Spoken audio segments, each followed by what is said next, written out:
Chapter 873. Now that your majesty is the human king, you should move from the Qi kingdom to the human emperor's city as soon as possible. Also, your majesty should choose an heir to inherit your title of Duke of Qi. After all, your majesty is already the human king. You should prioritize the affairs of the human race.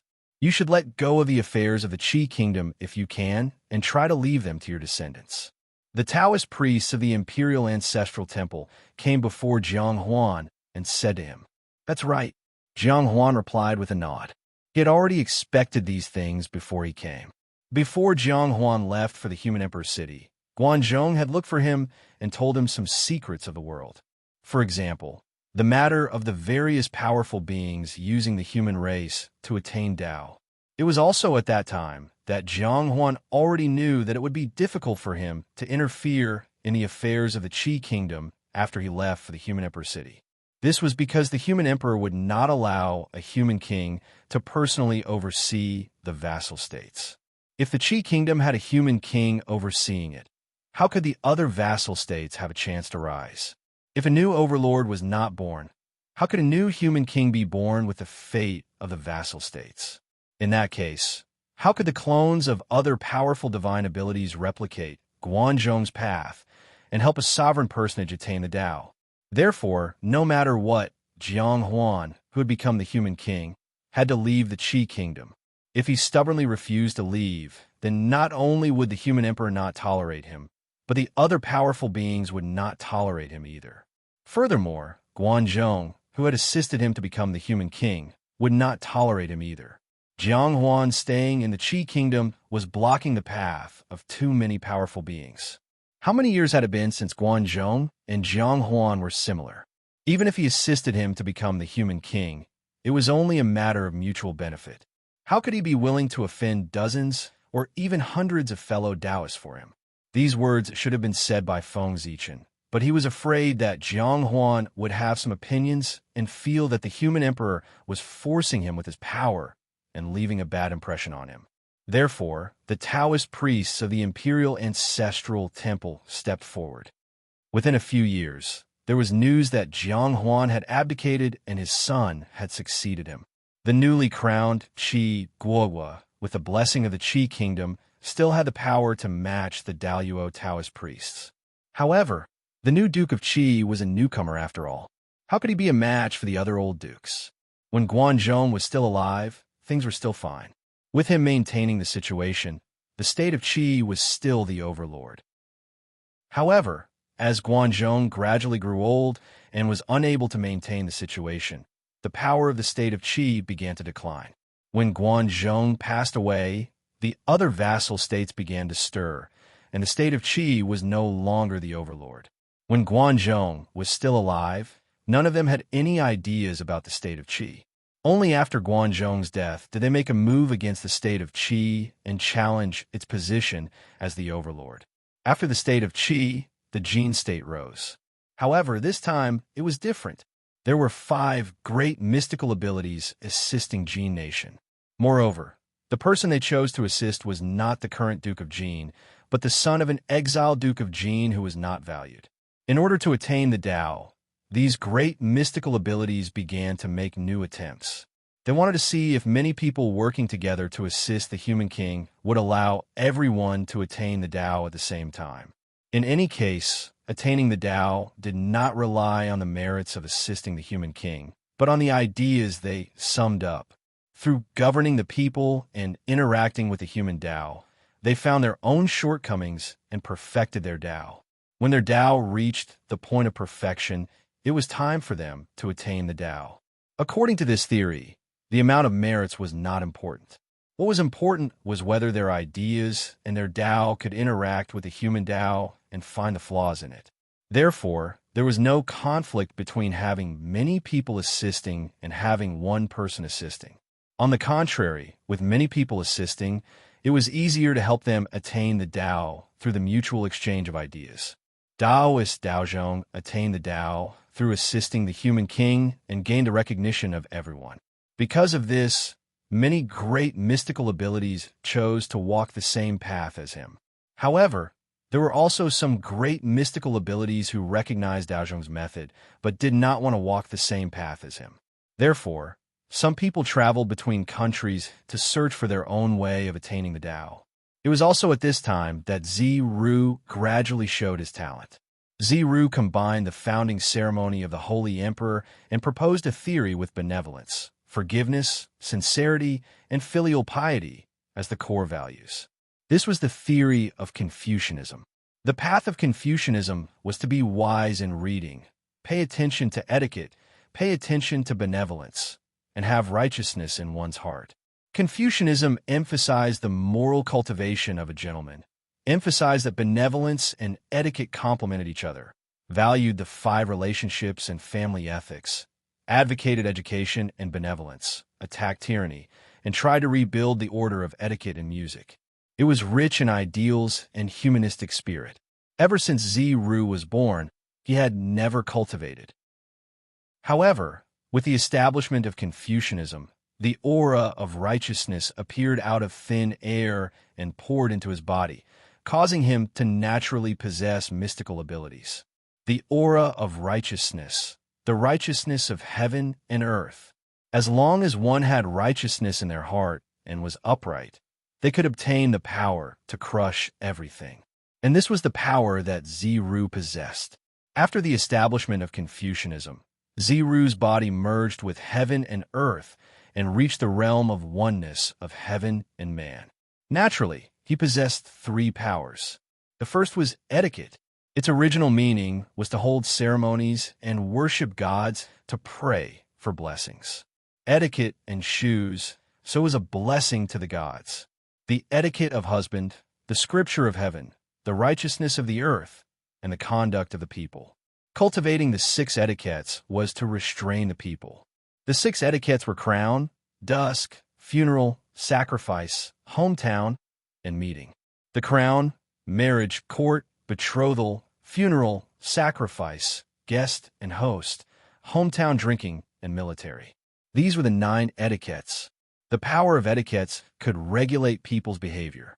Therefore, the power of etiquettes was that words were law, and it had the ability to command the rules of heaven and earth.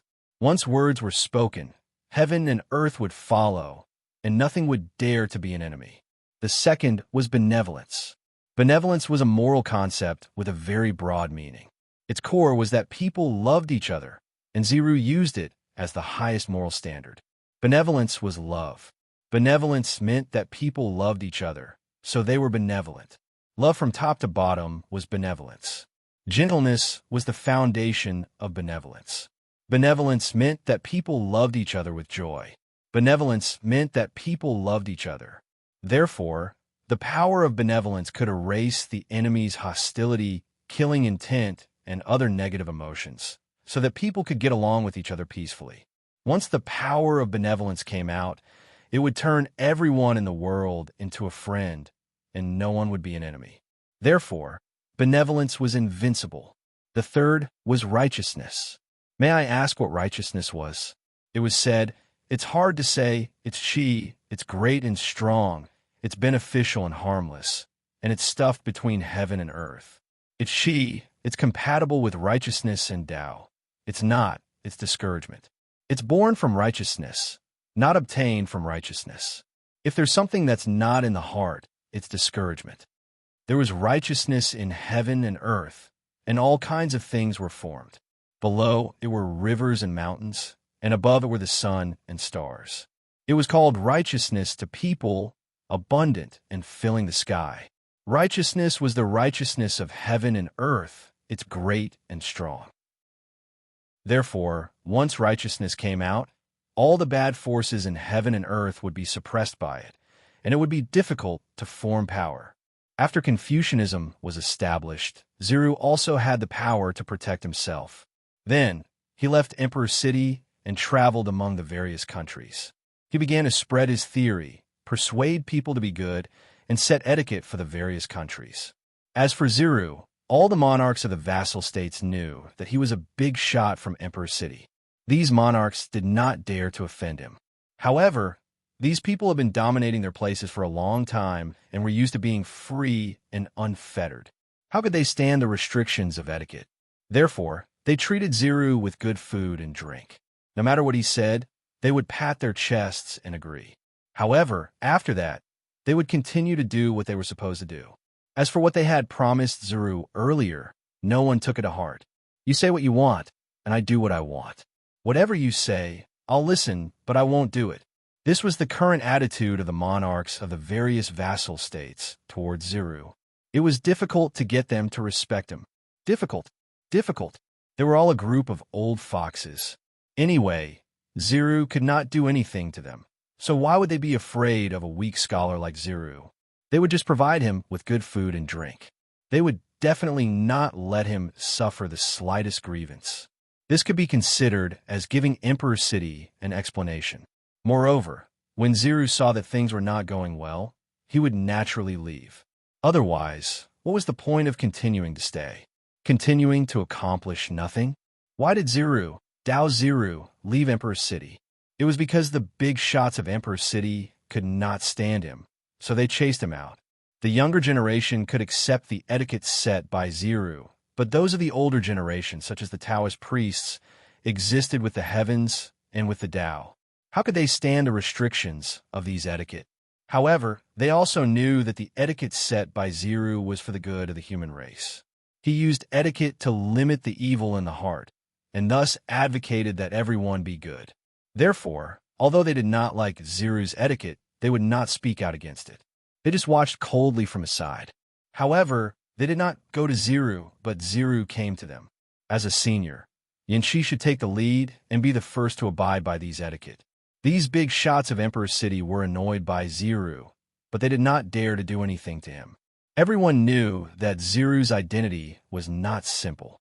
Putting aside the question of whether they could defeat him, if they really dared to do anything, they would probably be suppressed by Emperor City the moment they made a move. Therefore, everyone was afraid of Ziru, but they could not beat him or scold him. In the end, they had no choice but to join forces and chase him out of Emperor City. It was said that the etiquette of the vassal states had collapsed. It was a good place for Ziru to preach his teachings. After he had educated the vassal states, it would not be too late for Ziru to come back and educate Emperor City. Knowing that he had angered the public, Ziru did not insist. He walked towards the vassal states and began his journey of traveling through the various states. The first stop of Ziru's journey was his birthplace, the state of Lu. Luho was first surprised by Ziru's arrival. Then, when he heard that Ziru was here to contribute to his hometown, Luho was even more surprised. It had been a long time since Jiang Huan, the Duke of Qi, became a human king. It had basically spread among the vassal circles. Therefore, everyone knew that the divine thought incarnations of some powerful beings were hidden among the humans. They were prepared to choose suitable candidates from the vassal states to help him become a human king and achieve his own great Tao. Luho had also fantasized that such a good thing would happen to him. After all, who did not covet the position of human king? But fantasies were just fantasies. Luho was also a member of his own family and knew his own matters. With his abilities, he could at most become an earl. Now that he could become a marquis, it was all because of the power behind him. It had nothing to do with his own abilities. It was difficult for him to become a duke. How could he aspire for the position of human king? But he never thought that fate was so wonderful. The good thing of being assisted by the divine thought incarnation of a powerful being directly fell on him, Luho. Luho still remembered the various strange phenomena when Ziru was born. In his eyes, Ziru was the so-called reincarnation of a powerful being. Moreover, he was a peak powerful being. Ziru was an existence that could startle the 3 sovereigns and 5 emperors, the current sage emperor, and even Her Highness Nuwa, when he was just born. If such an existence could not be considered a powerful being, then who else in this world could be called a powerful being? Because Luho knew that Ziru was the reincarnation of a powerful being, when he heard that Ziru had specially returned to assist him in achieving hegemony, it was easy to imagine how excited he was. His excitement was beyond words. He only knew that he had finally made it and obtained a great opportunity. However, Luho's happiness did not last long. That was because he could not stand Ziru anymore. Luho was a second-generation heir. He had the bad nature that many people had. He was greedy for pleasure and did not seek to improve himself. He was not bad, but he was definitely not good. As for Ziru, he was determined to mold Luho into a famous ruler, a moral role model, using the highest standards to hold him to.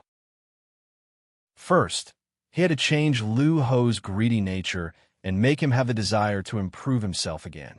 Before Ziru came, Luho did not need to deal with government affairs. He just needed to eat and drink every day.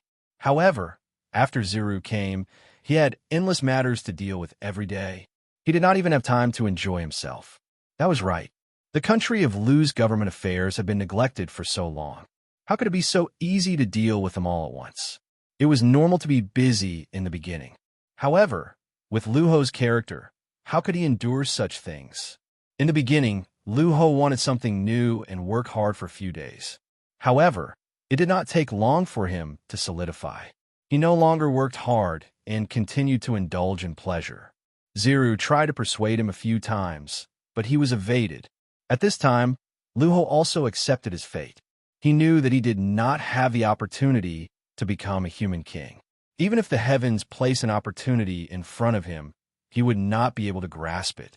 He would only be like this for the rest of his life. He could only eat and wait for death. Struggle. That was impossible. Did he not enjoy eating, drinking, and playing? Was he not happy ruling over a region? Why did he have to take things too hard and struggle? Helpless, Ziru continued to persuade Luho. However, Rui used all his means and even talked until his mouth was sore, but he still could not persuade Luho to change his mind and work hard again.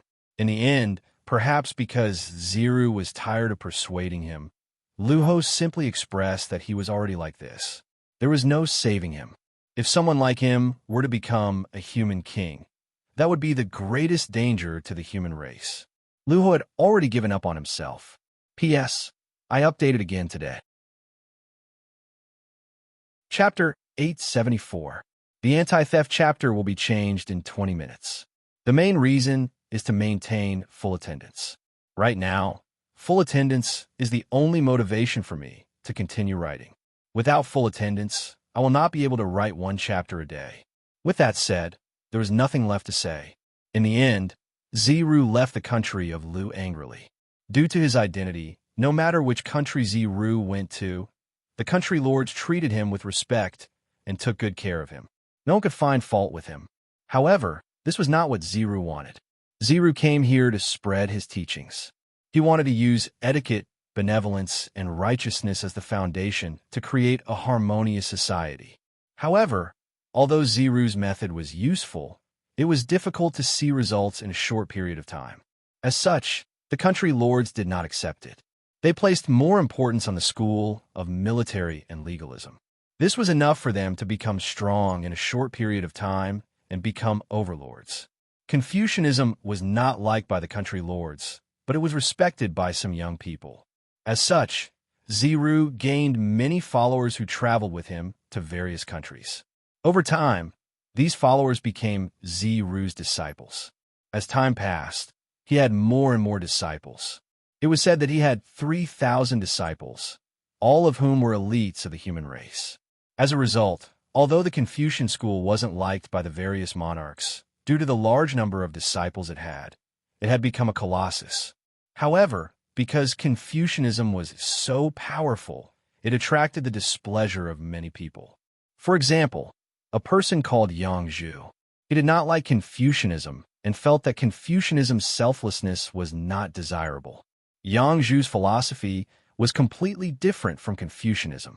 Confucianism was based on benevolence and could sacrifice oneself for others. However, Yang Zhu's philosophy was to value oneself and be reborn. It could also be called for oneself. Yang Zhu said, "The people of ancient times did not harm themselves to benefit the world. Knowing that the world worshipped them, they did not take it. No one harmed themselves, no one harmed the world, and the world was governed." Everyone said that Yang Zhu was stingy, but they misinterpreted his meaning and forgot the next sentence. If you want me to harm others to benefit myself, I will not do it. In other words, Yang Zhu believed that one could not harm others to benefit oneself, and there was no need to sacrifice oneself for others. Furthermore, he urged everyone not to harm others and not to sacrifice themselves for others. As long as everyone cares for themselves, does not invade each other, values their own lives, and respects the lives of others, the world can be governed. Moreover, Yang Zhu objected to the idea of imitating the previous kings. In his opinion, blindly abandoning the current people and praising the ancient kings was like praising the withered bones of the dead. Such a viewpoint could be said to be shocking in the human race. After all, the mainstream of the current world still regarded Yao, Shun, Yu, and the other former kings as saints. Moreover, they advocated imitating the former kings and saints. But Yang Zhu didn't think so. He advocated building a new society, and the basic principle of this society was for oneself and not for others. That is to say, no one is harmed in the slightest, no one is harmed in the world is ruled. In fact, in Yang Zhu's opinion, these two aspects were the core. No one should pluck a single hair for the sake of benefiting the world, and no one should be greedy for the sake of plucking a single hair. Because of this, Yang Zhu believed that life was more important than anything else. People should not look down on their own lives, nor should they violate the lives of others. Therefore, Yang Zhu emphasized extreme personal interests and did not pay attention to the interests of the country. This kind of thinking eventually evolved into the theory of no monarch, which was not tolerated by the world. Other than for oneself, Yang Zhu also had his own views on life and death. At this point, there was nothing more to say. In the end, he left behind a sentence that rotten wood cannot be carved, and angrily left the country of Lu. After that, because of his identity, no matter which country Zuru went to, the country's king treated him with respect and took good care of him. No one could find fault with him. However, this was not what Zuru wanted. Zuru came to preach his own theory, using etiquette, benevolence, and righteousness as the foundation. He wanted to create a harmonious society. Unfortunately, although Ziru's method was useful, it was difficult to see results in a short period of time. Therefore, the country's kings did not accept it. They valued the theory of the military and legalism more. It was enough for them to become powerful in a short period of time and strive for the position of overlord. Confucianism was not liked by the country's kings, but it was highly respected by some young people. Because of this, Ziru gained many followers who traveled with him to various countries. As time passed, these followers became Ziru's disciples, and as time passed, he gained more and more disciples. It was said that he had 3,000 disciples, and they were all elites of the human race. As such, although Confucianism was not liked by the country's kings because of the many disciples it had, it became a colossus. However, because Confucianism was so powerful, it attracted the displeasure of many people. For example, a person called Yang Zhu. He disliked Confucianism and felt that Confucianism's selflessness was not desirable. Yang Zhu's philosophy was completely different from Confucianism. Confucianism was based on benevolence, and they could sacrifice themselves for others. However, Yang Zhu's philosophy was to value oneself and rebirth, which could also be called for oneself. Yang Zhu said, "The people of ancient times did not harm themselves to benefit the world.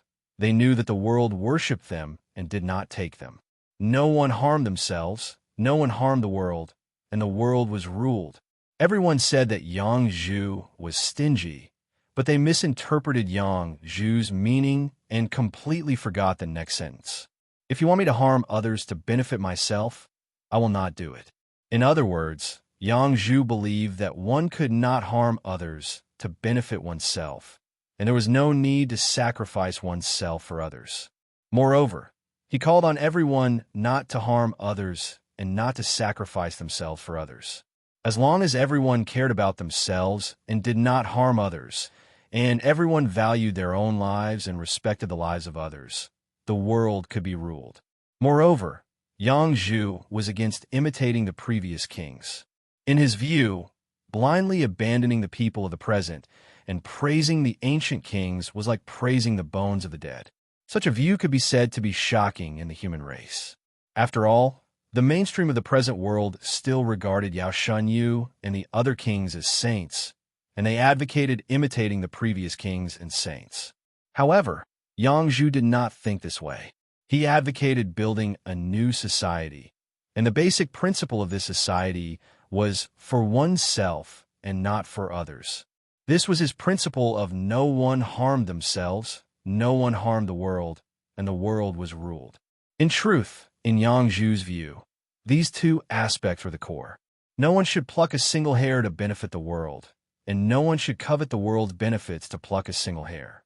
Because of this, Yang Zhu believed that life was more important than anything else. People should not look down on their own lives, and they should not infringe on the lives of others. Therefore, Yang Zhu emphasized extreme personal benefits and did not pay attention to the interests of the country. This kind of thinking eventually evolved into the theory of no monarch, which was not tolerated by the world.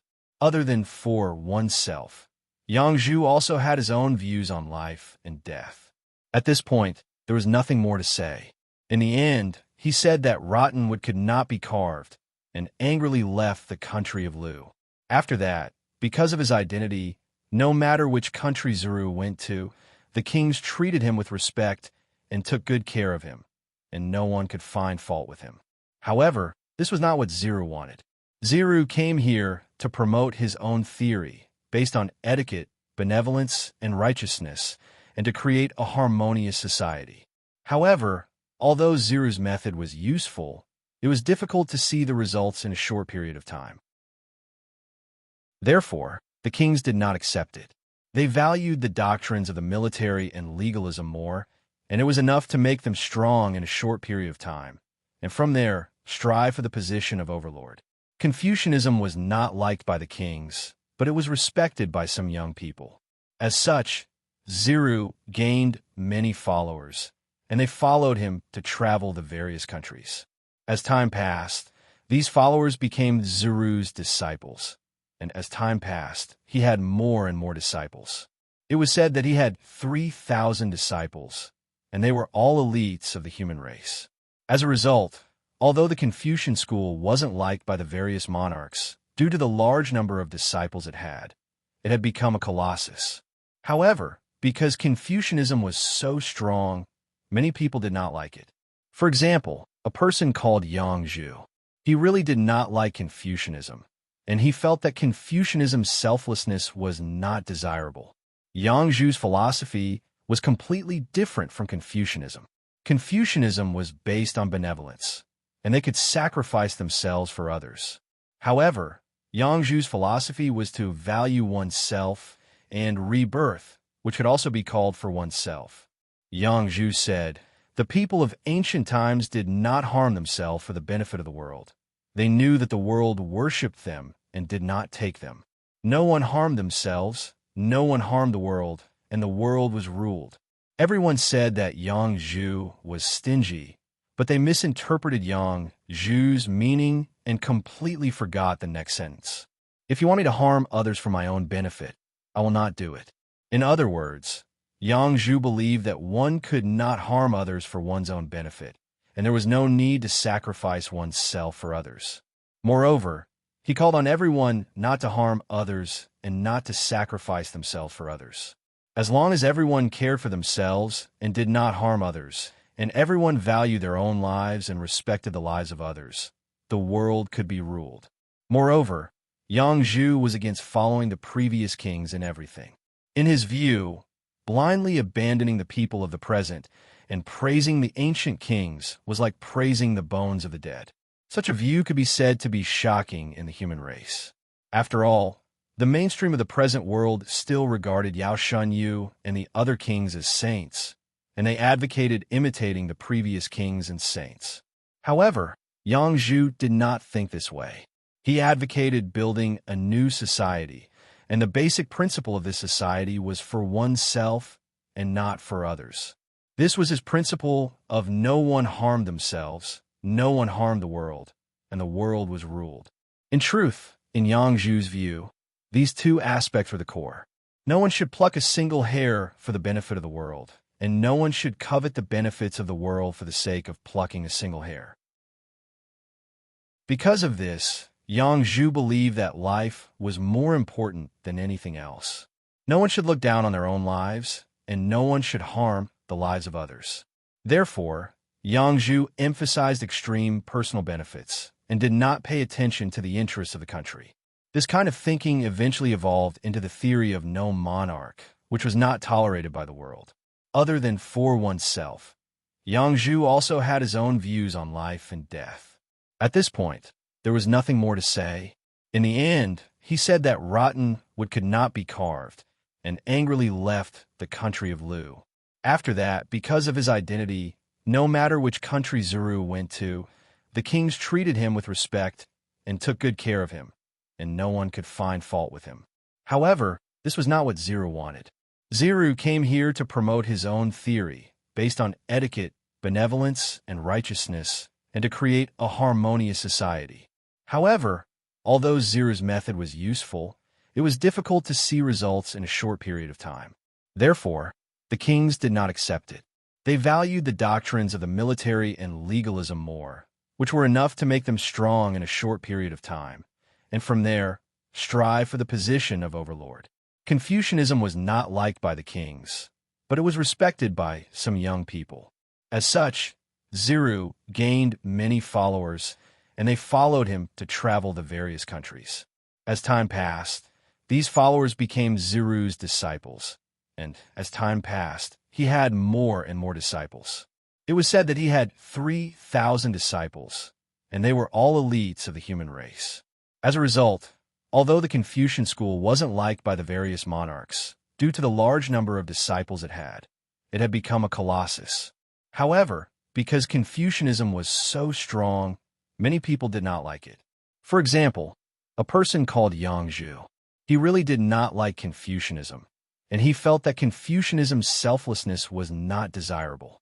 Yang Zhu's philosophy was completely different from Confucianism. Confucianism was based on benevolence, and they could sacrifice themselves for others. However, Yang Zhu's philosophy was for oneself and to be reborn, which could also be called for oneself. Yang Zhu said, "The people of ancient times did not harm themselves for the benefit of the world. They knew that the world worshipped them and did not take them. No one harmed themselves, no one harmed the world, and the world was ruled." Everyone said that Yang Zhu was stingy, but they misinterpreted Yang Zhu's meaning and completely forgot the next sentence. "If you want me to harm others for my own benefit, I will not do it."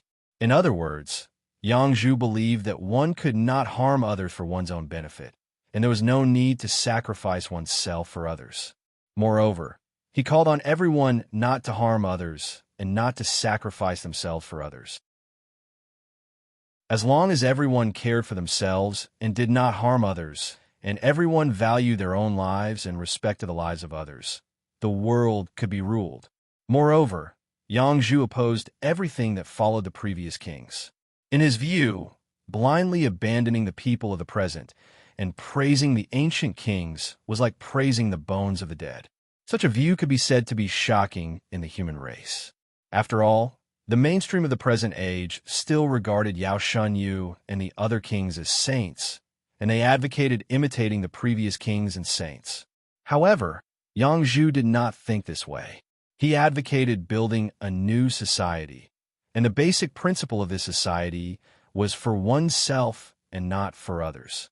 This was his principle of no one harmed themselves, no one harmed the world, and the world was ruled. In truth, in Yang Zhu's view, these two aspects were the core. No one should pluck a single hair for the benefit of the world, and no one should covet the benefits of the world for the sake of plucking a single hair. Because of this, Yang Zhu believed that life was more important than anything else. No one should look down on their own lives, and no one should infringe on the lives of others. Thus, Yang Zhu emphasized extreme personal benefits and did not pay attention to the interests of the country. This kind of thinking eventually evolved into the theory of no ruler, which was not tolerated by the present age. Besides, for oneself, Yang Zhu also had his own views on life and death. Chapter 875. If you finish reading these Khanate Taoist scriptures and understand them, the confusion in your heart will be solved. Speaking of this, Tao ancestor Hong Jun seemed to have thought of something. He paused for a while before continuing. There's something that the poor Wei has to tell you. These Taoist scriptures were created by Gaochen. If you don't understand them after reading them, it's fine. But if you do, you'll owe Gaochen a huge favor. So, whether you want to read these Taoist scriptures or not, you have to consider carefully. Tao ancestor Hong Jun was a particular person. He did not use Feng Zichen's things as a favor. Instead, he pushed all the credit to Feng Zichen. It was indeed difficult to repay the favor of achieving Tao. It was obvious from the attitude of the two sages of the West towards ancestor Hong Yun. Because they could not repay the karma of achieving Tao, they simply watched ancestor Hong Yun die. They did not even take the initiative to revive ancestor Hong Yun. However, Lai Ko did not hesitate too much. Achieving Tao was the most important thing now. Compared to achieving Tao, everything else was insignificant. He did not have to care too much about it. Therefore, Lai Ko said nonchalantly, "If these Taoist scriptures can really solve the confusion in my heart and help me achieve Tao, then it's only right that I owe you a favor. But I don't know why you're interested in the Khanate 5 Grands. Looking at the number of Taoist scriptures, you've obviously put in a lot of effort. But you're obviously not cultivating the Tao of the Khanate 5 Grands." To be honest, Lai Ko could not understand Feng Zichen's actions. Everyone knew that the human emperor cultivated the Tao of Pangdu. He walked the path of achieving Tao through strength. So, why did he study the Tao of the Khanate 5 Grands for no reason? Moreover, the human emperor's research results were even more profound than Reiku's, an innate saint formed from the essence of the Khanate 5 ties. He had already reached the level of origin. Tao ancestor Hong Jun smiled and said, "You don't know about this." For some reason, there was a period of time when Gaochen and Ziwei were frantically searching for the Khanate 5 Grands' origins. For this, they even turned the primordial world upside down several times. It's only because you've been cultivating in seclusion in the chaos beyond the heavens that you've never stepped foot into the untainted world. Otherwise, the North Star and the Purple Star would have found you long ago. Later on, the two of them really couldn't find any traces of the Khanate 5 cosmos origins. Seeing that they couldn't do anything about it, they had no choice but to settle for the next best thing, which was to obtain the Khanate 5 cosmos origins through the method of constantly creating and destroying worlds. It was at this time that the two of them mastered the Tao of the Grand Cosmos 5 Cosmos and cultivated it to greater success. Ziwei has an indifferent nature and doesn't have many subordinates. After comprehending the Tao of the Khanate 5 ties, she put them aside. However, the North Star is different. He has a large group of humans behind him. Therefore, after he comprehended the Tao of the pre-celestial 5 Grand Cosmos, he spent tens of thousands of years deducing several pre-celestial Taoist scriptures to explain the Tao of the pre-celestial 5 Grand Cosmos. After that, he left the scripture with the human race, hoping that there would be geniuses among the human race's descendants who could comprehend the wonders of the Khanate 5 manifestations. Those pre-celestial Taoist scriptures are what you see in front of you. Back then, in order to collect the Khanate 5 Grand Cosmos origins, Feng Zichen and Ziwei would go to the chaos outside the heavens to create worlds whenever they were free. However, usually, when the worlds were about to be formed, the two of them would deliberately make mistakes, causing the worlds that had yet to be born to be destroyed. During the creation and destruction of the worlds, many Khanate 5 Grand Cosmos origins would be born, and the two of them would collect them. In order to collect the Khanate 5 Grand Cosmos origins, the two of them would often create worlds in the chaos outside the heavens.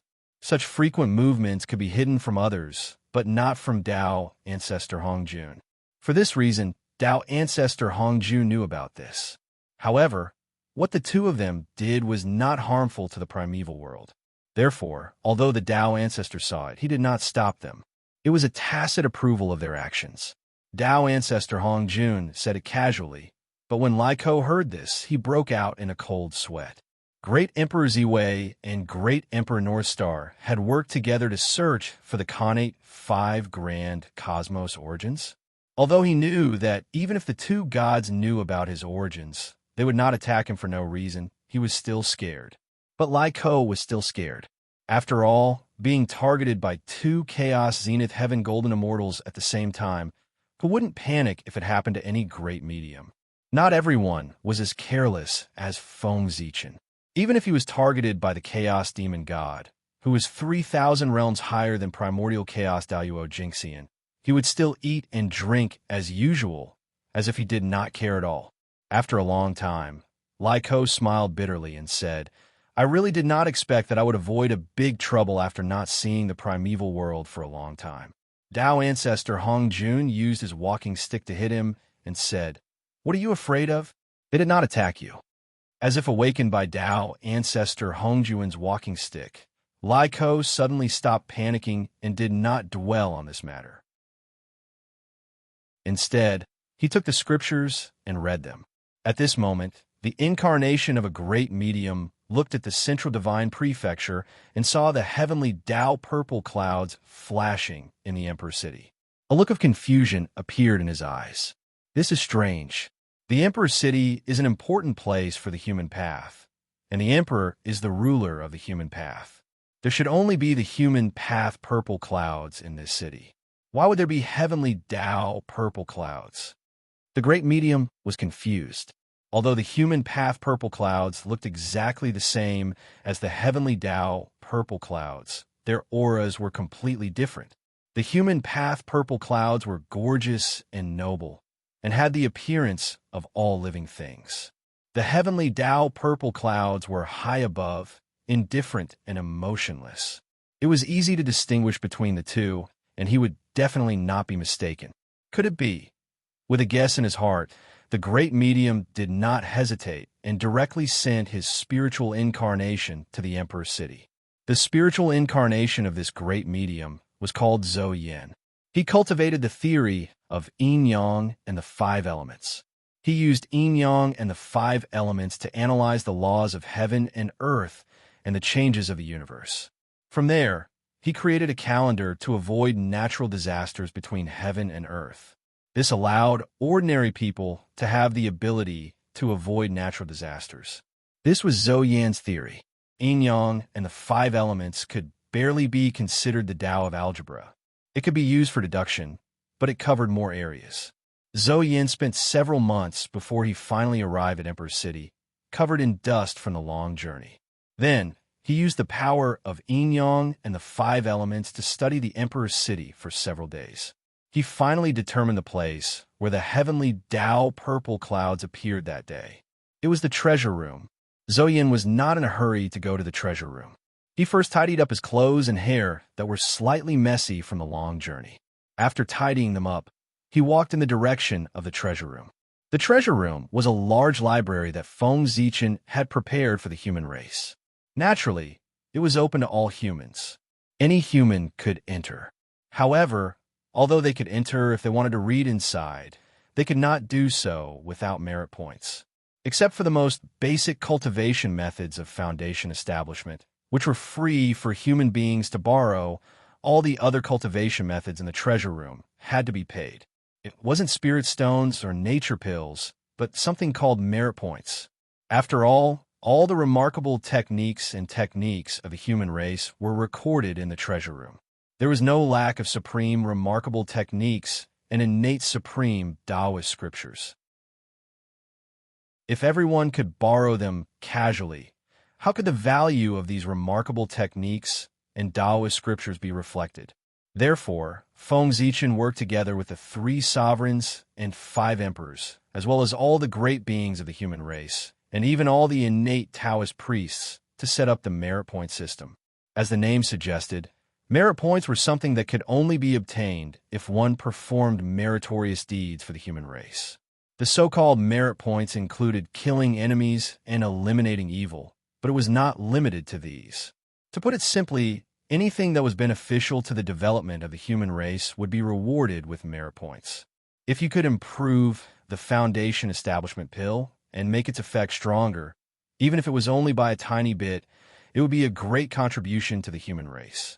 Because with the circulation of the improved Foundation Establishment Pill recipe, who knows how many people would benefit from it? And this was how merit points could be obtained. Of course, although this method was good, it was still necessary to prevent people from impersonating others. After all, benefits moved people's hearts. Merit points were the hard currency of the human race, and were even more important than merit. It was inevitable that people would impersonate others' achievements in order to obtain merit points. Therefore, a method was needed to prevent this from happening. This was not a problem for the higher-ups of the human race.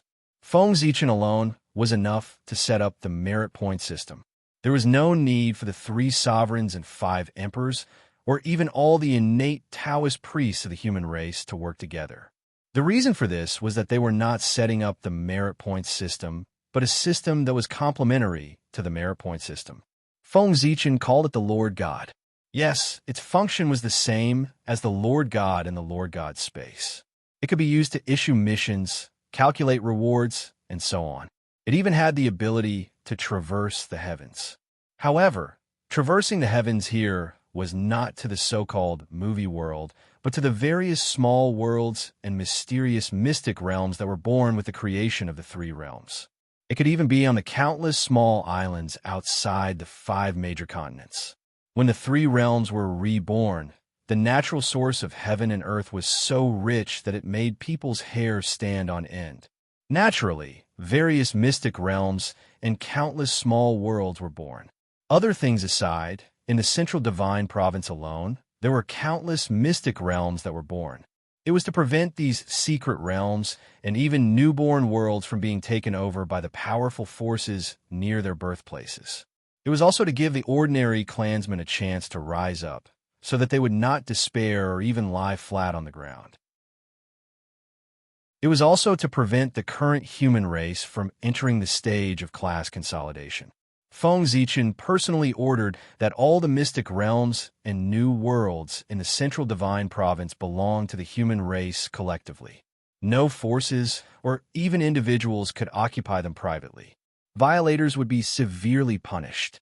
In fact, even with Feng Zichen's prestige, the implementation of this order was not smooth, because benefits moved people's hearts.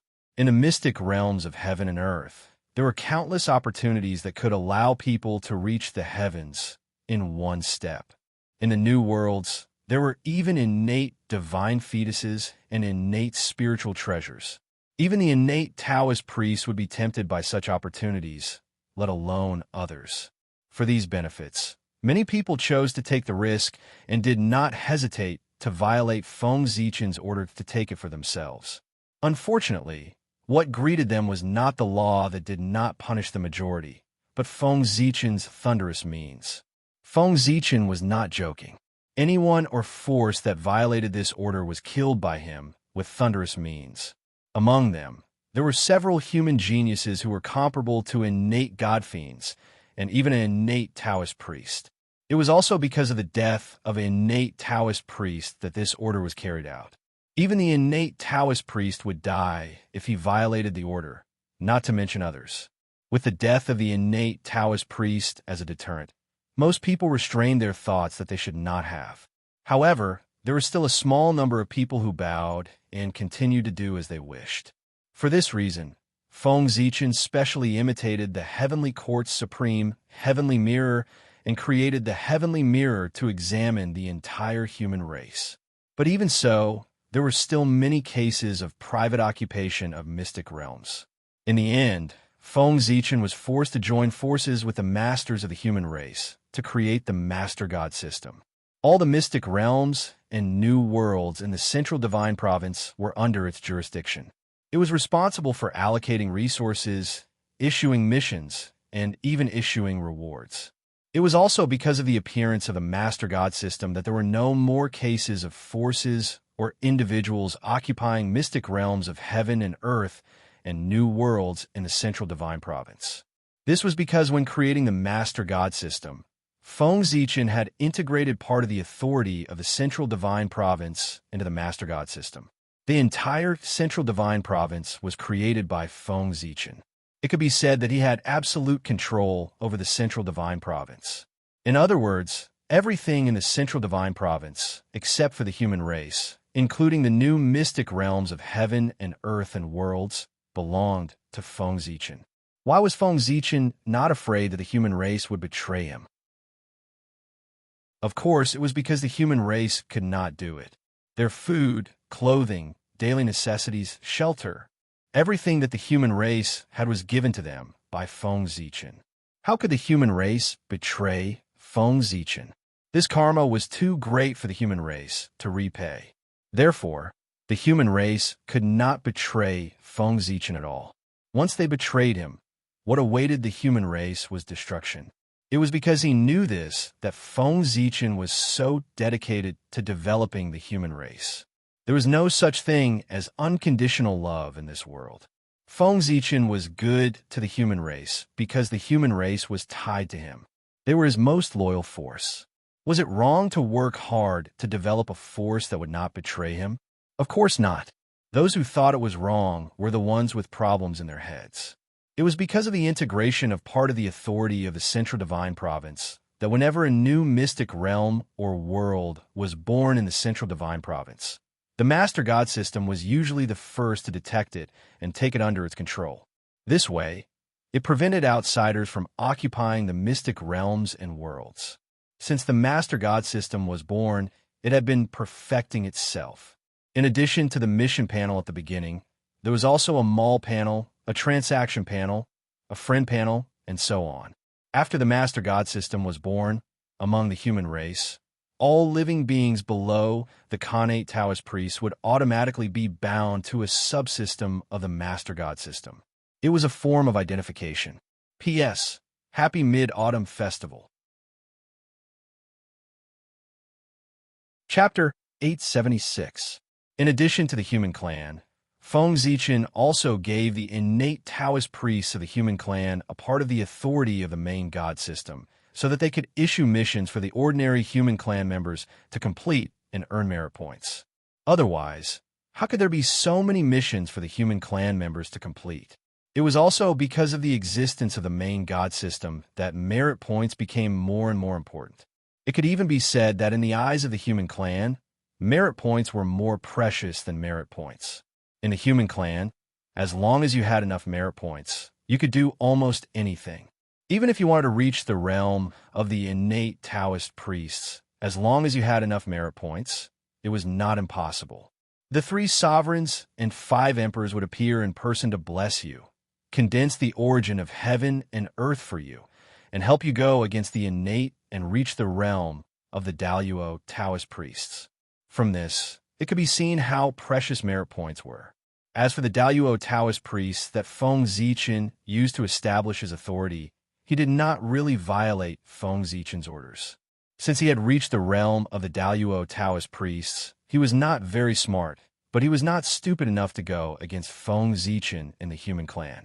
The reason why the Daluo Taoist priest was killed by Feng Zichen to establish his authority was purely because there was a problem with his identity.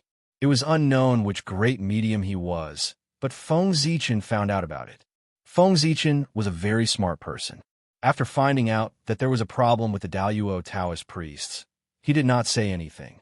He just silently monitored him and directly used him to establish his authority when needed. This move could first eliminate a spy, and second, it could serve as a warning to others and enhance his authority. It could be said that he killed 2 birds with 1 stone. The death of the innate Taoist priests was not worthless. At least, he had helped Feng Zichen a lot. According to the agreement between those powerful beings and Feng Zichen, as long as they were reincarnated into the human race, they would be part of the human race. They would not be brought into the human race when they were born, and they would not be brought into the human race when they died. They would come in clean and leave clean. Therefore, Zhou was also a human. It was also his identity as a human that allowed him to arrive at Emperor City without any obstructions. The mortal Emperor City had all sorts of restrictions on the foreign races, but not on the human race. As long as they were willing, any mortal of the human race could come to run Huang City. After all, every year, many people would come to mortal Emperor City to pay their respects to the relics of the human clan's ancestors. If he refused to let these people in, it would be unavoidably unreasonable. Therefore, mortal Emperor City had no restrictions on humans. They could come and go as they pleased. Anyway, mortal Emperor City was big enough. No matter how many cultivators came, it would be able to accommodate them. After arriving at mortal Emperor City, Zhou carefully tidied up his messy clothes before walking towards the treasure room. As soon as he entered the treasure room, before Zhou saw Dao Ancestor Hongjun, he first saw Lai Ko, who was reading seriously. As one of the 3,000 secular guests of Purple Cloud Palace, Zhou had no reason not to recognize Lai Ko.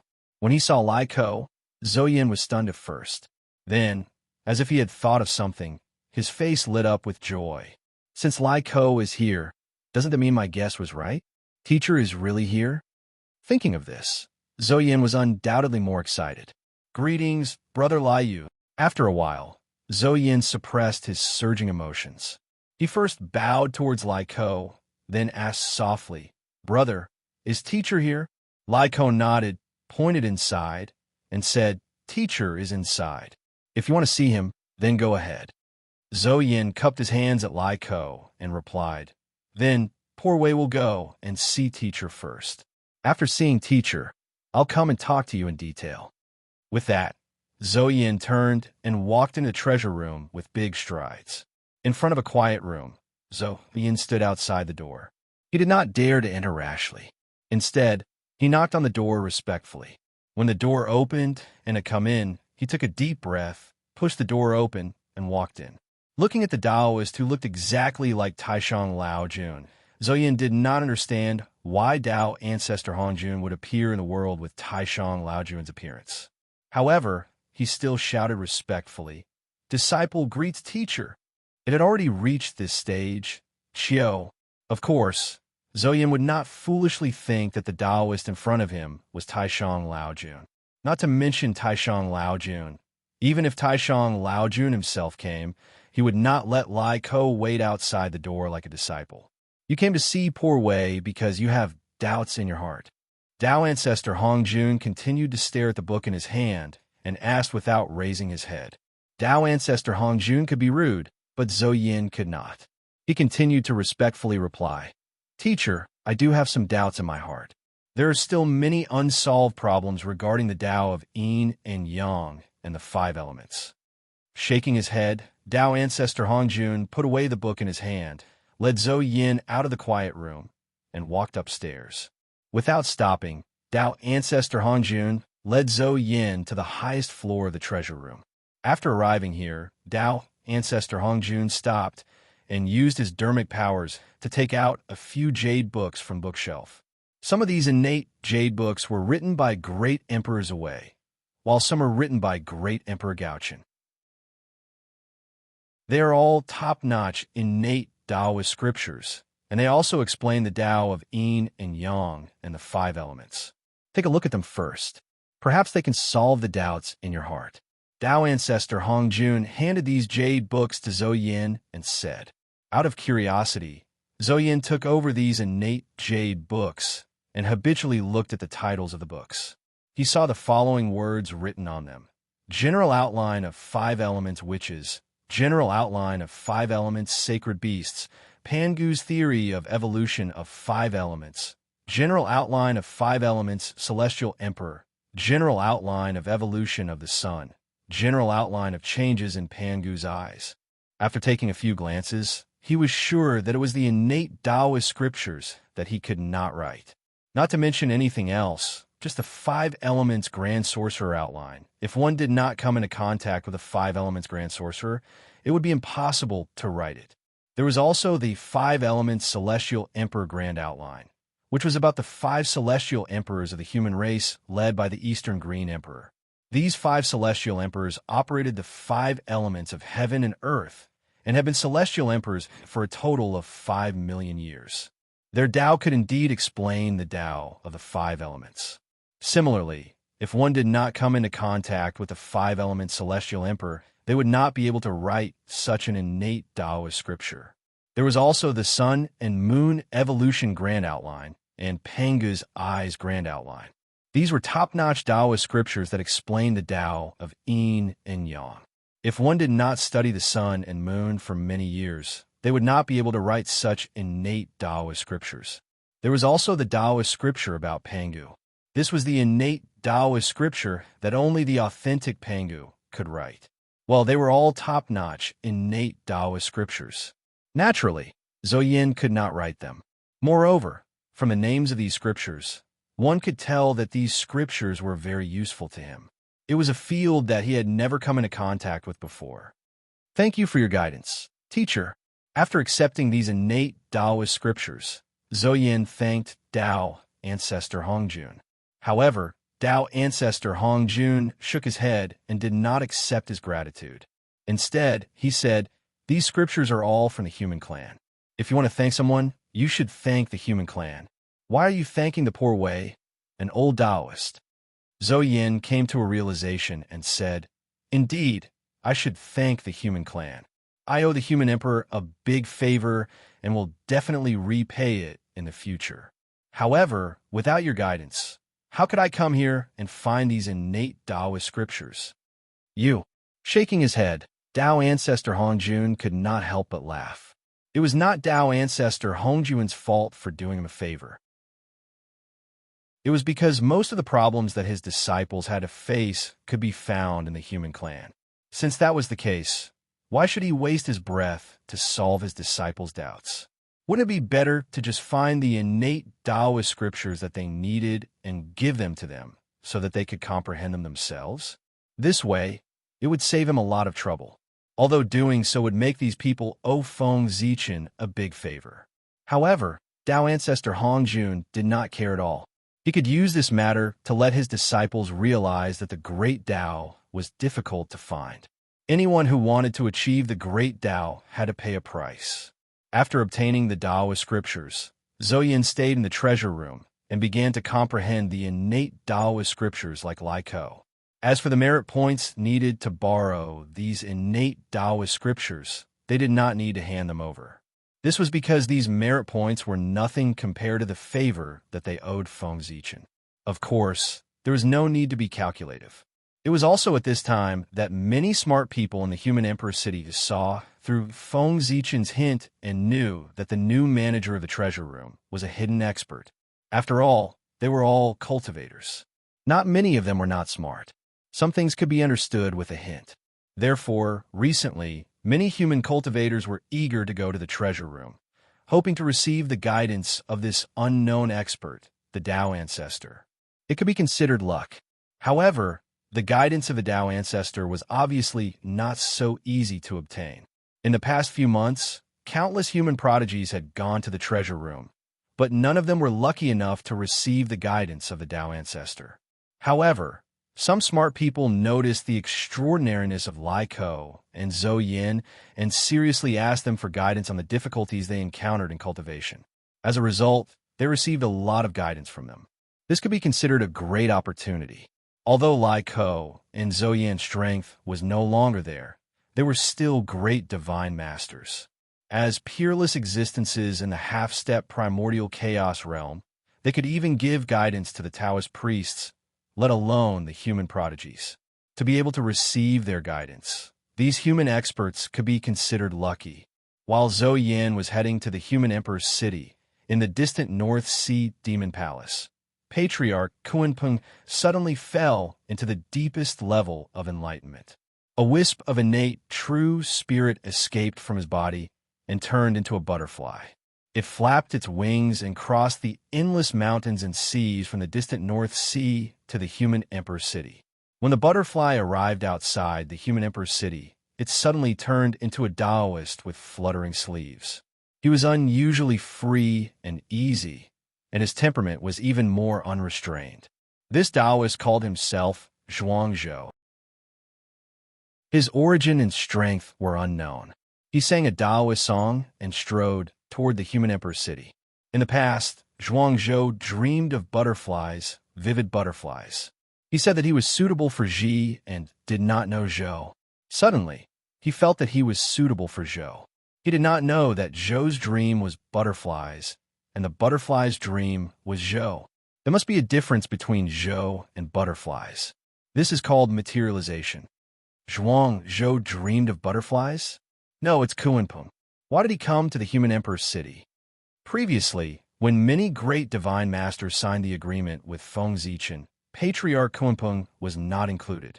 The reason was very simple. Behind Patriarch Kunpeng stood an ancient innate divine master. It was the primordial chaos Daoyuo Jingxian, who was of the same generation as Dao ancestor Hongjun. With his help, Patriarch Kunpeng did not need to split his divine consciousness to enter the human race to achieve Tao.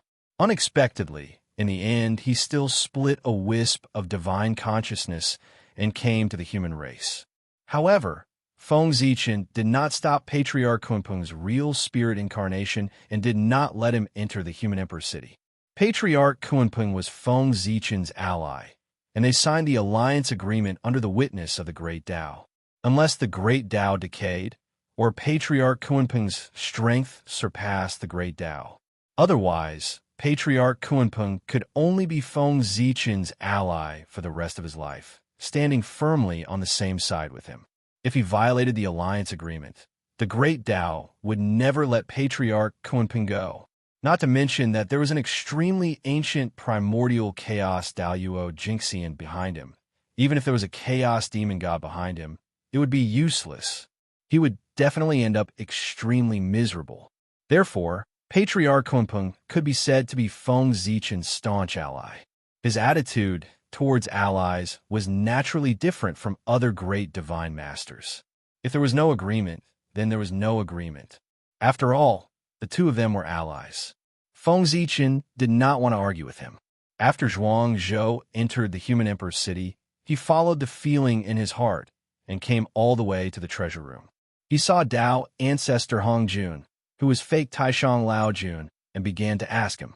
As usual, Dao ancestor Hongjun found him a lot of connate Taoist scriptures and asked him to slowly comprehend them. Just like that, time passed by minute. Not long after, about 100 years, the three realms suddenly shook. 5 earth-shattering auras suddenly spread out and swept across the entire 3 realms. Under the impact of these 5 auras, the radiance of the sun and the moon dimmed a lot. Even the operation of the rules of heaven and earth was affected. Someone was going to achieve Tao. And it was not just one person, but 5 people achieving Tao at the same time. 5 people achieving Tao in a day. Was this a repeat of the ancient times when 5 saints were born in a day? It was also the phenomenon of 5 people achieving Tao at the same time. The moment it appeared, Feng Zichen suddenly felt that the destiny of the human race was different. It was constantly rolling and giving birth to endless phenomena. This was the sign of the birth of the human king. After Jiang Huan, a new human king was born in the human race. It was only Duke Jin, Ji1. After Guanzhong passed away, the national power of the state of Qi weakened day by day. On the other hand, Duke Jin was supported by the incarnations of the 5 great divine masters. The national power grew stronger day by day and seized the hegemony from the state of Qi, becoming the new generation of overlords. It was also because of this that the destiny of the various countries shifted and gathered on Duke Jin, Ji1, causing his status to improve further. He rose from the duke to the human king. The 5 great divine masters who supported Ji1 were also able to enter the long river of time and space at the moment of Ji1's promotion. They saw the future that they wanted to see and comprehended it. They took the crucial step and cultivated to the realm of primordial chaos Daoyuo Jingxian.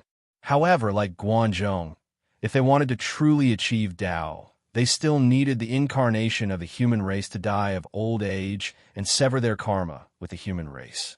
Only then could they truly achieve perfection. Chapter 877. These 5 grandmasters reaching the Tao at the same time had a great significance to the other grandmasters. This was because they proved that when it came to assisting the mortal monarch, there was no difference between one person and many. As long as they were successful, they could all reach the Tao. Therefore, after these 5, even more grandmasters appeared and joined the ranks of assisting the vassal state lords. Not long after Duke Ji, when became the mortal monarch, the 5 virtuous paragons who assisted him died one after another. Because of this, the power of the Jin state gradually declined. At this time, the state of Qin rose. With the help of the virtuous paragons, it gradually became prosperous and defeated the powerful state of Jin to become the new overlord. After the state of Qin, the state of Chu rose. After Chu, the state of Wu rose with the help of the virtuous paragons. In a short period of time, the overlords of the central plains changed constantly. One after another, mortal monarchs were born and several grandmasters reached the Tao. Under this influence, the laws of the world became even more active. Even the natural spirit energy became denser. The vassal states were not peaceful, and neither were the 100 schools. The school of Taoism came out from the human race's treasury. With countless capable people, it became one of the top powers in the world. The school of Moism was righteous and loved impartiality. It gathered a large number of supporters and had great prestige among the lower class of the human race. It was also a power that could not be ignored. The school of Confucianism taught without discrimination.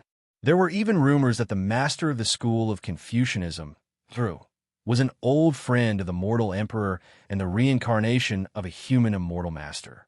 With this addition, the already powerful school of Confucianism became the #1 power of the 100 schools.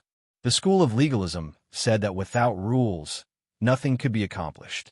It was also very popular among the rulers and flourished in the various states. It was also a great power of the 100 schools. Outside of these schools, there were also famous scholars who were very eloquent and had the ability to reverse black and white. Even the school of Confucianism, which was known for its eloquence, was rendered speechless by their words. The school of medicine came out and cured countless people. Although it did not become a great power, it was still quite prestigious. After the school of medicine, there was the school of agriculture. This sect was not good at martial arts and was good at farming. However, they not only planted grains, but also various spirit medicines and immortal fruits. They could also breed various rare and strange beasts. As the saying goes, food is the god of the people. Anything related to food and soil is the specialty of agriculture. During the rise of the Wu Kingdom, a saint from the military school was born. He explained the Tao of the world and supported the weak Wu Kingdom to become an overlord. Because of this, the school of the military even surpassed Confucianism and became the #1 school of thought. However, after the saint of the military school passed away, the school of the military gradually declined. Its #1 position was replaced by the school of Taoism. However, the Taoist school did not prosper for long.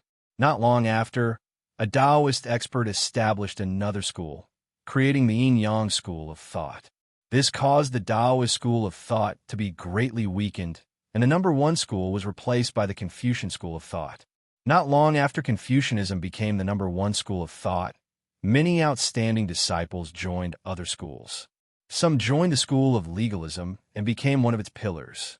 Some people joined the school of Moism and became the first anti-Confucian. There were also people who entered Taoism. They were virtuous like water and did not compete with anything. There were also many Confucian disciples in the school of agriculture and the school of medicine. Not long after Confucianism declined, the school of vertical and horizontal disciples joined the world and became the guests of the various kingdoms. In an instant, the school of vertical and horizontal's power greatly increased, replacing Confucianism as the #1 school of thought. Unfortunately, not long after the school of vertical and horizontal dominated the 100 schools of thought, the school of legalism rose up and became the political representative of the commoners. In terms of politics, they could be said to be unrivaled. They emphasized don't be too close, don't be too lowly, and must be dealt with according to the law. The strict law became a tool to rule the country. The commoners enjoyed equal rights, and the country became more and more prosperous. However, because the school of legalism's philosophy of not being too close and not being too lowly, it clashed with the school of Confucianism's philosophy of not being too close and not being too lowly. As a result, an intense conflict broke out between the two. As soon as the two sides met, they would have an intense debate, and neither side could convince the other. In the end, it evolved to the point that in countries with legalism, the school of Confucianism would definitely be suppressed by the school of legalism. Similarly, in countries with school of Confucianism, the school of legalism would definitely be suppressed. As the two sides clashed, the school of Taoism rose up in the chaos. Afterward, the school of legalism and Confucianism worked together to suppress the school of Taoism. It was also at this time that the school of the military gained a new lease of life, and it overshadowed the other schools of thought. Not long after the school of the military rose up, the school of vertical and horizontal also rose up, and it was no weaker than the school of Confucianism. There were many countries in the Central God province. Some were strong and some were weak, and there were endless conflicts between them. This kind of environment was suitable for the school of the military and the school of vertical and horizontal to survive. As long as there was a chance, the two could rise up at any time and become the number one school of thought. As more and more powerful cultivators' avatars entered the scene, the various schools of thought in the Central God province contended with each other. Each school had their own strategy and ideas of how to rule the country. In order to defeat the other schools of thought, each school of thought more or less absorbed the theories of the other schools of thought, either to attack the other or to make up for the flaws in their own theories. However, every school of thought had its own specialties and strengths, as well as its weaknesses. None of them could be said to be perfect. It was also at this time that someone proposed to combine Confucianism, Inc. and method of nomenclature, and integrate all the schools of thought. They wanted to combine the theories of the various schools of thought and create their own school of miscellany. The school of miscellany specialties were gathering the virtues of Confucianism, Inc., and method of nomenclature. Although the school of miscellany focused on Tao and gathered the theories of many schools of thought, through gathering the opinions of various schools of thought, they carried out their political intentions and academic ideas, so they could also be called a school of thought. However, there was no doubt that ever since the school of miscellany was born, it was disliked by the other schools of thought. They believed that it was a thief who stole the ideas of the other schools of thought and made it their own. At this moment, in the kingdom of Lu, Mozi and Confucian sages suddenly fought in the wilderness because of their differences in ideals. Both of them had the bodies of mortals, and there was not a shred of mana in their bodies. However, because they still had their cultivation from their previous lives, the ripples produced when they fought were enough to make the Daluo Taoist priests tremble in fear. However, the powerful ripples did not cause the slightest bit of damage to the surrounding mountains, rivers, plants, flowers, birds, fishes, and insects. This was because the battle between the two was a battle of ideals, a battle of the Tao. Therefore, when the two fought, they competed in their understanding of the heavenly Tao and their control of the laws of heaven and earth, not the strength of their mana.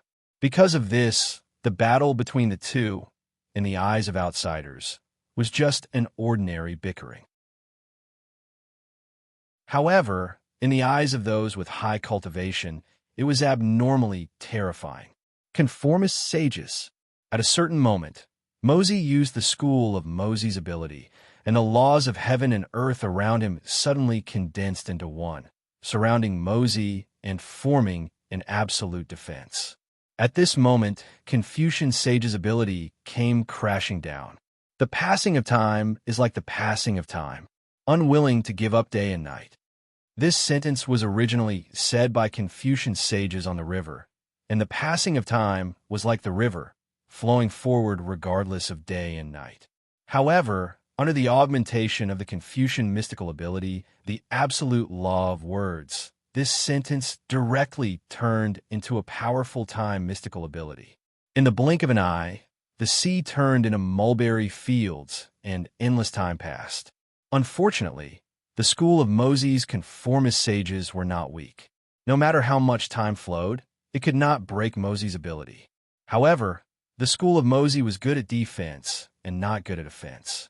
Although Confucian sages could not break Mosey's ability, Mosey could not break Confucian sage's ability and hurt him. After the two were in a deadlock for a few days, Mosey suddenly stopped his ability and turned to leave. However, before he left, Mosey said, although I could not convince you this time, you could not convince me either. Since that is the case, let's wait until the next gathering of the 100 families, and then we will decide who is better. After he finished speaking, Mosey left. Yes, he left in the form of teleportation. Although he was immortal with Mosey's realm, he had already become one with heaven and earth. Wherever he stood, he was the master of heaven and earth, and he could use the power of heaven and earth for his own use. This method was far superior to the Daluo Taoist priests. It was just teleportation, and it was too easy. As for the gathering of the 100 families mentioned by Mosey, it was suggested by a Taoist master. That person said, everyone reincarnated into the human race, not to fight to the death, but to attain Tao. There is no need to become enemies. Therefore, he suggested that everyone gather together every once in a while and exchange what they'd obtained. If by any chance they obtained some gains, they would be able to gain instant comprehension and become a chaos golden immortal, and it would be a good story. This Taoist expert suggestion was immediately approved by everyone. Just as he said, they were not enemies. Putting this matter aside, everyone was from the Xian sect, and they had all listened to the Taoist master's teachings. They were fellow cultivators and good friends. There was indeed no need to fight to the death. Finding time to exchange what they have learned would be more helpful for them to attain Tao. If they were inspired, it would not be a joke to attain Tao immediately. There was a precedent for this. Lai Ko, Zhou Yan, and Zhuang Zhou discussed Tao in the treasure room. They discussed the Khanate 5 manifestations and the mysteries of Yin and Yang and the 5 elements. During the discussion, Lai Ko gained something and directly achieved enlightenment. He immediately became the origin Daluo Jingxian. Who knew how many people were envious of such a situation? At the same time, Lai Ko's experience also allowed the other great mystiques to see the benefits of discussing the Tao. They would really benefit from it. Because of this, the gathering of the 100 families went so smoothly. My Confucian Tao is still not perfected after all. After Mosey left, the Confucian looked at the place where they had fought and could not help but be lost in thought.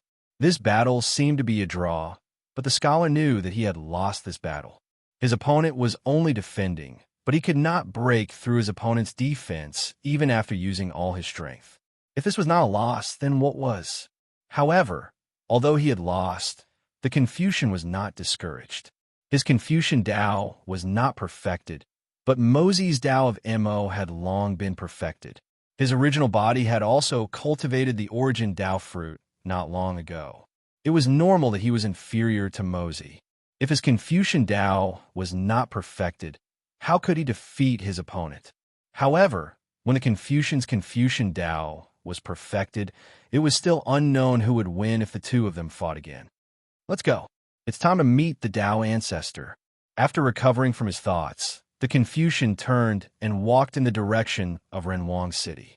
He still had many doubts about the Confucian Tao, so he planned to ask the Tao ancestor. Feng Zichen was indeed inferior to Tao ancestor Hongjun. This was an indisputable fact. Tao ancestor Hongjun was a genuine Wuji Daluo Jingxian, while Feng Zichen was only an origin Daluo Jingxian. The gap of a large realm was not just a matter of words. Although Feng Zichen was confident that he could surpass Tao ancestor Hongjun if given enough time, that was also the future. It did not affect the fact that he was inferior to Tao ancestor Hongjun now. Feng Zichen would not deny that he was inferior to Tao ancestor Hongjun. Moreover, it was not shameful to ask Tao ancestor Hongjun for advice. It was not the first time Feng Zichen had done so. Not to mention, only Tao ancestor Hongjun could give Ziru the answer to his doubts about the Confucian Tao.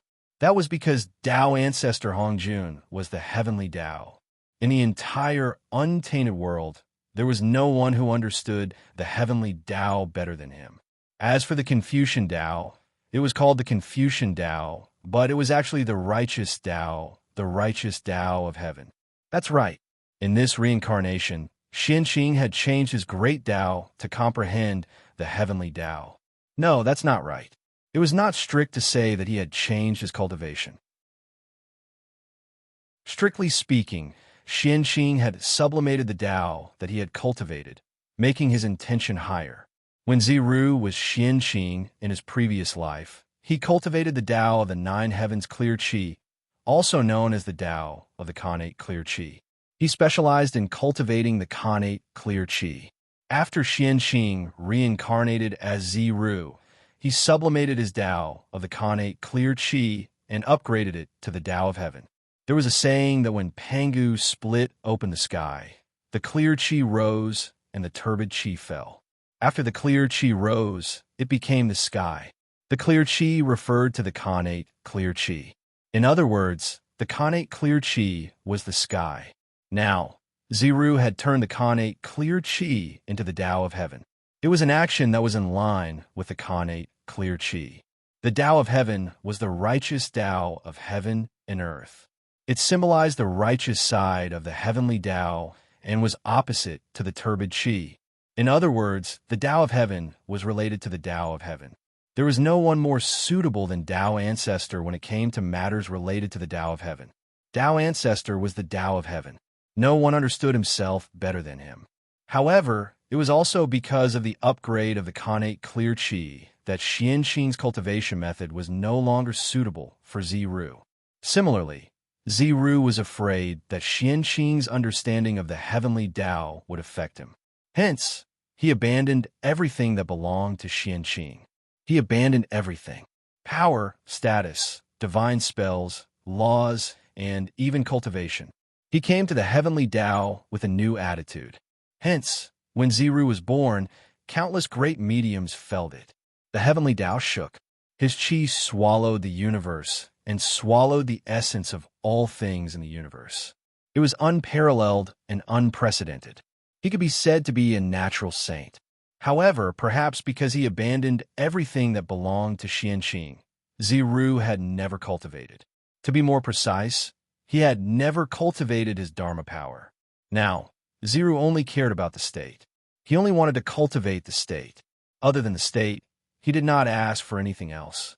Whether it was profound Dharma power or a strong physical body, he did not ask for them.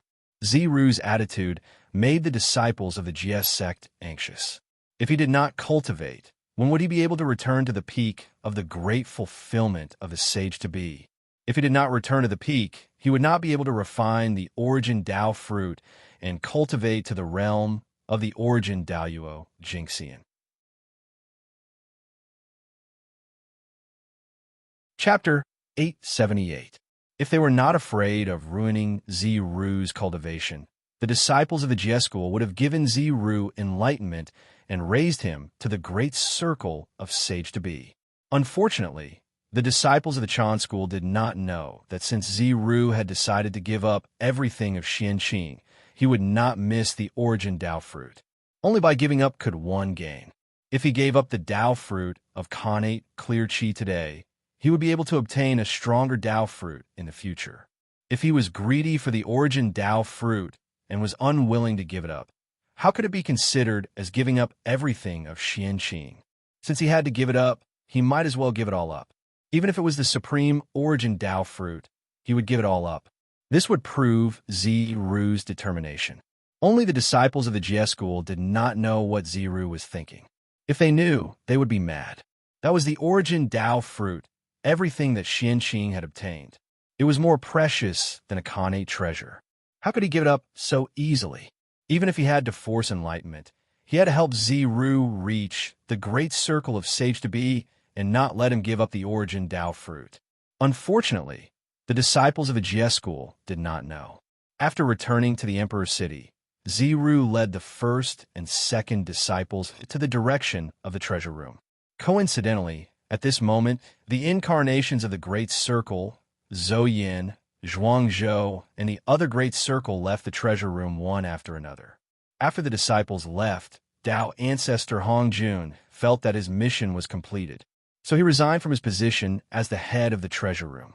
He was about to ride the green bull and take the red cloud child to the west. When Ziru arrived, Tao ancestor had already packed his luggage and was about to leave. However, when he saw Ziru coming, Tao ancestor Hongjun thought for a while and stopped, waiting for Ziru's arrival. "Greetings, Tao ancestor." Ziru went forward and greeted. Since he had given up everything of Xianqing, Ziru would not greet Tao ancestor as a grand disciple. Instead, he would greet him as a junior. Tao ancestor Hongjun did not care about this. He just frowned and looked at Ziru for a long time without saying anything. After a long time, Tao ancestor Hongjun said leisurely, "Is this the path you want to take in this life? The righteous Tao of heaven is also a great Tao. However, are you prepared to pay the price for cultivating this Tao?" Hearing this, Ziru nodded solemnly and said, "I am already prepared to pay any price. How could one not pay a price for comprehending the heavenly Tao?" Tao ancestor Hongjun comprehended the heavenly Tao, and in the end, he developed a heart of great love. He used his body to fuse with the Tao, making up for the lack of the heavenly Tao. Until then, heaven and earth were complete, and the cultivation of all living beings went from difficult to easy.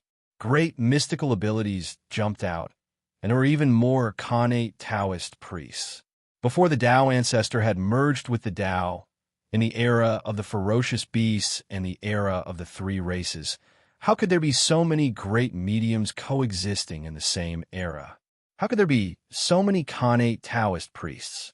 The cultivation civilization of the primordial world could be as prosperous as it was today because of Tao ancestor Hongjun's Tao integration. This was a supreme achievement that no one could erase. Therefore, Taoist Hongjun was the Tao ancestor. And now, Ziru was also comprehending the heavenly Tao. However, it was not the complete heavenly Tao, but half of it. It was the righteous side of the heavenly Tao, the righteous path of the heavens. After Tao ancestor Hongjun comprehended the heavenly Tao, he chose to fuse with the Tao. Although Ziru had only comprehended half of the heavenly Tao, it was still the heavenly Tao. When he comprehended it to the end, he would pay an unimaginable price and would not be able to escape the fate of fusing with the world. That was the price he had to pay to comprehend the heavenly Tao.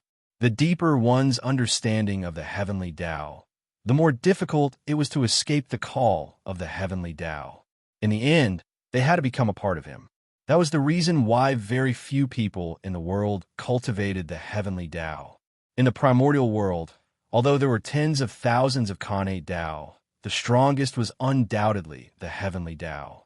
If there were no such worries, there would definitely be many great mystical abilities in the primordial world who comprehended the heavenly Tao. There would not be only the Tao ancestor.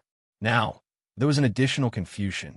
However, although the call of the heavenly Tao was strong, it was not without a solution.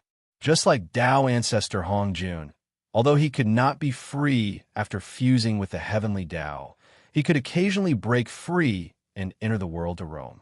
In Tao ancestor Hongjun's opinion, Ziru should have the same idea as him. After fusing with the world, he used special methods to protect his consciousness. He could still use various methods to interfere with the operation of the world. Unfortunately, Tao ancestor Hongjun did not know that Ziru was bent on seeking death and did not prepare any backup plans.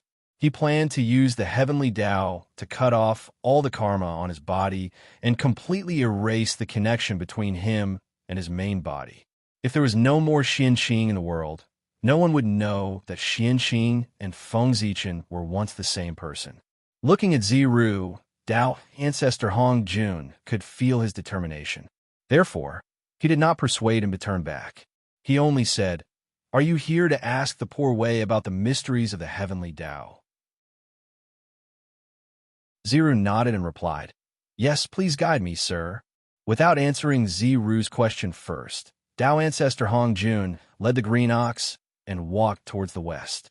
He gestured for Ziru to follow. Follow the poor way on the last leg of the journey. When Ziru heard that, he hurriedly followed. On the way, Tao ancestor Hong Jun explained his understanding of the heavenly Tao to Ziru as he rushed. The Tao of heaven is beneficial but not harmful. The Tao of man is to fight for it. The Tao of heaven is like a bow. The higher ones suppress it, the lower ones raise it, the surplus ones damage it, and the insufficient ones. The Tao of heaven destroys the surplus and makes up for the deficiency. The human Tao is different. It destroys the deficiency and provides the surplus. Who can have the surplus to serve the world? There is only the Tao. The two of them walked for a few days. Tao ancestor Hong Jun suddenly paused and remained silent. After a while, he said, "The poor way has already told you her understanding of the heavenly Tao. The rest will depend on you to comprehend it yourself." When Ziru heard that, he hurriedly thanked Tao ancestor Hong Jun. "Thank you for your guidance, sir." Tao ancestor Hong Jun's expression was indifferent as he gestured for Ziru to leave. However, Ziru refused and insisted on sending the Tao ancestor a distance away. The Tao ancestor did not insist and allowed Ziru to send him off. After another day, the Tao ancestor suddenly said to Ziru, "You and I are about to part. Before we part, the poor way has something to say. I heard that the rich give people money and the benevolent give people words. I am neither rich nor noble. I have no money to give you, but I am willing to give you a few words.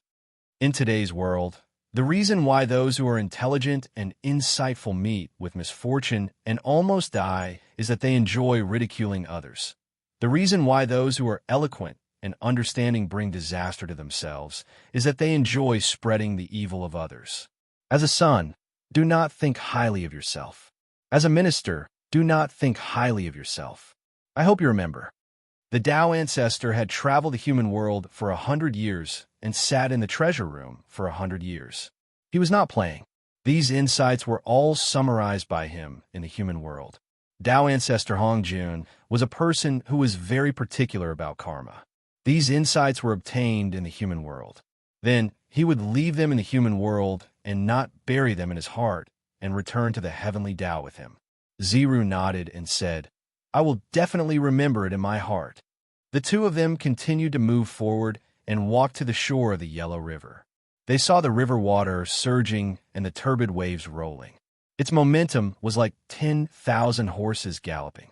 Its sound was like the roar of a tiger and thunder. Ziru stood on the shore and sighed. The dead are like old men, unwilling to part with day and night. The water of the Yellow River surges endlessly, and people's time passes endlessly. I do not know where the river water goes, and where does life return. Hearing Ziru's words, the Tao ancestor said, "Life is between heaven and earth, and one with heaven and earth. Heaven and earth are natural things. Life is also a natural thing. People change when they are young, strong, and old, just like how heaven and earth have the alternation of spring, summer, autumn, and winter. What is there to be sad about? Born in nature, die in nature. Let nature take its course, and one's nature will not be chaotic. If one does not let nature take its course and is busy between benevolence and righteousness, one's nature will be restrained. Fame exists in one's heart, and anxiety arises. If one wants to keep benefits in one's heart, one's worries will increase." Ziru explained, "I am worried that the great Tao is not enough, that benevolence and righteousness are not applied, that the chaos of war is endless, that the country is in chaos and cannot be governed. Therefore, I am lamenting that life is short, that I cannot contribute to the world, that I cannot contribute to the people." The Tao ancestor said, "Heaven and earth move on their own without anyone pushing them. The sun and moon move on their own without anyone burning them. The stars move on their own without anyone arranging them. Animals are born on their own without anyone creating them. This is nature. Why bother with people? The reason why people are born, they have nothing, they are honored, they're disgraced, they all have their own principles and ways. Follow the principles of nature, follow the ways of nature. The country will be self-governing, and people will be righteous. Why bother with etiquette and music to promote benevolence and righteousness? To care about etiquette and music to promote benevolence and righteousness is against human nature. It is like a person beating a drum to seek someone to escape. The louder the drum, the further the person escapes. After pausing for a moment, Tao ancestor Hong Jun pointed at the vast yellow river and said to Ziru, "Why don't you learn from the great virtue of water?" Ziru said, "What virtue does water have?" The Tao ancestor said, "Virtue is like water. Water benefits all living things and does not compete. It deals with people's evil. This is the virtue of being modest. Therefore, the river and the sea can be the king of 100 valleys. With its virtue, it can be the king of 100 valleys. Nothing in the world is weaker than water, and the strong cannot win. This is the virtue of gentleness. Therefore, gentleness triumphs over hardness. The weak triumphs over the strong. Because it has nothing, it can enter the void. From this, it can be seen that there is no need to speak of teaching. There is no need to do anything." When Ziru heard this, he suddenly understood and said, "Mister's words have enlightened me. When everyone is on top, the water is on the bottom. When everyone is easy, the water is on the bottom. When everyone is clean, the water is on the bottom. When everyone is evil, who can compete with them? This is the best virtue." The Tao ancestor nodded and said, "You can teach. You can remember that if you stand aloof from worldly affairs, then no one in the world can compete with you. Therefore, a saint moves at any time. A sage changes according to the situation. A wise person governs by doing nothing. An accomplished person is born in accordance with the heavens. After you leave, you should put away your arrogance and express it in your speech. Remove your desire and appearance. Otherwise, before you arrive, your voice will be heard. Before you arrive, the wind will move. You are flamboyant, like a tiger walking on the street. Who would dare to use you?" Ziru said, "Mister's words come from the bottom of your heart. Disciple has benefited greatly and will never forget it. Disciple will not neglect to thank Mister's kindness." When he finished, Ziru bid farewell to the Tao ancestor and boarded the carriage with his disciple. He reluctantly drove towards the country of Lu. After that, a disciple asked Ziru, "How is Laozi?" Ziru said, "Birds, I know they can fly. Fish, I know they can swim. Beasts, I know they can walk. Those who walk can be tied with nets. Those who swim can be caught with hooks. Those who fly can be caught with arrows. As for dragons, I do not know why. Dragons ride the wind and clouds to the 9 heavens. What I see is lousy. How can I surpass a dragon? My knowledge is deep and unfathomable. My ambition is high and difficult to know. Like a snake that can bend and stretch at any time, like a dragon that can change at any time. Lousy, you are my teacher." After Ziru asked the Tao ancestor, he had a feeling in his heart. He then went into seclusion for a few years and wrote the book Spring and Autumn. After the book was completed, Ziru once said, "The only one who knows me is the spring and autumn. The only one who has seen me is the spring and autumn." When the Spring and Autumn was published, Confucius, outside of the Confucian lineage, led the lineage of historians. History was clear and bright. The brush was like a knife. Ziru used the spring and autumn carving knife to write history books. He established the school of historians and recorded the vast ancient history in the history books, leaving it for the future generations. It was because of the spring and autumn that the era when the countries were at war was called the Spring and Autumn era by the future generations. Not long after writing the Spring and Autumn, Ziru passed away. That's right, Ziru was dead. He was really dead. His body merged with the heaven and earth. His real spirit merged with the heaven and earth and returned to the heaven and earth, becoming a part of the heaven and earth. That day, the 3 realms were shaken. Only Ziru's last words resounded through the heaven and earth. "We cultivators, if we hear the Tao in the morning, we can die in the evening. When his words fell, Ziru passed away. However, although Ziru had passed away, his righteous aura was not extinguished. It gathered in the sky and transformed into a mighty river that spanned across the heaven and earth. It was boundless. This river was formed after Ziru's death. It gathered all the righteous aura in the heaven and earth. Therefore, this river of righteous aura was also the source of the power of the Confucian school. After Ziru's death, his spirit was immortal. It merged with the laws of heaven and earth and transformed into a supreme power of the heavenly gods. It was powerful and firm, suppressing everything. All disciples of the Confucian school, as long as they had righteous aura in their hearts, could sense the righteous aura. They could also absorb the power of the Confucian school and command the laws of heaven and earth. In other words, although Ziru had died, his death had completed the Confucian school. After Ziru's death, the Confucian school became the Confucian school. It was no longer a school of thought. Instead, it was a true supreme great Tao that possessed unimaginable power. However, the higher the cultivation level of the Confucian school, the more powerful they would be. Once the righteous aura was released, they would be almost invincible among those of the same cultivation level. The Confucian school's mystical power was the law of heaven and earth. It could be said that there was no way to counter it. Even the cultivators of the divine demon lineage, who were known to be the strongest in terms of combat power, would not dare to say that they could defeat the disciples of the Confucian school in a direct battle. Moreover, the cultivation of the Confucian school was extremely fast. There was no need to refine Kanate Qi into one's body. One only needed to understand the principles and set one's mind to increase their cultivation level and obtain great power. The prodigies of the Confucian school could reach the Great Confucian school at the age of 60. Their strength was comparable to the Daluo Taoist priests. 60 years was only 60 years. It was inconceivable that they could contend against the Daluo Taoist priests in just 60 years. However, it really happened in the Confucian school. This was because the power of the Confucian school came from Ziru. Although Ziru had died, his power had not been extinguished. He had merged with the righteous Tao of heaven and earth and turned into a vast river. His power was comparable to that of a sage. The Confucian school was born from Ziru's power. The higher one's cultivation level, the more power they could borrow from Ziru.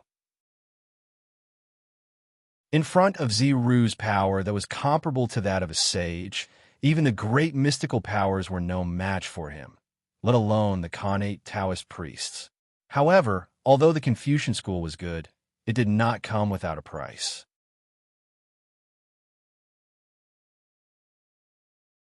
Chapter 879.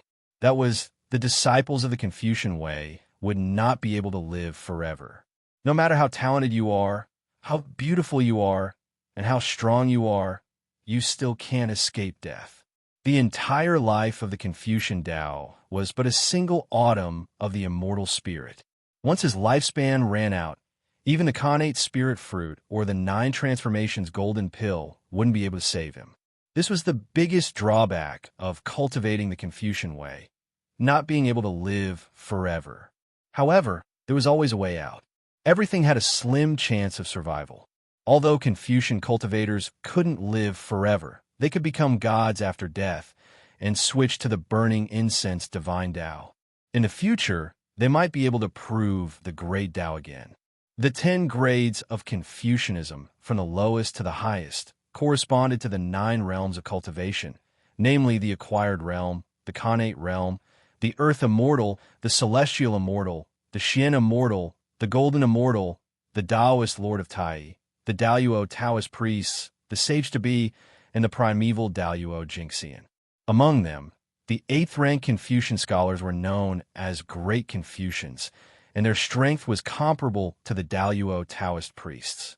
The rank 9 Confucian scholar was a half-saint, and his strength was comparable to a half-saint. The 10th rank was a saint, which was also the realm that Ziru had reached after his fall. It contained the righteous path of heaven and earth, and its strength was enough to stand shoulder to shoulder with a true saint. Ziru's body merged with the heavens and the earth.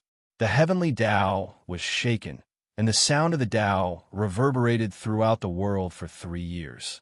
At the same time, on the day of Ziru's death, the strength of the disciples of the Confucian Tao rose explosively.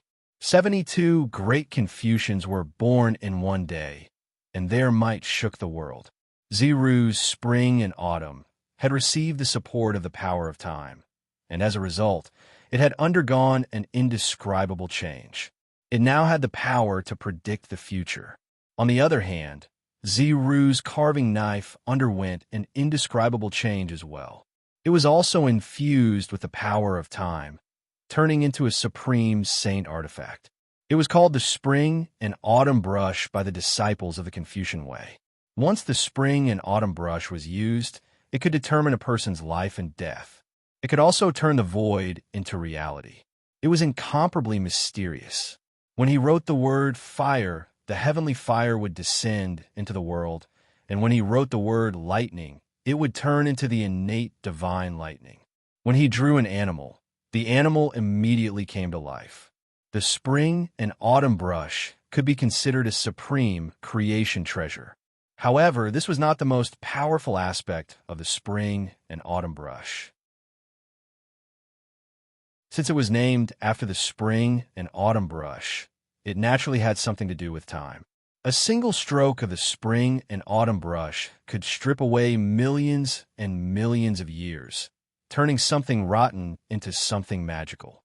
And when the Spring and Autumn Brush and Spring and Autumn were combined, they could even interfere with the future. By writing something that had never happened in the Spring and Autumn annals with a brush, it would become a reality not long after. It would become something that was destined to happen. When the two treasures were combined, it would be a Confucian Tao sacred artifact. Its power would not be inferior to a Khanate cardinal treasure. However, this treasure could not be used frequently because what it consumed was not magic power, but the fate of the scholarly faction. Body as one with heaven and earth. True spirit returning to heaven and earth? How could it be? How could Xianqing? In the Shanqing Hall on Golden Ao Island, the Grand Master of Heaven lost his composure when he saw the Xianqing's body merge with the world and his true spirit return to the primordial world. Xianqing was his pride, the most outstanding disciple of the Xian sect. How could he fall so easily? Although Xianqing was one with the heavens and earth, he did not really die. But in the eyes of the sect leader of Tongtian and the other great mediums, Xianqing was dead, completely dead. The innate true spirit had returned to heaven and earth. So how could it not be considered as falling? Yes, with Xianqing's realm, the innate true spirit was immortal and indestructible. But how could something that was in the mouth of the heavenly axiom be spat out so easily? What was the difference between merging with the heavenly axiom and not appearing in the world? Not everyone was like Tao ancestor Hongjun.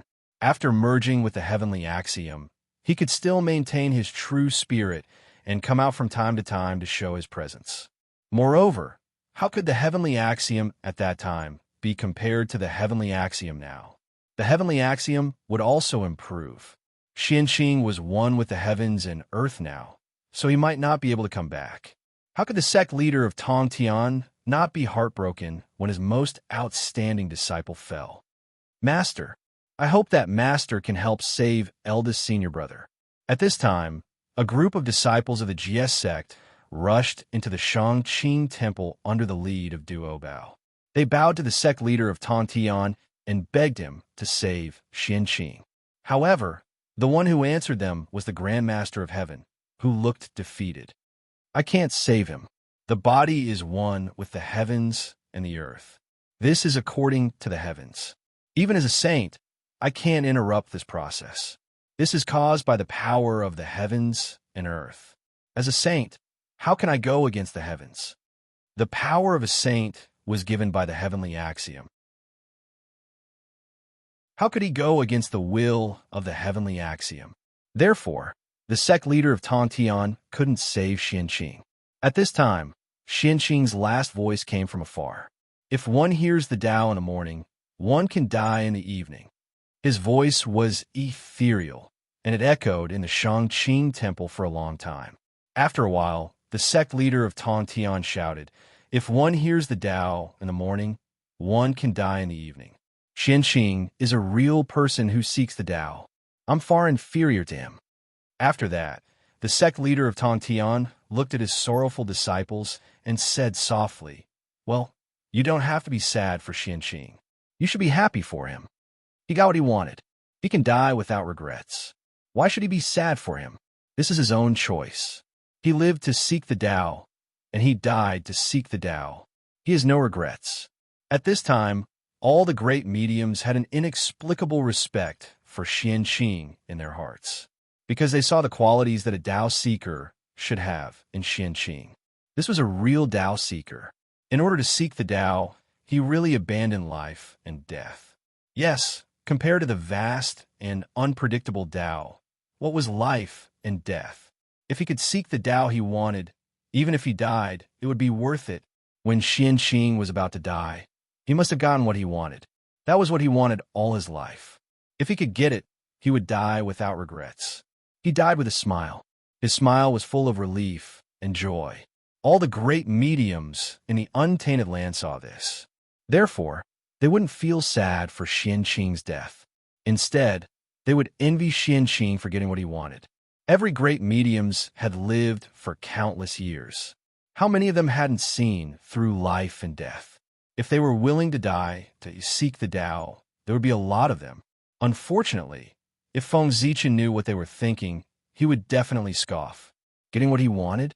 Dying to seek the Tao? Those are all fake. The so-called, if one hears the Tao in the morning, one can die in the evening was just a pretense before he disappeared. As for the relief and joy before his death, it came from the bottom of his heart. After all, after Xianqing died, he didn't have to act anymore. He also didn't have to worry about the trouble after his identity was exposed. The karma between him and the three pure ones was completely broken. Everything was over when a person died. Without all the troubles, how could Xianqing not be relieved and happy? It could only be said that one's imagination was the most fatal. However, although the karma was broken, the guilt in his heart was not so easily broken. It was true that the three pure ones had a grudge against Feng Zichen. But to Xianqing, they really raised him as their own son. He could not return this feeling. That's right. Eldest senior brother sacrificed himself for the Tao. That's what he wanted. We should be happy for him, not sad for him. If eldest senior brother was still here, he definitely wouldn't want to see us like this, acting like a little girl. Duobao's realm was profound. He quickly understood Xianqing's choice. He came back to his senses and suppressed the sadness in his heart. He started to talk to his junior brothers and sisters. Seeing that their master and senior brother had said so, the disciples of the GS school couldn't show it even though they were sad. They could only bury it in their hearts. However, it was impossible for them to reveal a smile. They could only remain expressionless and calm. It was also at this moment that a bright green light suddenly burst out from Penglai Island in the East Sea. Immediately, 3 12th grade green lotuses of creation appeared from the depths of the island. They broke through the void and flew towards Golden Turtle Island. What? Sensing that something was wrong, the sect leader of Tongtian's heart skipped a beat. He directly left the Shangqing temple and went outside the temple. This is outside the Shangqing temple on Golden Turtle Island. The sect leader of Tongtian looked at the 3 12th grade green lotuses of creation that suddenly appeared in front of him. There was shocked joy and relief in his eyes. At this moment, the sect leader of Tongtian finally knew why Xianqing's cultivation was so fast. It turned out that he really did it. He did what even a saint like him couldn't do. He cultivated the lotus seed of the 24th grade green lotus of creation into a heaven-opening treasure, the 24th grade green lotus of creation. With the help of the 24th grade green lotus of creation, Xianqing's cultivation speed could indeed be many times faster than ordinary people. Heaven-opening treasures were extremely mysterious, especially an auxiliary heaven-opening treasure like the green lotus of creation. The help it provided to its owner was even more obvious than heaven-opening treasures like the Taiji diagram. At this moment, Duo Bao and the others who sensed the commotion also ran out of the Shangqing temple. However, what entered their eyes was a scene that shocked them greatly. They saw the 3 12th grade green lotuses of creation intertwining in the air and emitting a bright green light. Under the illumination of the green light, the vitality of the entire Golden Turtle Island became denser. Duo Bao couldn't help but exclaim when he saw the 3 12th grade green lotuses of creation. What? 12th grade green lotuses of creation? Isn't this eldest senior brother's treasure? Why are there 3 of them at the same time? As the senior brother who had the best relationship with Xianqing, how could Duo Bao not recognize Xianqing's favorite treasure, the 12th grade green lotus of creation? It was also because he recognized it that he exclaimed, in Duo Bao's impression, there is only one green lotus of creation. Why were there 3 identical green lotuses of creation here?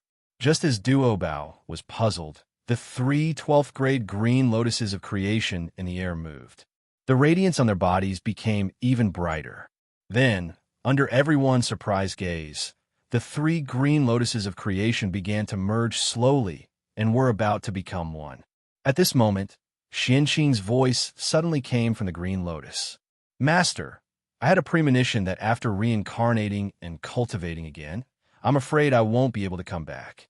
Therefore, before I reincarnated, I deliberately left this treasure behind.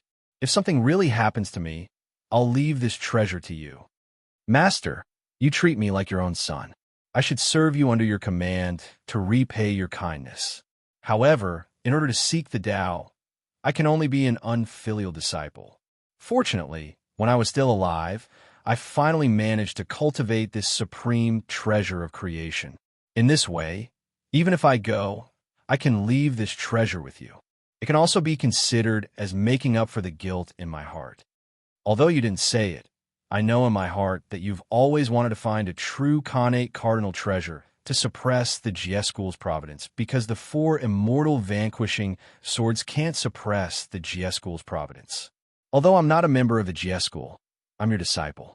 Therefore, I didn't want to see you work so hard. So, I found a Khanate cardinal treasure for you. When these 3 12th grade green lotuses of creation fuse, they can become a heaven-opening cardinal treasure, the 24th grade green lotus of creation. I think you should know more about the use of this treasure than I do. I won't say more here. With this 24th grade green lotus of creation, it's more than enough to suppress the Jie School's providence. Moreover, this treasure is also a heaven-opening cardinal treasure. It can also symbolize Panga's identity. With it, you should be able to untie the knot in your heart. The birth of this treasure can also let everyone know that the Shangqing Dao lineage's providence is also suppressed by a heaven-opening cardinal treasure. It's not inferior to the Grand Clear Dao lineage and the Jade Clear Dao lineage. Moreover, with one more heaven-opening cardinal treasure, you can also suppress the 2 Uncle Masters. You'll also feel much better. By the way, I hope you can apologize to my junior brothers and sisters on my behalf. Originally, I still had many Khanate numinous treasures with me and wanted to leave them. Unfortunately, in order to nurture this 24th grade green lotus of creation, I used all my treasures. However, it's still not enough. Because of this, I still owe Feng Zichen a huge debt. However, now that I'm no longer around, his huge debt is considered to have gone down the drain. Speaking of this, Xianqing laughed. Haha, to be able to cheat Feng Zichen before I die, one of my biggest regrets in life has been resolved. After saying this, the power that Xianqing left in the green lotus of creation began to dissipate slowly. Master, junior brothers and sisters, if I'm gone, there's no need to be sad for me. This is my choice. I have no regrets about what I want. Lastly, help me take care of the 3 immortal island. Unfilial disciple, Xianqing will remain. Master, please don't miss me. I'll be with you. At this point, the last remnants of Xianqing's power completely dissipated. At the same time, the 3 12th grade green lotuses of creation had also finished fusing. A stronger and bigger 24th grade green lotus of creation gradually appeared in front of sect leader Tongtian and the disciples of the GS sect. However, at this moment, no one was looking at this extremely precious Khanate cardinal treasure. They were all immersed in the sadness of Xianqing's departure. Although they had accepted the reality of Xianqing's departure, they didn't cultivate the heartless Tao. How could they not be moved? How could they give up so easily after thousands of years of being together? However, their sorrow didn't last for long because the supreme aura of the heavenly Tao woke them up very quickly. In the sky, majestic dark clouds filled the air and covered the entire sky of the East Sea. And in the deepest part of the dark clouds, a purple vertical eye was faintly discernible. That was the eye of the heavenly Tao. The heavenly Tao had appeared in person. It was the aura of the 24th grade green lotus of creation that had alarmed it.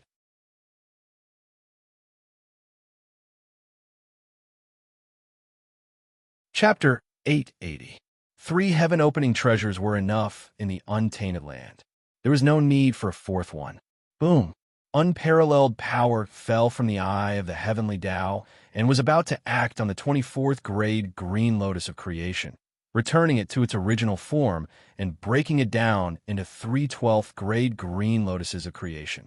Although the heavenly Tao was powerful, it had to follow the rules of heaven and earth. There were various restrictions, and it could not really do whatever it wanted. Therefore, the heavenly Tao could suppress and break down the 24th grade green lotus of creation, but could not destroy it. The price of doing that was not something the heavenly Tao could bear. Rumble. The power of the heavenly Tao fell and instantly came to the side of the 24th grade green lotus of creation. However, before this power could take effect, the Tongtian sect leader had already made his move. Whoosh, a mysterious and supreme Tao seal flew out of the Tongtian sect leader's body and imprinted on the 24th grade green lotus of creation at a speed faster than the power of the heavenly Tao. The power of the heavenly Tao paused a moment it saw this supreme Tao seal. It stopped dangerously above the 24th grade green lotus of creation, only 3 inches away. However, this distance was like a natural moat to the power of the heavenly Tao, making it unable to land. Panga's imprint. A dignified and cold voice suddenly reverberated between heaven and earth. It did not contain the slightest emotion, and no emotion could be heard. Immediately, the power of the heavenly Tao slowly retreated and disappeared from everyone's sight. The dark clouds also dispersed, and the sun shone down again. The heavenly Tao could attack the 24th grade green lotus of creation, but it could not attack the Panga's imprint. This was because the Panga's imprint represented Pangu, the founder of the untainted land and the creator of the heavenly Tao. How could the heavenly Tao offend its superior and attack the Pangu? The reason why the heavenly Tao could attack the 24th grade green lotus of creation was simple. Although this treasure was a heaven-opening treasure, it was born too late. The untainted land had been established for hundreds of millions of years. The ferocious beast tribulation and the tribulations of the 3 races had passed. The green lotus of creation had only matured then and missed too much. Most importantly, he did not make it in time for Panga's fall, so he did not get a share of Panga's legacy. Without Panga's legacy, what kind of heaven-opening treasure was it? It had a name, but did not have any luck. Wouldn't it be at the mercy of the heavenly Tao? On the other hand, the 3 supreme treasures of heaven opening not only had the merit of heaven opening, but also the providence of heaven opening.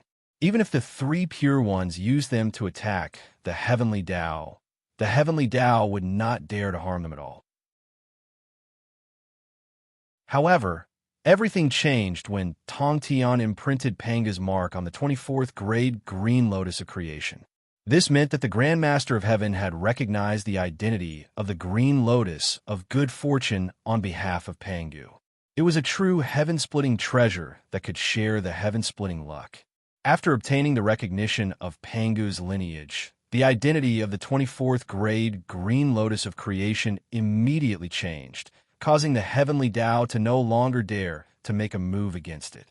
Having Pangu's recognition and not having Pangu's recognition were two different concepts. Just like the mountain god, no matter how many believers he had, as long as he did not receive the official recognition, he would still be an evil god and a wild god. It was illegal and would be suppressed by the official. This was the case with the Green Lotus of creation previously. On the other hand, the Grand Master of Heaven's Pangu's mark was equivalent to an imperial edict. It gave the Green Lotus of creation an official identity, causing it to leap to become a righteous god of heaven and earth and be worshipped by heaven and earth. Sai, this was the biggest difference between Xianqing and the Grand Master of Heaven. In Xianqing's hands, the 24th grade Green Lotus of creation could never see the light of day. Once it appeared in the world, it would be attacked by the heavenly Tao. However, in the hands of the Grand Master of Heaven, the Green Lotus of creation was a true heaven-splitting treasure. Even the heavenly Tao could not touch it at all. Xianqing, Sai, looking at the Green Lotus of creation in front of him, the Grand Master of Heaven could not say a word, even if he had thousands of words in his heart. In the end, he could only sigh helplessly. The Grand Master of Heaven already understood Xianqing's thoughts. He wanted to use the heaven-splitting treasure to repay his master's kindness so that he could integrate into heaven and earth without any worries. Since this is your last wish, I'll fulfill it for you. After putting away the Green Lotus of creation, the Grand Master of Heaven suddenly pulled out the Qingping sword and slashed it in front of him. Bang! It was as if a string had been broken. The Grand Master of Heaven had cut off all the karma between him and Xianqing with one sword. From this moment on, Xianqing and the Grand Master of Heaven had nothing to do with each other. From now on, the Grand Master of Heaven did not have a disciple named Xianqing. Xianqing, you want to seek the Tao? How can I not fulfill your wish? However, from now on, the fate between you and me as master and disciple is over. After the sword fell, the Grand Master of Heaven seemed to have aged a lot. His body suddenly bent, and a few more strands of white hair appeared on his temples. Sigh. Finally, the Grand Master of Heaven sighed and turned to return to the Shangqing Temple. From this day on, unless something big happened in the three realms, the Grand Master of Heaven would rarely be seen in the world. The Grand Master of Heaven was not the only one who had formed a karma with Xianqing, but the entire three pure ones. Therefore, it was not enough to sever the karma with the Grand Master of Heaven. Xianqing still had to sever the karma with the Grand Pure One and the Heavenly Lord of Primordial Beginning. Two wisps of clear light rose from Penglai Island and landed in the Eight Visions Palace of Mount Shouyang. The first wisp of clear light was formed by the karmic position of Pill ancestor Xianqing. In the past, Xianqing had opened the Qi Pill lineage and used it to prove the karmic position of Pill ancestor. The other wisp of clear light was formed by Xianqing's talisman ancestor karmic position. After opening the Qi Pill lineage, Xianqing established the talisman Tao in the untainted land and became the ancestor of the talisman Tao. Now that Xianqing had died, he gave the karmic positions of Pill ancestor and talisman ancestor to the Grand Pure One to sever the karma between them. Uncle Master, please grant my wish. Xianqing's pleading voice came from the karmic position of heaven and earth. Sigh, why bother? The Grand Pure One shook his head and sighed. He had no choice but to accept the two karmic positions of heaven and earth. Immediately, the Taiji diagram shook slightly, and a wisp of yin and yang sword light fell, severing the karma between the Grand Pure One and Xianqing. Xianqing, you may leave. After saying that, the Grand Pure One closed the door of the Eight Visions Palace and returned to silence. However, who could understand the thousands of thoughts in his heart? Another two wisps of clear light rose from Penglai Island and landed in the Jade Palace of Mount Kunlun. This was Xianqing's refining experience and the karmic position of prehistoric land. Needless to say, Xianqing's refining experience was even better than the refining method of the Jade Clear lineage. The number one forger in the prehistoric land was not an exaggeration.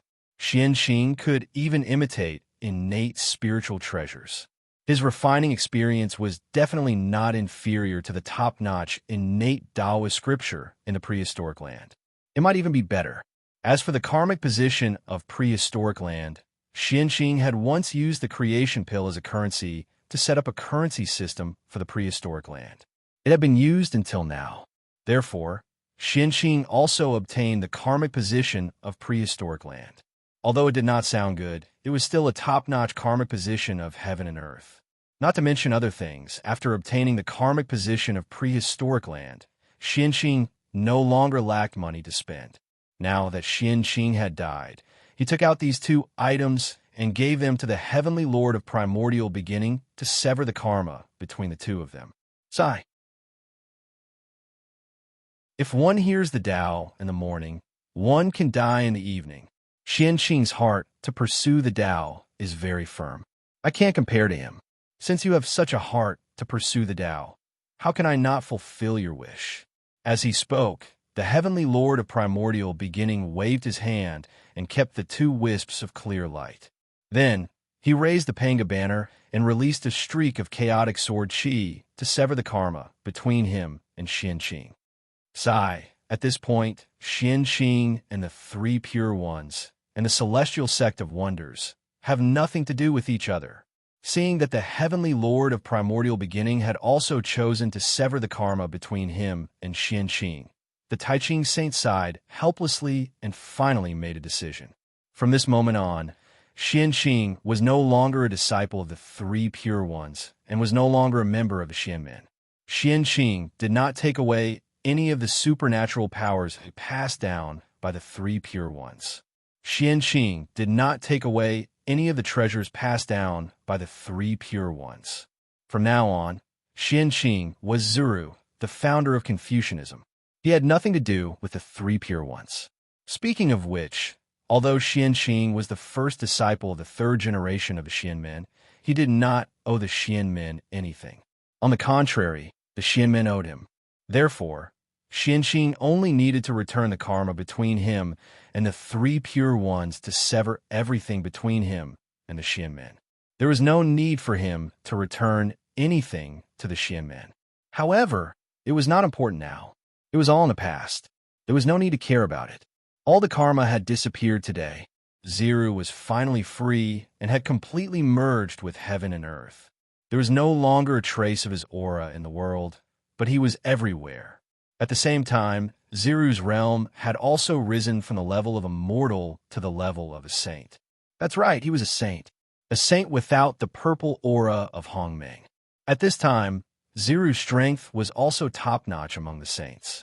Even the strongest saint, the Taiching saint, was no match for Ziru. It was a pity that although Ziru was strong, he did not have any intelligence. In short, Ziru's current state was the incarnation of the heavenly axiom. It was an incarnation led by the will of the heavenly axiom. Therefore, Ziru was very strong. He could be said to be invincible among the saints. The saints could only borrow the power of the heavenly axiom, but Ziru was the heavenly axiom itself. What could the saints use to fight him? There were two sides to the heavenly axiom. One was righteous and the other was evil. Ziru's body merged with heaven and earth. He used the righteous aura that he cultivated to forcefully materialize the righteous side of the heavenly axiom. That was the current Confucianism, which was Ziru himself. The one who controlled Ziru's power now was the righteous side of the heavenly axiom. We could call him the Confucianism. Just as Xianxing severed the karma between himself and the three pure ones, Feng Zichen could not help but feel a sense of relief in his heart. This problem was finally solved. He did not have to worry about it in the future.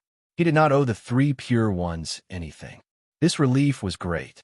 Feng Zichen's realm, which had not moved for a long time, suddenly rose at this moment. It was not the incarnation's realm that rose again, but the realm of his original body. It rose from the ninth heaven of Hunyuan essence to the perfected ninth heaven and began to move towards the 10th heaven of Hunyuan essence. The sudden change directly woke up Feng Zichen's original body from a deep sleep. Previously, in order to send out a wisp of innate true spirit to reincarnate, Feng Zichen exhausted the last of his strength and fell into a deep sleep. But now, as his realm soared, Feng Zichen's strength increased as well. Naturally, he woke up. There's such an effect in untangling the knot in one's heart. I really didn't expect that this kind of epiphany would happen to me. And it happened in the ninth heaven of Hunyuan essence. It's really incredible. Feng Zichen's current situation was that after letting go of everything, he had an epiphany and his realm began to advance by leaps and bounds. This situation was very common in low-level realms, such as Earth Immortals and Sky Immortals. But when one's strength reached Feng Zichen's realm, which was the ninth heaven of Hunyuan essence, it was very unusual for such a situation to occur. What kind of epiphany could support Feng Zichen's advancement? It was incredible. But immediately, Feng Zichen found a reason. The epiphany was just a bait. The real reason why his realm soared was because of the accumulation. The Hongmeng Qi and the power of the Great Path had been fighting each other for so many years. It was unknown how much Feng Zichen had comprehended the Great Path. Now that was triggered by the epiphany, it all gushed out. Naturally, it caused Feng Zichen's realm to soar. Unfortunately, although the sudden increase in realm caused Feng Zichen to wake up, it did not help much in the battle between the Hongmeng Qi and the power of the Great Path. At this moment, Feng Zichen was still unable to devour the power of the Great Path in his body. He could only let them fight with the Hongmeng Qi. Alas, if he wanted to solve the hidden dangers in his body, he had to wait for his reincarnation to grow up as soon as possible.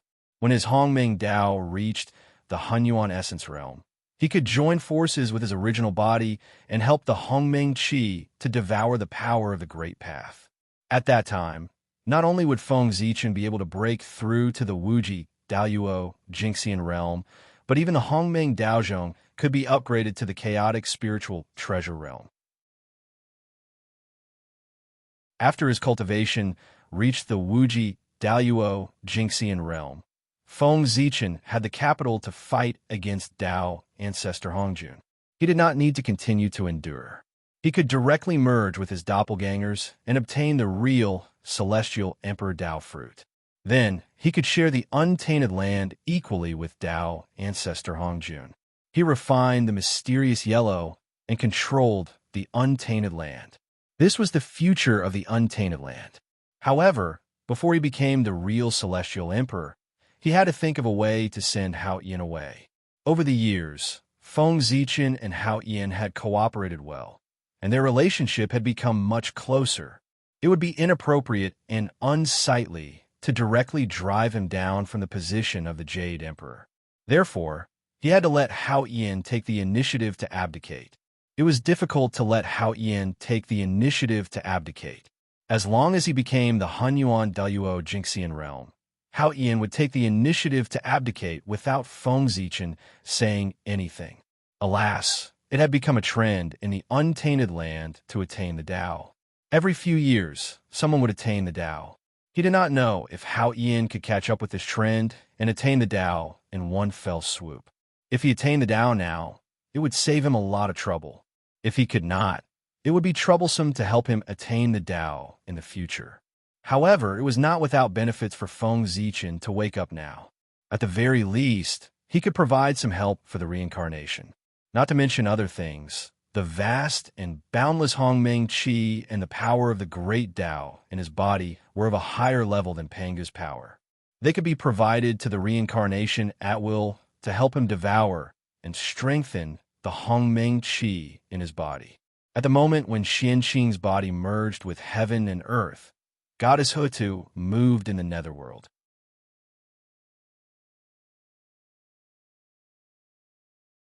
Chapter 881. Ever since she resurrected Ancestor Jiang, the Lady of Earth had disappeared. No one knew what she was planning. But now, with the fall of Xianqing, the Lady of Earth was also alarmed. She did not want to see Xianqing fall just like that. She wanted to save him. Back then, when the Lady of Earth turned into reincarnation, Xianqing had once contributed. The Lady of Earth had always remembered it in her heart. With this karma, she really could not sit back and watch Xianqing fall just like that. As soon as the Lady of Earth appeared, She was noticed by the Emperor of Fengdu then. His happy face darkened. That was because he guessed the Lady of Earth's purpose. Did the Lady of Earth suddenly appear at this moment other than saving Xianqing? Good heavens, is this a backstab from an ally? It's really uncomfortable. No, I have to stop the Lady of Earth. I can't let her think of a way to save Xianqing. In fact, Feng Zichen did not know if the Lady of Earth had a way to save Xianqing. However, she had the only chaos treasure in the primordial world. Who knew what she was hiding? What if she really pulled back a wisp of Xianqing's consciousness? He had to be careful about that. Xianqing had spent so much effort to completely fall. He could not let the Lady of Earth destroy it. Lady of Earth, don't even think about stabbing me in the back. Feng Zichen shouted crazily in his heart. However, how could he stop the Lady of Earth? That was a problem. He definitely could not explain the reason to her directly. I have an idea. The Emperor of Fengdu thought of a way. He decided to strike first. He wanted to think of a way to save Xianqing before the Lady of Earth attacked. Didn't the Lady of Earth want to save Xianqing? As her good friend, how could the Emperor of Fengdu not help her? As long as the Emperor of Fengdu saved Xianqing, the Lady of Earth would naturally give up the idea of attacking. It did not matter if she continued to attack. With the Emperor of Fengdu's help, it was better than the Lady of Earth attacking alone. This way, he could secretly do something and save the Xianqing in his heart. Go! With a thought, the Emperor of Fengdu secretly made a move and activated the 10 directions pure land that Xianqing had once established in the Netherworld. In the blink of an eye, the Netherworld glowed with azure light. A boundless pure land emerged and illuminated the void in all directions. At the same time, a figure that looked very similar to Xianqing gradually appeared in the depths of the 10 directions pure land. This was the incarnation that Xianqing left in the 10 directions pure land. However, with Xianqing's death, this incarnation situation was not good. His consciousness had long since disappeared, and his body had become incomparably illusory. It was as if he could disappear at any moment. However, although Xianqing's incarnation was about to disappear, it hadn't disappeared yet. And he was the last trace of Xianqing in this world. If he wanted to revive Xianqing, he had to rely on this incarnation. Goddess Hutu, who was about to use her divine ability to collect Xianqing's remnant thoughts, was first stunned when she saw the appearance of the 10 directions pure land. Then, she saw the incarnation that Xianqing left in the 10 directions pure land, and her eyes lit up. Goddess Hutu immediately stopped using her divine ability. Instead, she took out a strand of the Earth's creation origin and inserted it into Xianqing's incarnation to stabilize his illusory body. However, although Goddess Hutu could stabilize Xianqing's incarnation's body, she couldn't restore his consciousness that had long been destroyed. Just as Goddess Hutu was thinking about her next move, human Emperor Gaochen, who was in the Emperor's city, also took action after learning about what happened from the Emperor of Fengdu. Gaochen didn't restore Xianqing's incarnation's consciousness. Instead, he wrote an imperial edict and stamped it with his imperial seal. Then, he sent it to the Lingxiao Palace and the Heavenly Emperor at the fastest speed. When the Heavenly Emperor opened it, he saw the following words on the imperial edict. Today, the old Emperor Xianqing merged his body with the heavens and earth and transformed the righteous path into the world. He has great merit for all living beings in the world. Therefore, Gaochen decided to confer Xianqing the title of the Eastern Extremities Viridescent Splendor Emperor to rule all living beings. That was the only sentence written on the imperial edict. Below it was the imperial seal of Gaochen. However, there were many empty spaces behind Gaochen's name. Obviously, it was left for others to write. This was an imperial edict conferring Xianqing the title of the Eastern Extremities Viridescent Splendor Emperor. As for why this imperial edict was sent to him, Hao Tian knew that Gaochen wanted him to stamp his imperial seal on it. The Eastern Extremities Viridescent Splendor Emperor was the ruler of all living beings. From this, it could be seen that this imperial throne's power was not inferior to the 4 imperials. With Gaochen's karmic rank, he was unable to confer such a title. He had to get the unanimous consent of Hao Tian and the other 3 Imperials before this imperial edict could take effect. Hao Tian and the 4 Imperials had to agree before Xianxing could be conferred the title of the Eastern Extremities Viridescent Splendor Emperor. So, should he agree? Hao Tian's face was full of hesitation as he looked at the imperial edict. If it was any other position, Hao Tian wouldn't mind giving Gauchen face and agreeing to it directly. However, the Eastern Extremities Viridescent Splendor Emperor was different. This was an imperial throne that was comparable to the 4 Imperials. It had supreme power.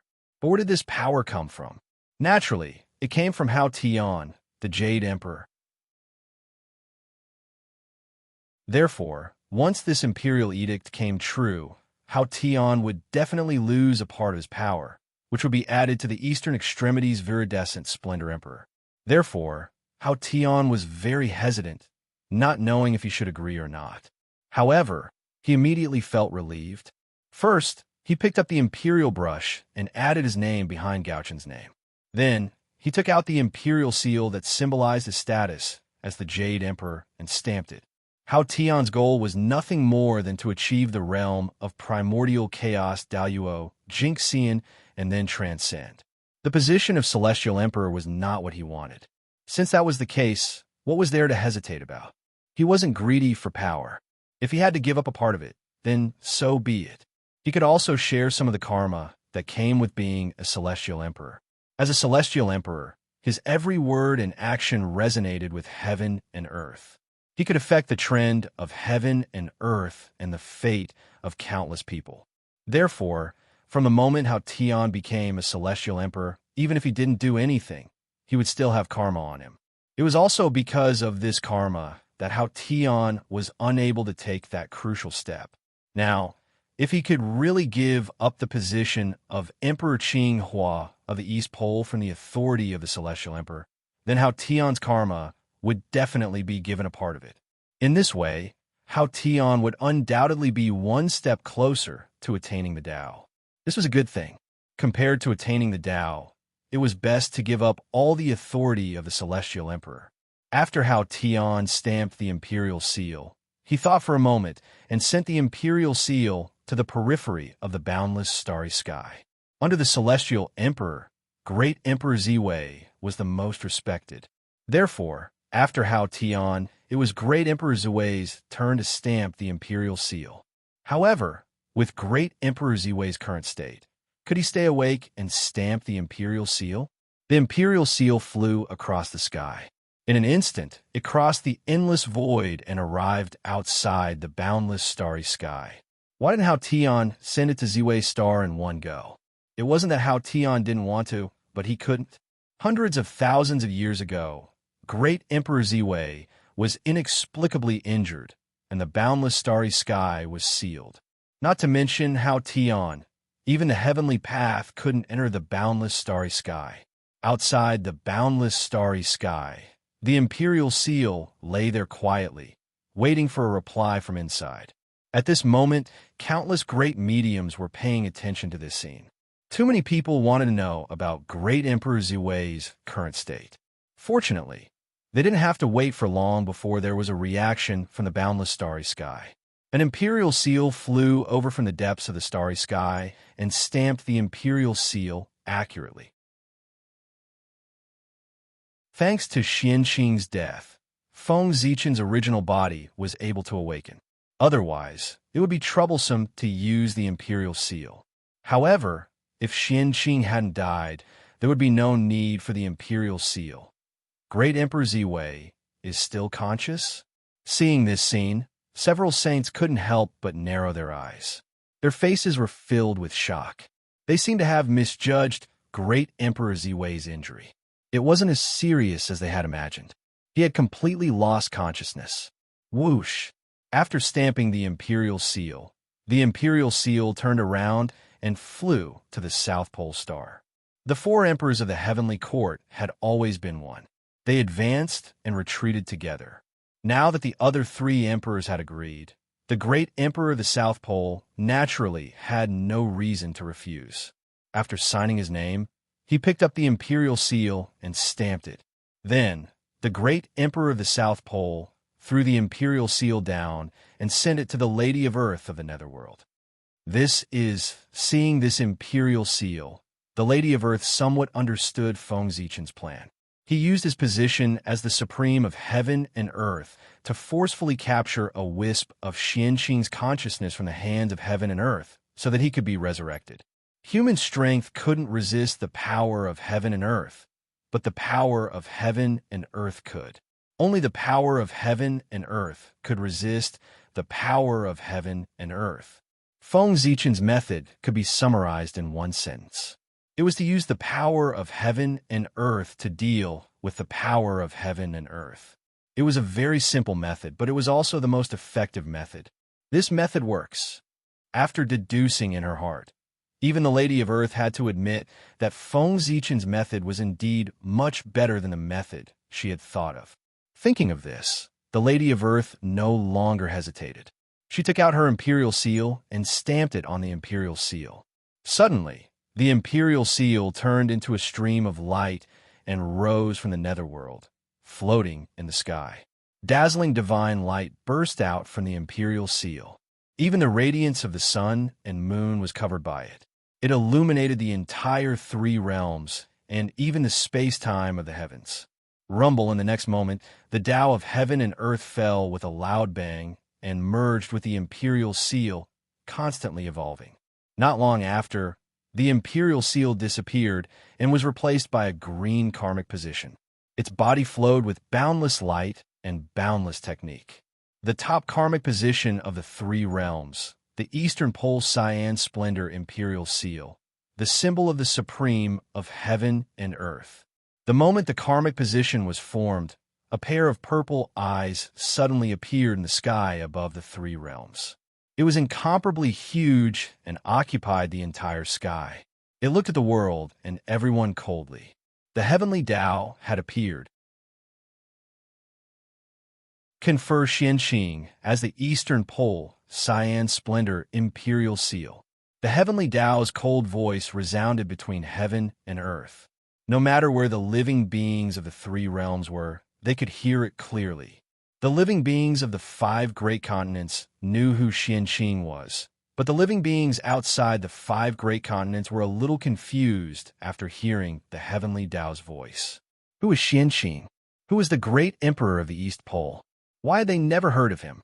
For some reason, the further away one was from the 5 great continents, the less one knew about the 3 realms. In some remote places, such as the place where Feng Zichen's reincarnation was, they had never heard of the existence of the 3 realms, nor did they know about the 5 great continents. They had never heard of the human emperor, saint, heavenly court, and so on. They even thought that the entire world was as big as the continent under their feet. Therefore, at this moment, these people were so shocked when they suddenly heard the heavenly Tao's voice. This short sentence revealed too much information, directly shattering the 3 views of these people. The imperial edict jointly made by the 5 emperors of the heavenly court was equivalent to an imperial edict written by the real heavenly emperor himself. It had supreme power. Even the heavenly Tao would not deny this imperial edict. Instead, it conferred the title of Xianqing according to the contents of the imperial edict. Whoosh! As soon as the heavenly Tao's voice fell, the karmic rank directly fell from the sky into the body of Xianqing's incarnation in the 10 directions pure land of the netherworld. In an instant, endless light rose from the body of Xianqing's incarnation. His body directly stabilized and had a physical body. His eyes also regained their spirit. However, although his eyes were full of spirit, there was no emotion at all. It was frighteningly cold.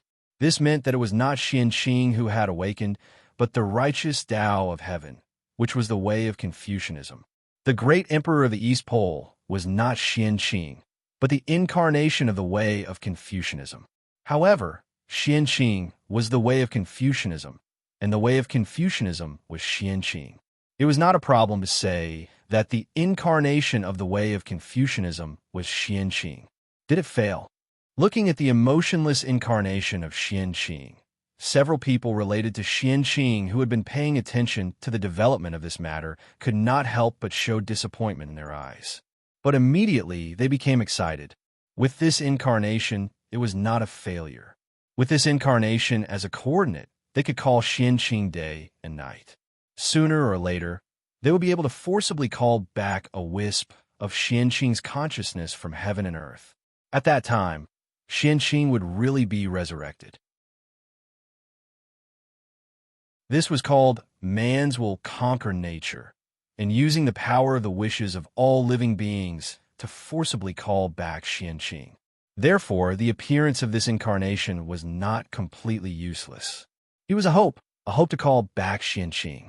Few, in the Emperor's city, looking at the incarnation of the way of Confucianism, Feng Zichen could not help but let out a long sigh of relief. The birth of this incarnation of the way of Confucianism was facilitated by him. The method of calling Qianqing with the power of the wishes of all living beings could indeed call Qianqing back from heaven and earth. After all, man's will conquer nature. But there was a premise, and that was that Qianqing was willing to return. If Qianqing was willing to return, this method could indeed call him back. But if Qianqing was not willing to return, then this method, no matter how the living beings called, Qianqing would not return. Of course, only Feng Zichen knew that Qianqing was not willing to return. Outsiders did not know, and Feng Zichen did not intend to tell anyone. Just take it as a memento for everyone. Let this incarnation of the Confucian path save the people in the 10 directions pure land and be the great emperor of the East Pole. Gradually, the divine light receded, revealing a benevolent and majestic supreme of heaven and earth. The great emperor of the Eastern Pole was wearing a crown and a colorful robe. He was sitting on a 9-colored lotus throne in the 7 Treasures Qian Forest. P.S. Don't stay up late. People with excessive heat have a headache. Double monthly votes tomorrow.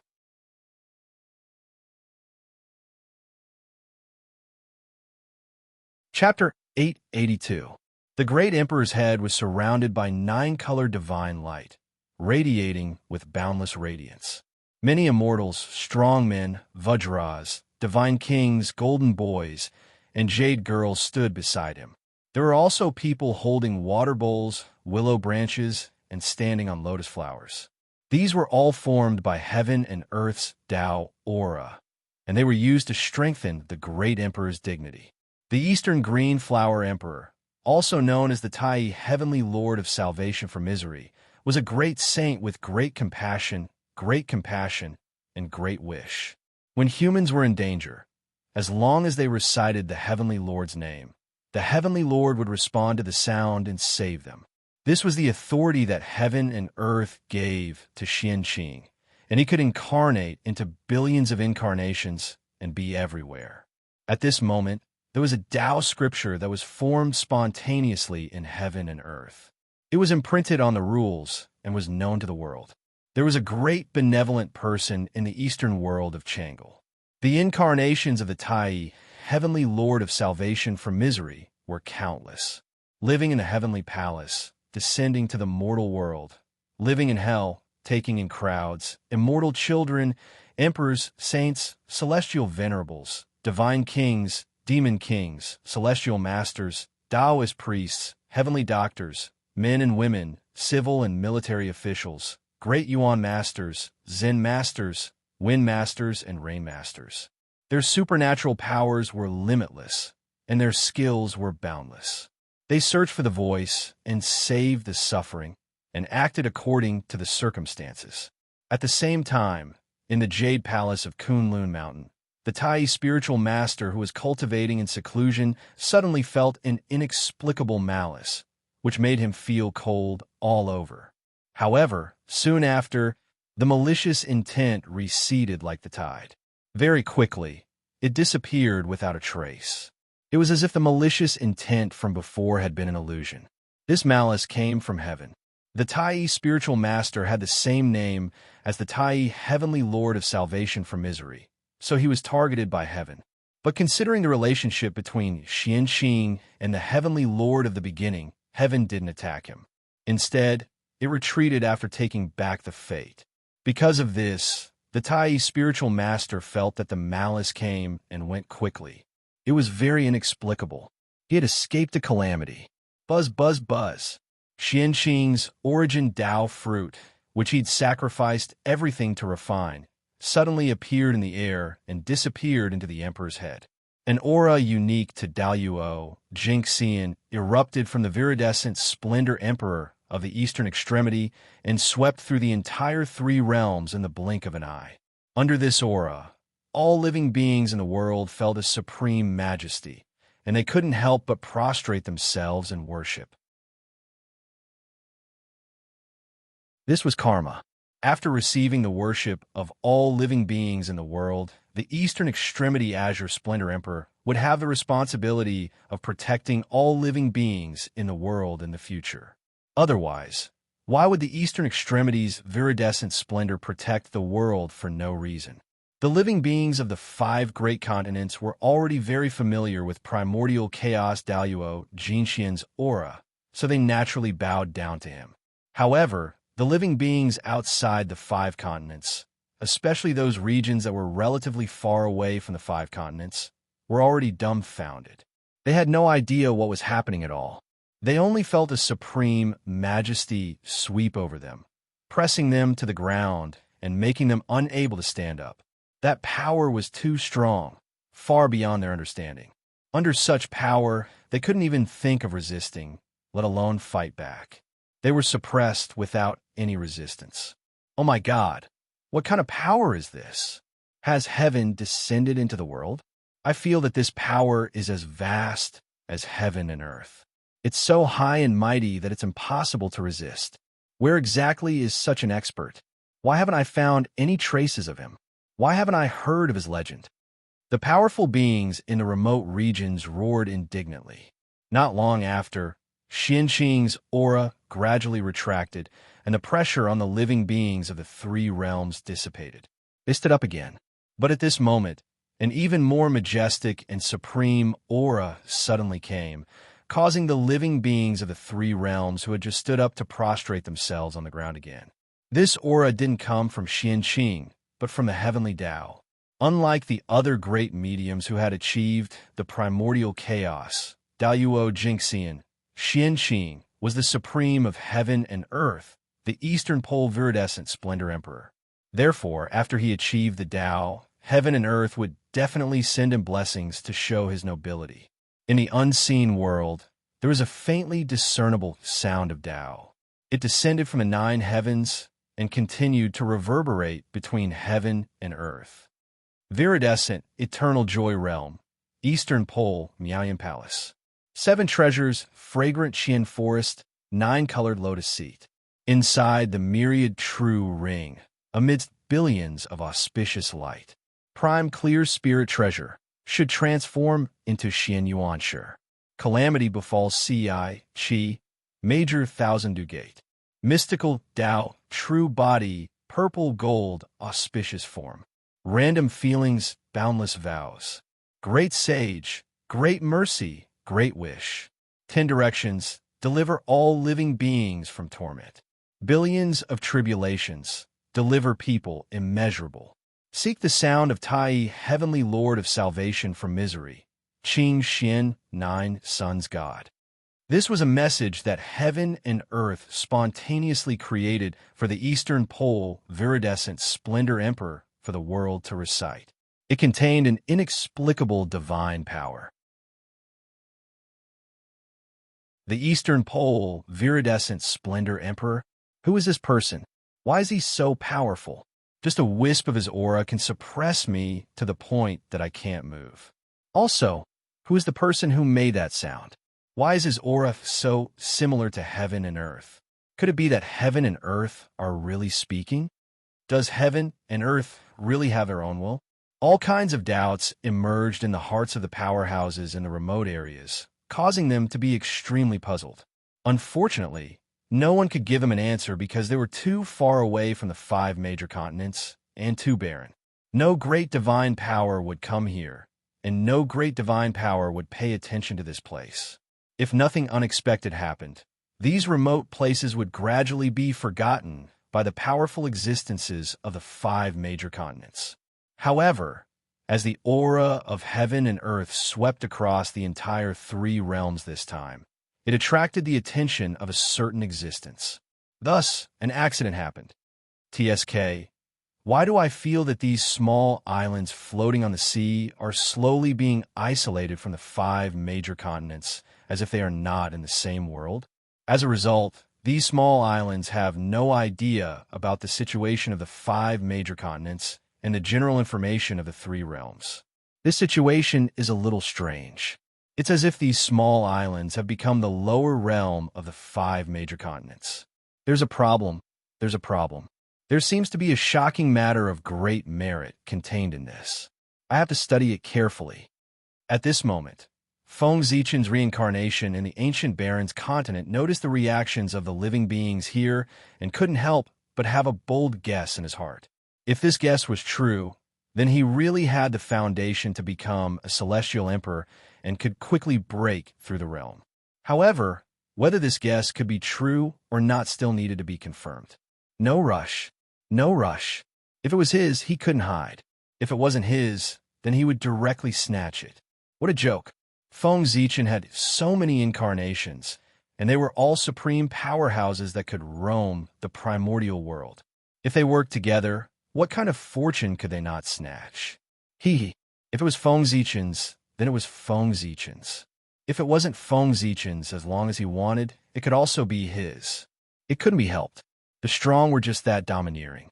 I'm not convinced. Come and hit me.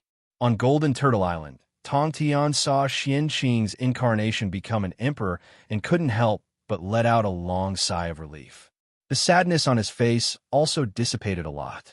Then he heard him explain to the disciple beside him, with this incarnation, it's equivalent to Xianqing burying a nail in the primordial world. After that, as long as someone talks about Xianqing every day, there might be a day when Xianqing will be awakened. Speaking of this, Tong Tian couldn't help but sigh. The human emperor is indeed a great talent. No wonder he's the #1 prodigy in the primordial world. The poor Wei is far inferior to him. Xianqing transformed into the Tao, and his body merged with the world. The poor Wei could only be helpless. However, the human emperor could come up with such an ingenious idea to summon Xianqing back in such a short period of time. Seek the voice, seek the feelings, and save the suffering. Just these 8 words are enough for the living beings of the 3 realms to chant Xianqing's name all the time. It's really an amazing idea. With the living beings of the 3 realms chanting day and night. Even if Xianqing can't be summoned back, it's enough to protect his consciousness from being completely lost in the heavenly axiom. In this way, after the immeasurable calamity, when the world is destroyed, Xianqing will be reborn. Speaking of this, Tong Tian suddenly reprimanded the disciples. All of you should cultivate well. Xianqing has already attained the Tao fruit of the origin. He's detached from the world and can survive thousands of calamities. Even if the immeasurable calamity comes, it won't affect him at all. But all of you are different. Without the Tao fruit of the origin, you can't transcend the world. When the immeasurable calamity comes and the world is destroyed, all of you can't escape the fate of death. When the world is destroyed, Xianqing will be freed from the world and be reborn, but all of you will fall with the world. How sad is that? So cultivate well. As long as you can attain the Tao fruit of the origin, you'll meet Xianqing sooner or later. Otherwise, it's goodbye forever. After that, Tong Tian entered the Shangqing temple with his hands behind his back. Now that Xianqing's matter was resolved, the knot in his heart was also untied. He felt much more relaxed. As long as he could ensure that Xianqing didn't get lost in the heavenly axiom and was completely assimilated by the heavenly axiom, Xianqing would be reborn sooner or later. This was because the primordial Daluo Jinxian could survive thousands of calamities. He wouldn't die. The reason why Xianqing fell now was that he was assimilated by the world and became a part of it. But the world would be destroyed sooner or later, but the primordial Daluo Jinxian wouldn't. As long as the world was destroyed, Qianqing would be freed and regain his freedom. The heavenly court has changed. With the birth of the Eastern Pole Qinghua Emperor, some people looked at the fate of the heavenly court and couldn't help but frown. As mentioned above, the fate of the heavenly court had changed from the original 5 pillars to the current 6. But this wasn't the biggest change. The biggest change was that the giant pillar that represented the Celestial Emperor had shrunk. Although it was still the biggest, it was reduced to the same level as the other 5 pillars. It was no longer unique and above the other 4 pillars. It had the image of suppressing the world. This meant that the authority of the Celestial Emperor had been further weakened. In the past, the heavenly court also had the 4 emperors. But that was because the 4 emperors were the same. The Celestial Emperor was nominally above the 4 emperors and had the authority to command the 4 emperors. But now, with the birth of the Eastern Pole Qinghua Emperor, the Celestial Emperor's authority had been further weakened. The heavenly court had evolved from a situation where the Celestial Emperor was the sole ruler and the 4 emperors ruled together to a situation where the 6 emperors ruled together. In other words, the Celestial Emperor was no longer high and mighty. Instead, he had become like the other emperors. Although he was the head of the 6 emperors, he didn't have a supreme status. Well, from now on, it wasn't appropriate to call Hao Qian the Celestial Emperor anymore. He should be called the Jade Emperor. The head of the 6 emperors, the Jade Emperor, was the Lord of all heavens and ruled over all heavens. It was also at this moment that the heavenly court no longer had a Celestial Emperor. The primordial world no longer had a Celestial Emperor. The 3 realms had entered an era where the 6 emperors ruled together. The position of the Celestial Emperor was empty. In other words, Feng Zichen's opportunity was about to arrive. At this time, as long as someone with great merit could obtain the recognition of the 6 emperors at the same time, then theoretically, he could directly become the Celestial Emperor without refining the fate of heaven and earth. The complete authority of the Celestial Emperor was divided into 6 parts and evolved into the current 6 emperors. Each emperor held 1/6 of the Celestial Emperor's authority in their hands. As long as they combined their authority, they could restore the complete authority of the Celestial Emperor. This meant that the 6 of them could work together to promote a true Celestial Emperor. There was no need for the 6 emperors to hand over their authority. As long as the 6 of them worked together, they could evolve into a new supreme authority that covered all the authority and karmic ranks of the Eldritch world, the authority of the Celestial Emperor. This was the source of all authority, and all authority was a branch of the Celestial Emperor. The Celestial Emperor had the power to control everything and also the power to bestow authority to all things. When this authority appeared, all the authorities would listen to the Celestial Emperor's orders. Even the authority of the 6 emperors was no exception and could be taken away at any time. No, to be precise, when the authority of the Celestial Emperor appeared, no matter who it was, no matter what authority they had previously grasped, they would change from the owner of the authority to the manager of the authority. They would manage the Eldritch world on behalf of the true Celestial Emperor. They only had the ability to use the authority, but they didn't have the ability to own the authority. This was because all the power of the authority belonged to the Celestial Emperor. When the Celestial Emperor wasn't around, anyone could become the owner of the authority. However, when the Eldritch world was around, all the authority had only one owner, and that was the Celestial Emperor. This was why the Celestial Emperor was said to be supreme, infinite, and more honorable than the saints. The Celestial Emperor truly controlled everything in the Eldritch world.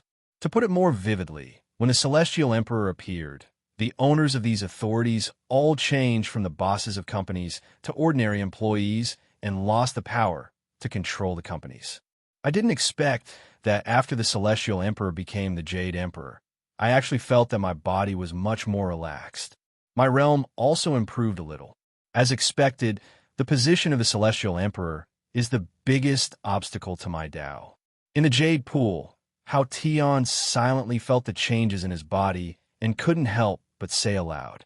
After being the Celestial Emperor for so many years, Hao Tian didn't do it for nothing.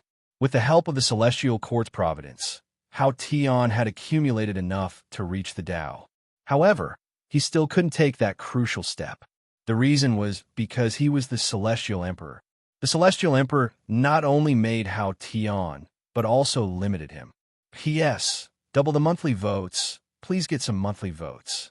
In the middle of the month, I posted a single chapter, saying that I would update it according to fate. However, I didn't do that in the end, because there were still people who wanted this book, about 800 to 900 people. Of course, other than them, there weren't many people who read it. I wrote it for them. My book has 3,080 subscriptions.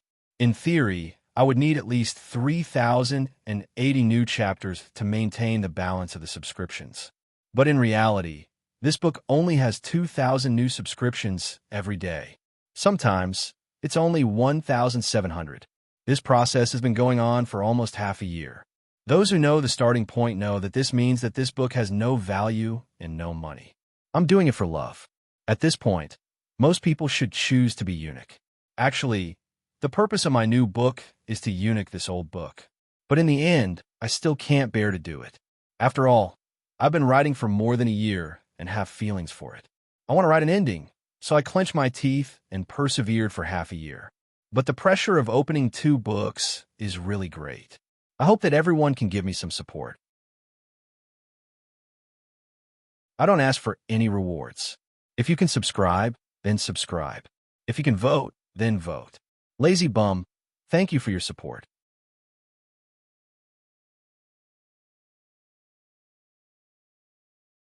Chapter 883. If he hadn't become the Celestial Darch, Hao Tian's cultivation speed wouldn't have been so fast, and his foundation wouldn't have been so deep. It could be said that if Hao Tian could break through now, he would be at least at the 4th heaven of chaotic primordial chaos stage, or even higher. Similarly, if he hadn't become the Celestial Darch, with his aptitude, he would have already become chaotic primordial Daluo Jinxian. He wouldn't be stuck at half-step chaotic primordial chaos stage like he was now. Only Hao Tian himself knew the pros and cons of this. However, Hao Tian wasn't conflicted about the 4 emperors becoming 6 emperors. Instead, he was happy to see it happen. Because of the drop in his status, he saw hope for a breakthrough. He estimated that after a few 100,000 years, Hao Tian would be able to break through. Among the 6 emperors, apart from the Earth Empress, Hao Tian was the only one who hadn't broken through to chaotic primordial Daluo Jinxian. There was no reason why others could break through, but he couldn't. As one of the 6 emperors, no one was weaker than the other. Feng Zichen smiled, but didn't say anything. Sigh, the children are all grown up and have their own thoughts. They can't be controlled by others anymore. Beside the Yellow River, Dao ancestor Hong Jun, who had transformed into Grand Supreme Elderly Lord, quietly observed the changes in the 3 realms for a while. Then, he suddenly mounted his azure ox and led his disciple toward the west. In a few days, the Dao ancestor arrived at Hangu Pass on his azure ox. This was the border of the Central Divine Province, and also the border between it and the Aperigodania state. It could be said that after leaving Hangu Pass, they would arrive at the Aperigodania state after another few million kilometers. Since Hangu Pass was located at the border between the 2 states, its geographical location was extremely important. The human race naturally arranged for a large number of soldiers to guard this place. The soldiers here were all elites of the human race. They all came from the human emperor city and were the descendants of nobles and marquises. Hangu Pass guard, Ishi, was even from the imperial family. In the past few days, Ishi felt his brows twitch, as if something good had happened to him. However, no matter how he calculated, he still couldn't find the source of the good news. For this reason, he didn't hesitate to consult the Xiantian Taoist priests who were stationed at the border. Unfortunately, even the Dao Venerate was unable to divine anything out of it. There were even people who laughed and said that Ishi was dreaming of what he thought of during the day. He was so obsessed with obtaining opportunities that he had become obsessed with them. Ishi naturally didn't pay any attention to this. How could a cultivator's sudden impulse be an illusion? Something good must be happening to him. As for why the Taoist priest couldn't figure it out, wasn't it obvious? Either that, or the Tao venerate couldn't calculate it because the opportunity was too great, or the opportunity was too vague for the Taoist priests to see clearly. If it was the latter, it wouldn't be a big deal. But if it was the former, just thinking about it made him excited. An opportunity that even the Xiantian Taoist priests could not calculate was definitely beyond the level of the Taoist priests. This was the real big opportunity. Ishi didn't have to wait for long. Soon, Tao ancestor Hongjun arrived on his azure cow. On this day, Ishi raised his head and gazed into the distance. He saw a vast expanse of purple mist surging toward him. Immediately afterward, he saw a Taoist riding on an azure cow. With a Tao child leading the way, the Taoist was making his way toward Hanga Pass. Wherever the Tao ancestor passed, the ground would be filled with dense mist. The fragrance was strong and filled with red clouds. Seeing this, Ishi couldn't help but blurt out, "A sage has arrived at Hanga Pass." After saying this, Ishi seemed to have realized something and ran out of Hanga Pass. He quickly walked toward Tao ancestor Hongjun and bowed like a disciple. "I am Ishi, the commander of Hanga Pass. A few days ago, I observed the sky and saw purple clouds gathering in the east. I knew a sage had arrived and have been waiting for a long time. Please come to my cold room for a chat. I would like to hear your teachings." Hearing this, the Tao ancestor shook his head. Poor Wei has been guarding the human tribe's treasury for many years and has already repaid her karma with the human emperor. She doesn't want to have anything to do with the human tribe and only wants to leave the central god province as soon as possible. After saying this, the Tao ancestor ignored Ishi's protests and kicked the azure cow lightly, urging it to hurry forward. It had to be said that this azure cow was the mount of the Real Grand Supreme Elderly Lord. When Tao ancestor Hongjun descended into the mortal world, he brought it with him. Ishi waited for several days and finally saw a sage. How could he let the Tao ancestor leave so easily? He hurriedly grabbed onto the azure cow and begged him not to let the Tao ancestor leave. However, the Tao ancestor was determined to leave. No matter how Ishi begged, it was useless. In reality, it wasn't that the Tao ancestor was determined to leave.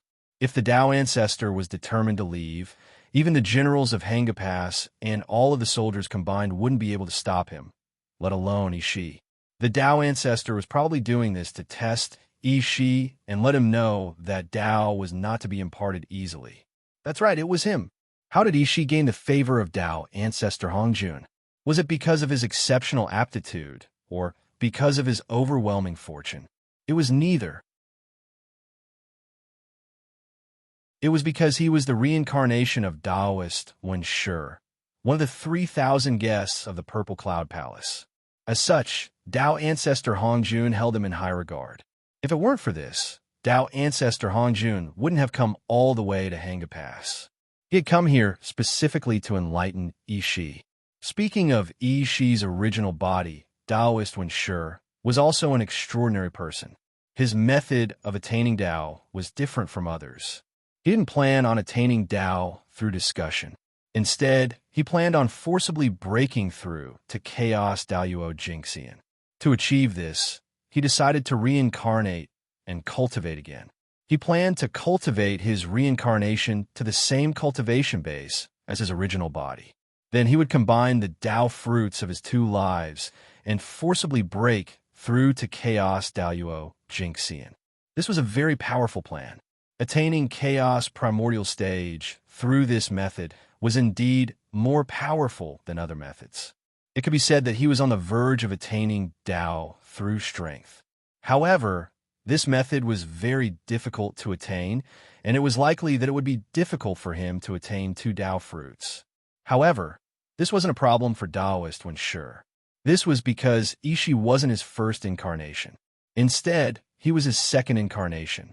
Once Ishi matured, Taoist Wen Shi would have 3 half-step Chaos Primordial Stage Tao fruits. When the 3 Tao fruits were combined, it wasn't impossible for him to break through to Chaos Primordial Stage. If 3 Tao fruits weren't enough, then Taoist Wen Shi wouldn't panic.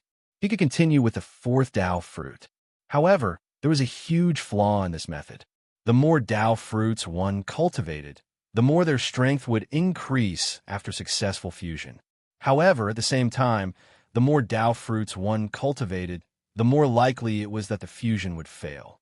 If Taoist, when sure, could refine 9 Tao fruits and combine them, then Feng Zichen believed that after breaking through to Chaos Daoyuo Jingxian, Taoist, when sure's cultivation base would be at least at the 7th heaven of Chaos primordial stage. However, the difficulty of fusing 9 Tao fruits could be said to be beyond imagination. If he succeeded, then it wouldn't be an exaggeration to say that he would soar to the heavens. However, if he failed, then Taoist, when sure, would probably die. His cultivation base wouldn't be crippled, but his countless years of hard work would probably all be for naught. If he wanted to return to his peak cultivation base, then he would probably have to start all over again. The benefits of success were obvious, but the consequences of failure were also obvious. Tao ancestor Hong Jun was worried that Taoist, when sure, would fail, so he personally came to Hanga Pass to lend him a hand. As soon as he saw Tao ancestor Hong Jun, Yishi knew that the astonishing opportunity he had sensed a few days ago should be on the sage standing before him. This was why Yishi wanted to keep Tao ancestor Hong Jun at all costs. This was his astonishing opportunity, so how could he let it go? If he missed this opportunity, then it would be difficult for him to encounter it again. Tao ancestor Hong Jun was determined to leave, and no matter how Yishi tried to persuade him, he wouldn't budge in the slightest. In the end, Yishi had no choice but to say helplessly, "Since the sage is going to retire, why don't you leave behind some holy words? That way, you won't have wasted your time in this world." Yishi thought that since he couldn't keep Tao ancestor Hong Jun, then no matter what, he had to make Tao ancestor Hong Jun leave behind something. Otherwise, wouldn't he have met Tao ancestor Hong Jun for nothing? Hearing this, Tao ancestor Hong Jun said in displeasure, "The poor Wei has already said that the karma between me and the human emperor has already been severed, and I don't want to have any further contact with the human race. How can I leave behind a Tao scripture to create karma?" Hearing this, Yishi opened his mouth, but he didn't know what to say. There was a dazed expression on his face. Since Tao ancestor Hong Jun had already said this, it was clear that he was very determined.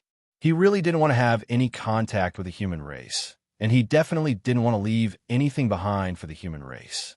Tao ancestor Hong Jun lightly tapped the bull's head with his horsetail whisk. "Little bull, let's go."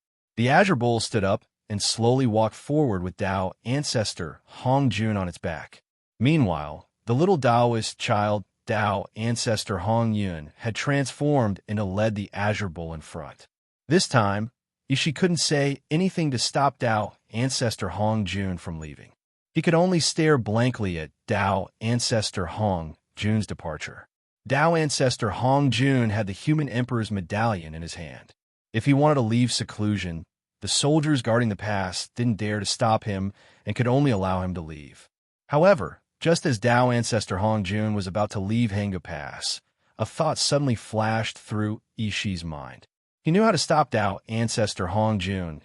Yishi quickly caught up to Tao ancestor Hong Jun and yelled, "Stop, Tao ancestor Hong Jun. You've only severed your karma with His Majesty, but you haven't severed your karma with the human race. You've been with the human race for so many years. How have you severed your ties with the human race? This is karma. This is the connection. If you really want to sever your ties with the human race, you'll have to sever your ties with the human race." Hence, Yishi is begging Tao ancestor to write a Tao scripture for future generations to comprehend and sever your ties with the human race. Tao ancestor Hong Jun was just about to leave seclusion, and he couldn't help but stop in his tracks upon hearing this. He turned around and scolded Yishi with a smile. "What do you know, you sly bastard?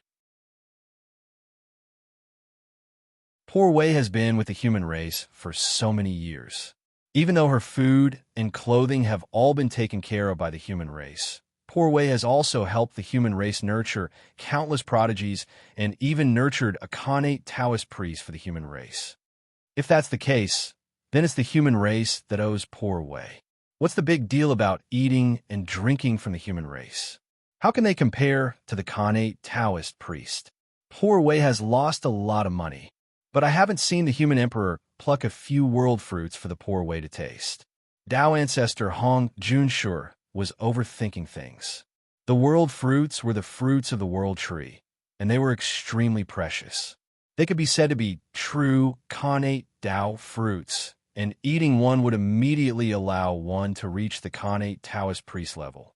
With Feng Zichen's stingy personality, he couldn't even bear to eat one himself. So why would he give it to the Tao ancestor? He was overthinking things. The world fruits were the foundation of the human race. If the human race were to decline one day, just like the liches and demons, and all of the Khanate Taoist priests perished in battle, the world fruits would be the final hope of the human race. They could nurture new Khanate Taoist priests for the human race in the shortest amount of time, so the human race wouldn't become a speck of dust in the annals of history. Even heaven and earth would decay one day. So who would dare to say that the human race would never decline? Feng Zichen had sealed the world fruits away as part of the foundation of the human race in order to prepare for a rainy day. Ishi had thought that he had come up with a good excuse, but he was instantly rendered speechless by Tao ancestor Hong Jun's words. He was even a little embarrassed, feeling like he was being too greedy. The holy sage had already given the human race so much, but he was still greedy and wanted the holy sage to give him more. Ishi, aren't you ashamed? How could you be so greedy? Ishi was blaming himself endlessly in his heart.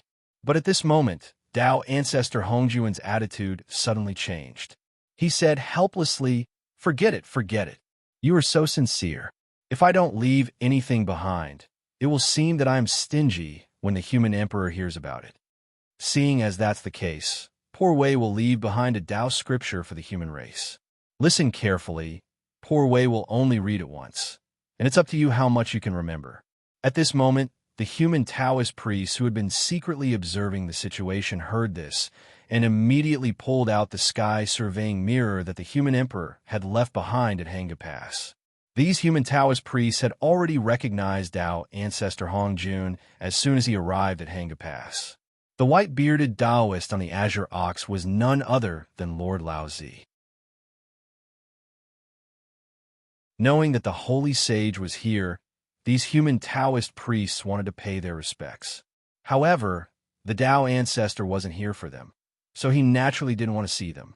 Thus, when the Tao ancestor arrived at Hanga Pass, these human Taoist priests suddenly couldn't move. Seeing this, the human Taoist priests naturally understood that the holy sage didn't want to see them. Since that was the case, they didn't force the issue and stayed at Hanga Pass to watch the show. However, seeing that the holy sage was about to impart a Tao scripture, they couldn't continue to watch the show. They immediately activated the sky surveying mirror and connected it to the other sky surveying mirrors. They didn't do this for any other reason than to broadcast the situation here clearly through the sky surveying mirror so that the humans in other places could also hear the Tao ancestors' Tao. The Tao ancestors' Tao lecture was an opportunity that couldn't be missed. Imperfect opportunities were always given to those who were prepared. Not long after, the Tao ancestors' ethereal voice sounded between heaven and earth. Tao can be spoken, but it is not an ordinary Tao. Name can be named, but it is not an ordinary name. Nothingness is the beginning of heaven and earth. Being is the mother of all things. Therefore, nothingness is often used to observe its mysteries. Being is often used to observe its mysteries. These two come from the same origin, but have different names. They are both called mysteries. Mysteries within mysteries, the door to all mysteries. Everyone in the world knows that beauty is beautiful, and it is evil. Everyone knows that good is good, and it is not good. Being and nothingness engenders each other, and it is difficult and easy to form each other.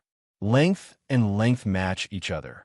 High and low match each other, and the sounds match each other. The entire Tao Te Ching was only 5,000 words. Soon, the Tao ancestor finished reciting it. After the Tao ancestor finished reciting the Tao Te Ching, he didn't hesitate and left. P.S. I wonder if I can get 2,000 monthly votes this month.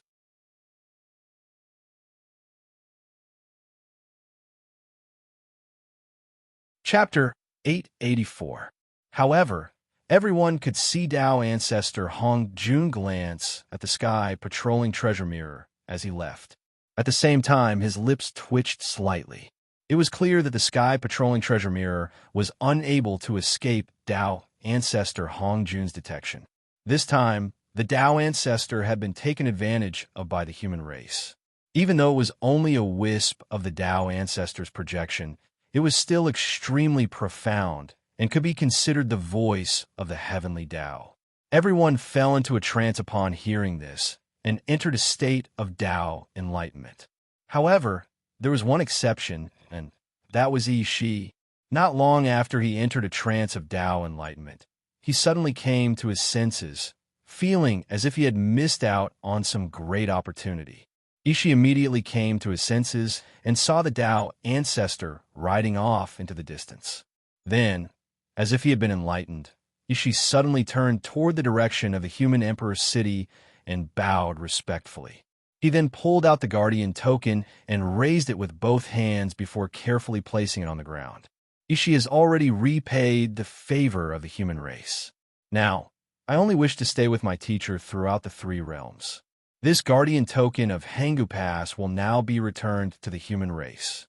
After saying this, Ishi bowed respectfully toward the direction of the human emperor's city again. After this bow, Ishi no longer had anything to do with the human race. After getting up, he left Hangu Pass without hesitation and chased after Tao ancestor Hong Jun. Teacher, please wait for your disciple. Within the human emperor's city, Feng Zichen couldn't help but chuckle upon seeing this. Haha, the Tao ancestor really isn't willing to take a loss. He won't let the human race take advantage of him at all. The Tao ancestor would have passed down the Tao ancestor regardless of whether Ishi asked for it or not. However, if Ishi didn't ask for it, then when the Tao ancestor would pass down the Tao ancestor would have to depend on his mood. It could be 10 years later, or 100 years later, or even 10,000 years later. In any case, if Ishi didn't ask for it, Tao ancestor Hong Jun definitely wouldn't have passed down the Tao ancestor so easily. However, Ishi did ask for it, and Tao ancestor Hong Jun passed down the Tao ancestor. As such, Ishi had made a great contribution to the human race. The Taoist Sutra contained all of the principles of this world. This was a true sage's book and could be considered a priceless treasure. Ishi had indeed made a great contribution by obtaining this book. As for Ishi, he was the reincarnation of the powerful Taoist priest Wen Shi. He had reincarnated into the human race, thereby forming a massive karma with the human race. It would not be easy to settle this matter. However, with Tao ancestor Hong Jun's actions, Ishi had made a huge contribution to the human race. After accomplishing this, Ishi didn't ask for any rewards. Instead, he directly severed his karma with the human race and left the human race, thereby foiling Feng Zichen's plan.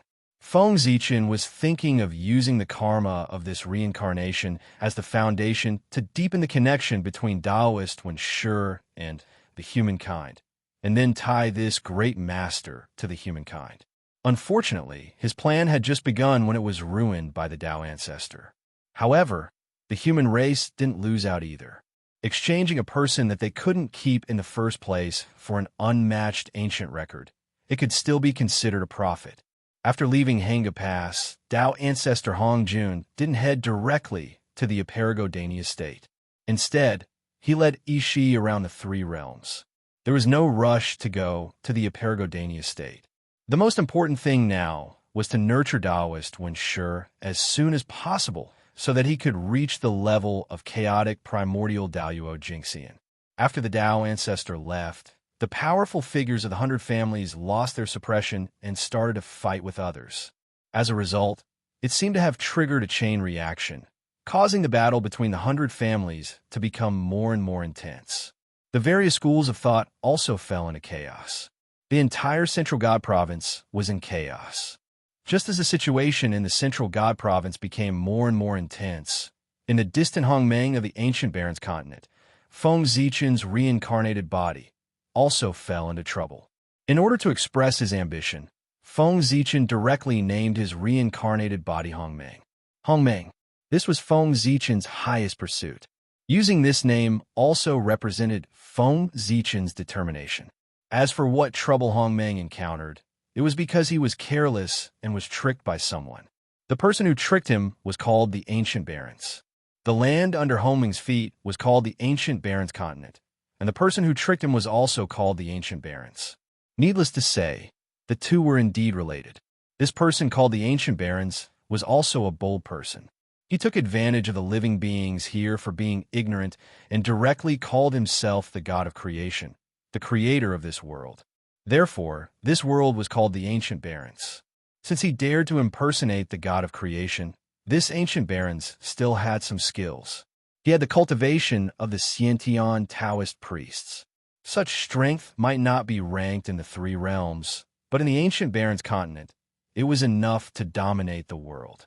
It was precisely because the Ancient Barrens was too powerful that the living beings here believed whatever he said without the slightest doubt. Those who dared to doubt him were all dead.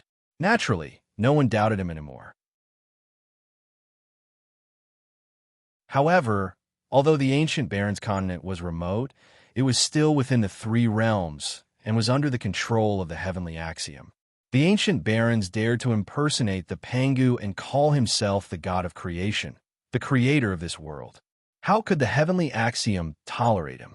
Not long after, the Ancient Barrens was punished by the heavenly axiom. He was bombarded by the heavenly axiom's light of calamity for 3 days and 3 nights. His true spirit collapsed, and he died. However, although the Ancient Barrens' innate true spirit was shattered, his physical body was unexpectedly preserved. It fell from the sky and turned into the huge Fallen Dragon mountain range. Yes, that's right. It was the Fallen Dragon mountain range, the place where Hongmeng was born. The Ancient Barrens was a dragon and called himself the Ancient Barrens' ancestor dragon. The dragon aura that Hongmeng sensed in the Fallen Dragon mountain range was emitted by the Ancient Barrens. The Ancient Barrens was the Xiantian Taoist priests. His physical body was the Xiantian celestial demon body. Even the heavenly axiom's light of calamity couldn't break his body. He had already reached the immortal realm. Time naturally couldn't erode his body. After the Ancient Barrens died, his body turned into the Fallen Dragon mountain range. This was a secret among secrets in the Ancient Barrens mainland. Few people in the world knew about it, let alone Hongmeng. He had just arrived here. How could he know such a secret? He only knew that there was a treasure under the Fallen Dragon mountain range. It was a Taoist priest's level dragon corpse. If he could refine it, he would definitely be one step closer to the Xiantian Taoist priest level. Therefore, Hongmeng, whose strength had reached the half-step Taoist priest level, rushed to the underground of the Fallen Dragon mountain range excitedly. He wanted to dig out the Taoist priest's level dragon corpse. However, he didn't expect that after Hongmeng arrived at the underground, what awaited him wasn't a cold corpse, but a chaos demon god that was about to be resurrected. Amazing! The Ancient Barrens was the incarnation of the Ancient Barrens, one of the 3,000 chaos demon gods. No wonder he had the guts to impersonate Pangu. He even wanted to kill Pangu, let alone impersonate Pangu. The Ancient Barrens was about to be resurrected. What he lacked the most was high-quality power. Then, Hongmeng, who was full of Hongmeng's aura, rushed over excitedly and took the initiative to deliver himself to the Ancient Barrens. Since he had taken the initiative to deliver himself to the Ancient Barrens wouldn't hesitate. He immediately grabbed Hongmeng and wanted to devour him so that he could be resurrected completely. Hongmeng's incarnation was Feng Zichen's Taoist body. It was extremely important and couldn't be lost. Hongmeng naturally wouldn't allow himself to be devoured by the chaos demon god. He immediately resisted with all his might. Fortunately, the Ancient Barrens hadn't been completely resurrected. Although he was stronger than Hongmeng, he wasn't much stronger. He couldn't take down Hongmeng in a short time. In addition, Hongmeng had a helper. The Ancient Barrens had a harder time dealing with him. Hongmeng's helper was Di Jun. This time, Hongmeng wasn't the only one who took the initiative to deliver himself to the Ancient Barrens. Di Jun was also the unlucky one. He also knew that there were precious treasures under the fallen Dragon Mountain range. Therefore, he came here to try his luck. Then, just like Hong Ming, he became the Ancient Baron's hunting target. With Di Jun as his helper, Feng Zichen had a much easier time dealing with the Ancient Barons. Those who knew would think that he was in deep danger. Those who didn't know would think that he was here to sightsee. With his original body as his backing, Feng Zichen naturally wasn't afraid of the Ancient Barons. It could even be said that if he wanted to, he could easily kill the Ancient Barons in front of him. However, just like he had his original body, so it did the Ancient Barons. Moreover, the Ancient Baron's original body was stronger than Feng Zichen's original body. This was because the Ancient Baron's original body wasn't a member of the group of crippled Chaos Demon Gods in the Realm C. His original body came from the Outer Realm Chaos. He was the greatest threat in the Eldritch world. He was one of the Chaos Demon Gods that Pengu hadn't killed. What was a big fish? This was a big fish that Feng Zichen couldn't afford to offend. This was the Eldritch world. Most of the Ancient Baron's power couldn't reach here. If it was the Outer Realm Chaos, even Feng Zichen's original body and all of his incarnations wouldn't be enough to kill the Ancient Barons. It was precisely because he was afraid of the Ancient Baron's original body that Feng Zichen didn't summon his original body immediately. Instead, he relied on the power of his incarnation to fight the Ancient Baron's incarnation. After discovering the Ancient Baron's true identity, Feng Zichen had already made up his mind. Unless it was absolutely necessary, he definitely wouldn't use his incarnation. On the other side, Di Jun didn't ask Tai Yi for help. He also recognized the Ancient Baron's identity. After all, when Di Jun hadn't reached Dao, a Chaos Demon God had once attacked the Eldritch world from afar.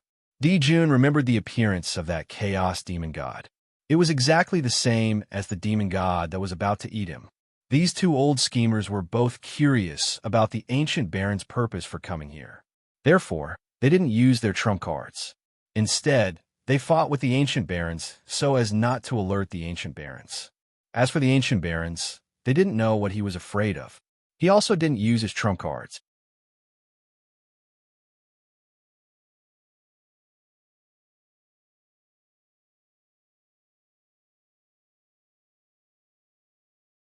It was normal for him to discover something that the two of them couldn't.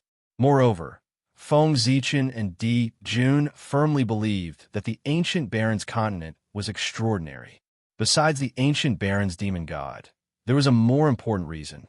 That was, the two of them appeared here at the same time. In the past, they didn't think much of it.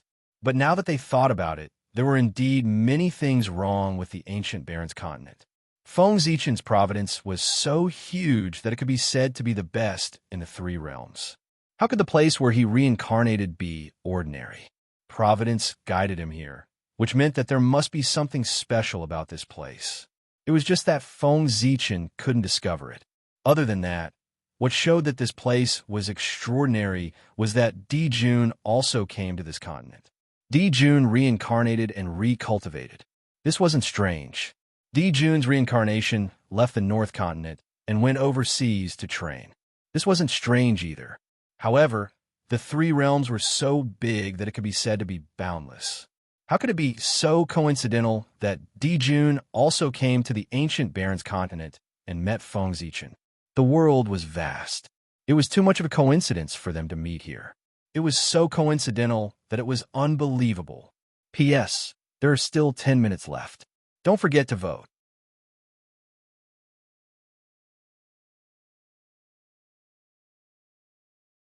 Chapter 885. If Feng Zichen was the only one here, it could be considered a coincidence. However, if Di Jun was here as well, it could not be a coincidence. There must be something hidden here. Otherwise, it would not have attracted two supreme beings of heaven and earth at the same time. How could there be so many coincidences in this world? It was all destined. Roar. The primordial fiend Celestial seemed to be annoyed. He roared into the sky, and his strength doubled. The majestic dragon energy was like the sea, sweeping toward Feng Zichen and Di Jun break. Feng Zichen reacted quickly. He stabbed the Hongmeng's sword into the ground and formed a majestic sword seal around him to protect himself from the dragon energy. On the other side, Emperor Jun did not want to be outdone. A grandson appeared outside his body, giving birth to endless mysteries. It was as if it could withstand all kinds of attacks and resist the surging dragon qi. Feng Zichen and Di Jun were like two nails in the mighty dragon energy. They were nailed to the ground, and no matter how the dragon energy washed over them, they could not be shaken at all. Dying. Unfortunately, good things did not last long. The primordial Fiend Celestial's corpse suddenly moved. He waved his huge dragon wings and flapped them toward Feng Zichen and Di Jun danger. The moment the primordial Fiend Celestial flapped his dragon wings, Feng Zichen was alerted. Then, he saw the wind and lightning between heaven and earth appear, surging towards him like they were covering the sky and earth. The primordial Fiend Celestial had 9 horns and 9 claws. He had a pair of wings, and when he flapped his wings, he had the power to control wind and thunder. Open. Knowing that the primordial Fiend Celestial was really angry and had started to use his trump card, Feng Zichen did not dare to hesitate. He immediately pulled out the divine sword that was stabbed into the ground and swung it. Whoosh! Dazzling sword light burst forth. It was boundless and evolved into the laws of heaven and earth, the sun, the moon, the stars, and the universe. This was the realm of the way of the sword, which was the opposite of the realm of the way of the sword. Compared to Feng Zichen's magnificent sword light, Di Jun's divine ability appeared to be more simple and unadorned. It was an ordinary golden Dao seal, but when it was struck out with a dazzling golden light, it had the power to incinerate everything. 2 lowly worms dare to covet my physical body? You deserve to die. Amidst the furious roars, the mystic ability that Feng Zichen and Di Jun had placed their hopes on was easily torn apart by the power of wind and thunder. Then it viciously struck the 2 of them and sent them flying. As expected of a legendary existence, just a strand of divine consciousness that has just awakened possesses such unimaginable power. How terrifying! Feng Zichen sighed as he got up from the ground. He wasn't bragging, but in the current situation, if he and Di Jun joined forces, even the real Daluo Taoist priests would have to kneel before them. However, the primordial demon god was just a strand of divine consciousness that had yet to be completely resurrected. His strength was not even 1/10,000th of his peak strength. Even so, he was still able to suppress the 2 of them. Crackle! Crackle! Feng Zichen had just moved when a series of sparks suddenly erupted from his body. Crackle! Crackle! Crackle! His body, which had just stood up, fell back down again. On the other side, Di Jun was facing a situation similar to Feng Zichen's. In Feng Zichen's body, there was an inextinguishable power of wind and thunder that continued to wreak havoc in his body, making it difficult for him to get up. What high-level power! Is this the apocalyptic light that the heavenly Tao used to kill the primordial demon god? Who would have thought that after hundreds of thousands of years, not only was the apocalyptic light left in the primordial demon god's body unable to completely extinguish his life force, it was even refined and became a part of his strength. Feng Zichen sighed as he silently circulated the Hongmeng Taoist scripture. Instantly, his body vaporized and turned into a ball of Hongmeng qi. The power of wind and thunder intertwined within it and flashed with dazzling lightning. All things originated from Hongmeng and returned to Hongmeng. The Hongmeng qi that Feng Zichen had turned into tumbled in the air for a moment before it refined the power of wind and thunder in his body and returned to human form. Fortunately, this was the primordial wilderness, and the heavenly Tao suppressed it. No matter how strong the primordial demon god was, he could not exceed the heavenly Tao. Otherwise, if this power of wind and thunder was the power of the primordial demon god's true body, unless Feng Zichen directly used the power of Pangu to refine it, even if the power of wind and thunder could not kill him, it could still entangle him for tens of thousands of years. The greater the difference in cultivation level, the more the quality of one's magic power would change. For example, the power of the chaos element was far superior to the power of Daluo. The primordial demon god's power of primordial chaos was far superior to the power of the chaos element. This was the natural suppression of a higher power over a lower power. Just as Feng Zichen was breaking free from the influence of the power of wind and thunder, Di Jun used some unknown method to refine the power of wind and thunder. It was also at this time that the primordial demonic god suddenly stopped. He opened his eyes wide and looked at the two of them. Oh, the Tao of Grand Mist and the Tao of Limitless. You two reptiles are quite interesting. The moment the primordial demon god said this, Feng Zichen and Di Jun's eyes flashed as they looked at each other with indescribable expressions. The Tao of Hongmeng was naturally referring to Feng Zichen. The Tao of Wuji was referring to Di Jun. What was Wuji? It was chaos. Before all things were born, they were in a state of chaos. This state of chaos was called Wuji. Looking at Di Jun, Feng Zichen's face remained expressionless, but his heart was filled with shock. As expected of the primordial chaos, first celestial emperor, his talent was indeed terrifying.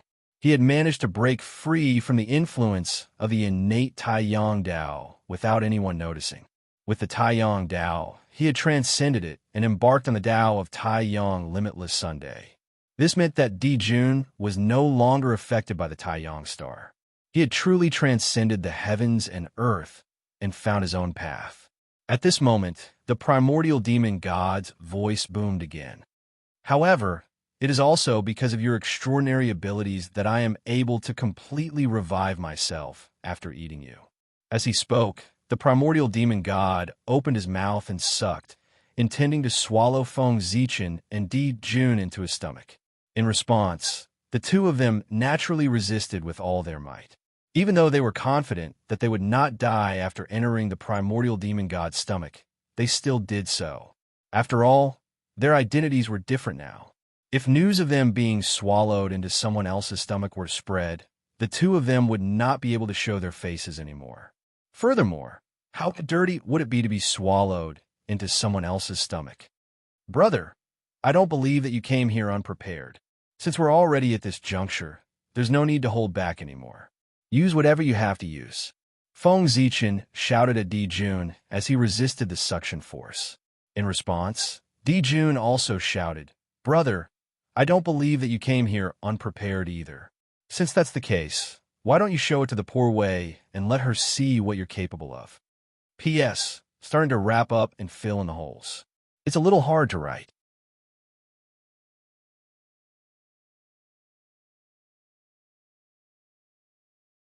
Chapter 886.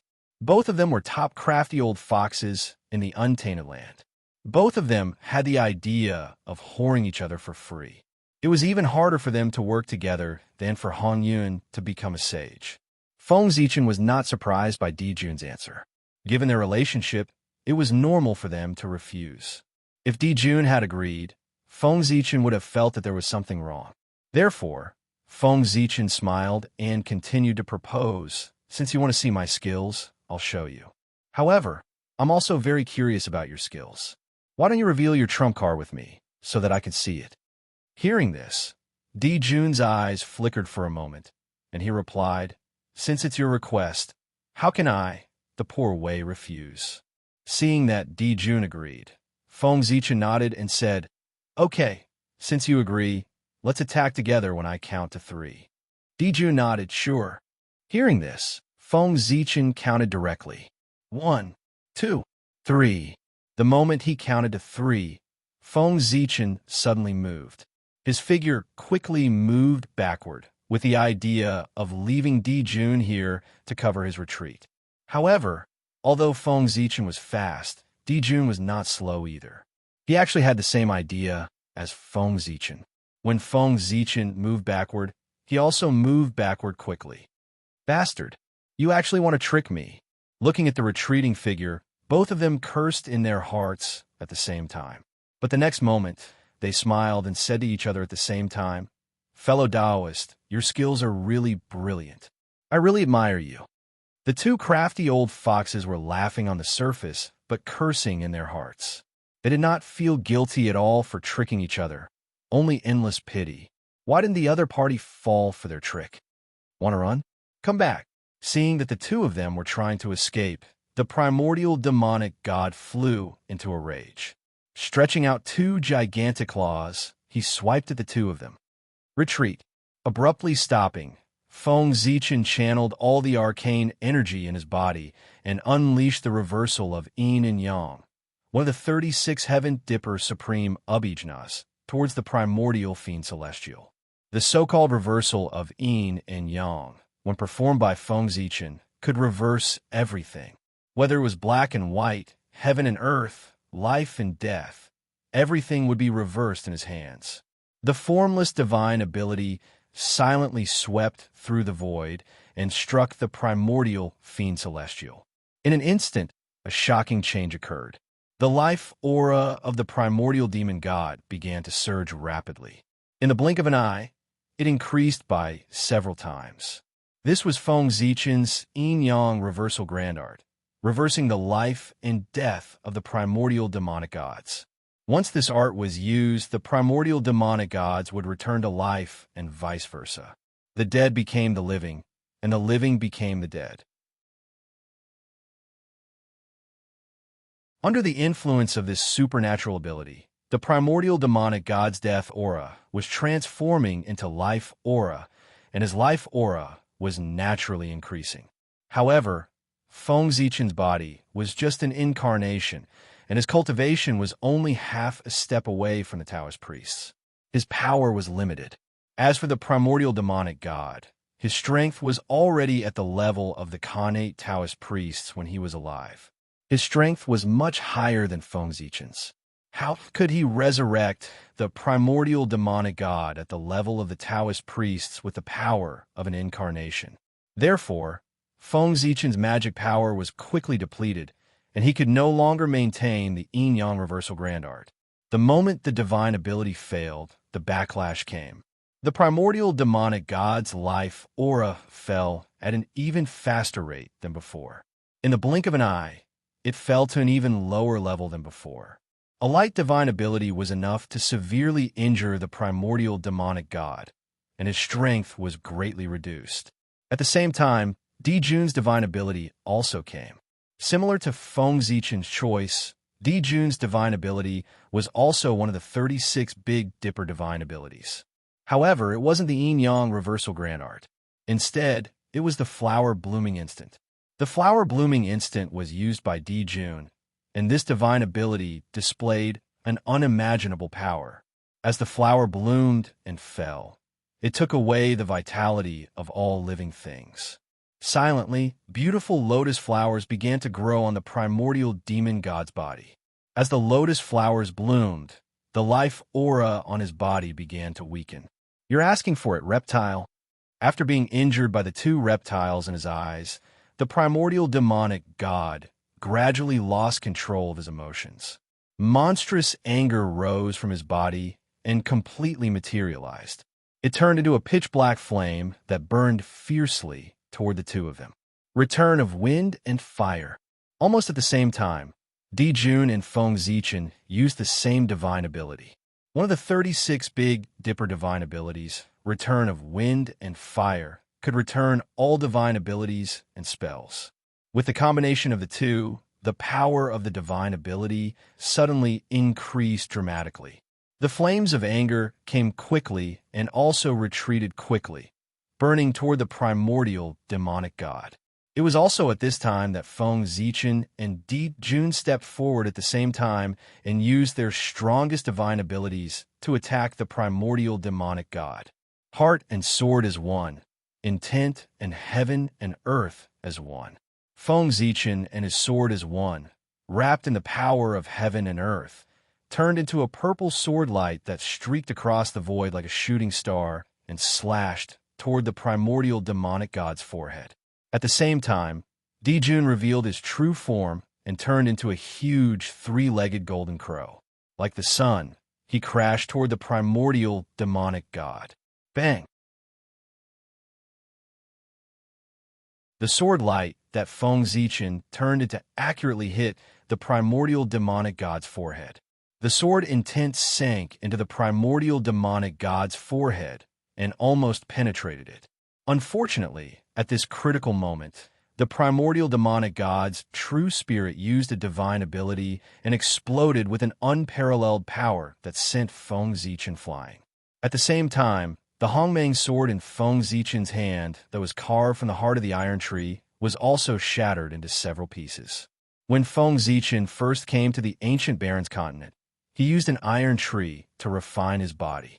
Later on, as his cultivation grew stronger day by day, he accidentally broke the iron tree.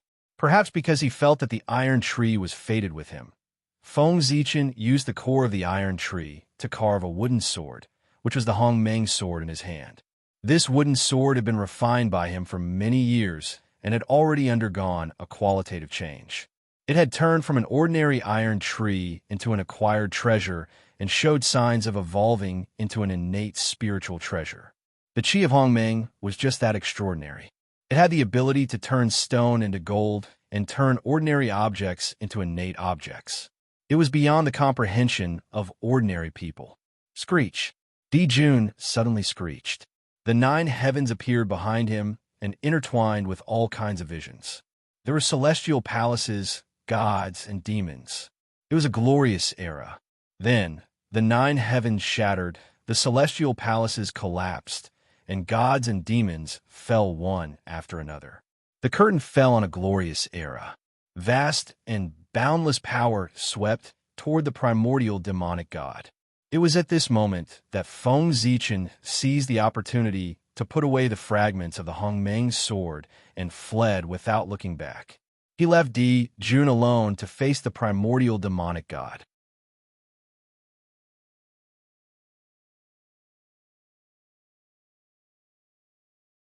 Chapter 887. Ziwei, you bastard. Even with Di Jun's temperament, he could not help but curse when he saw that Feng Zichen had abandoned him. After scolding Luo Yunyang, Di Jun was faced with a real problem. Previously, he and Feng Zichen were no match for the primordial demon god, even when they joined forces. They could only barely hold their own.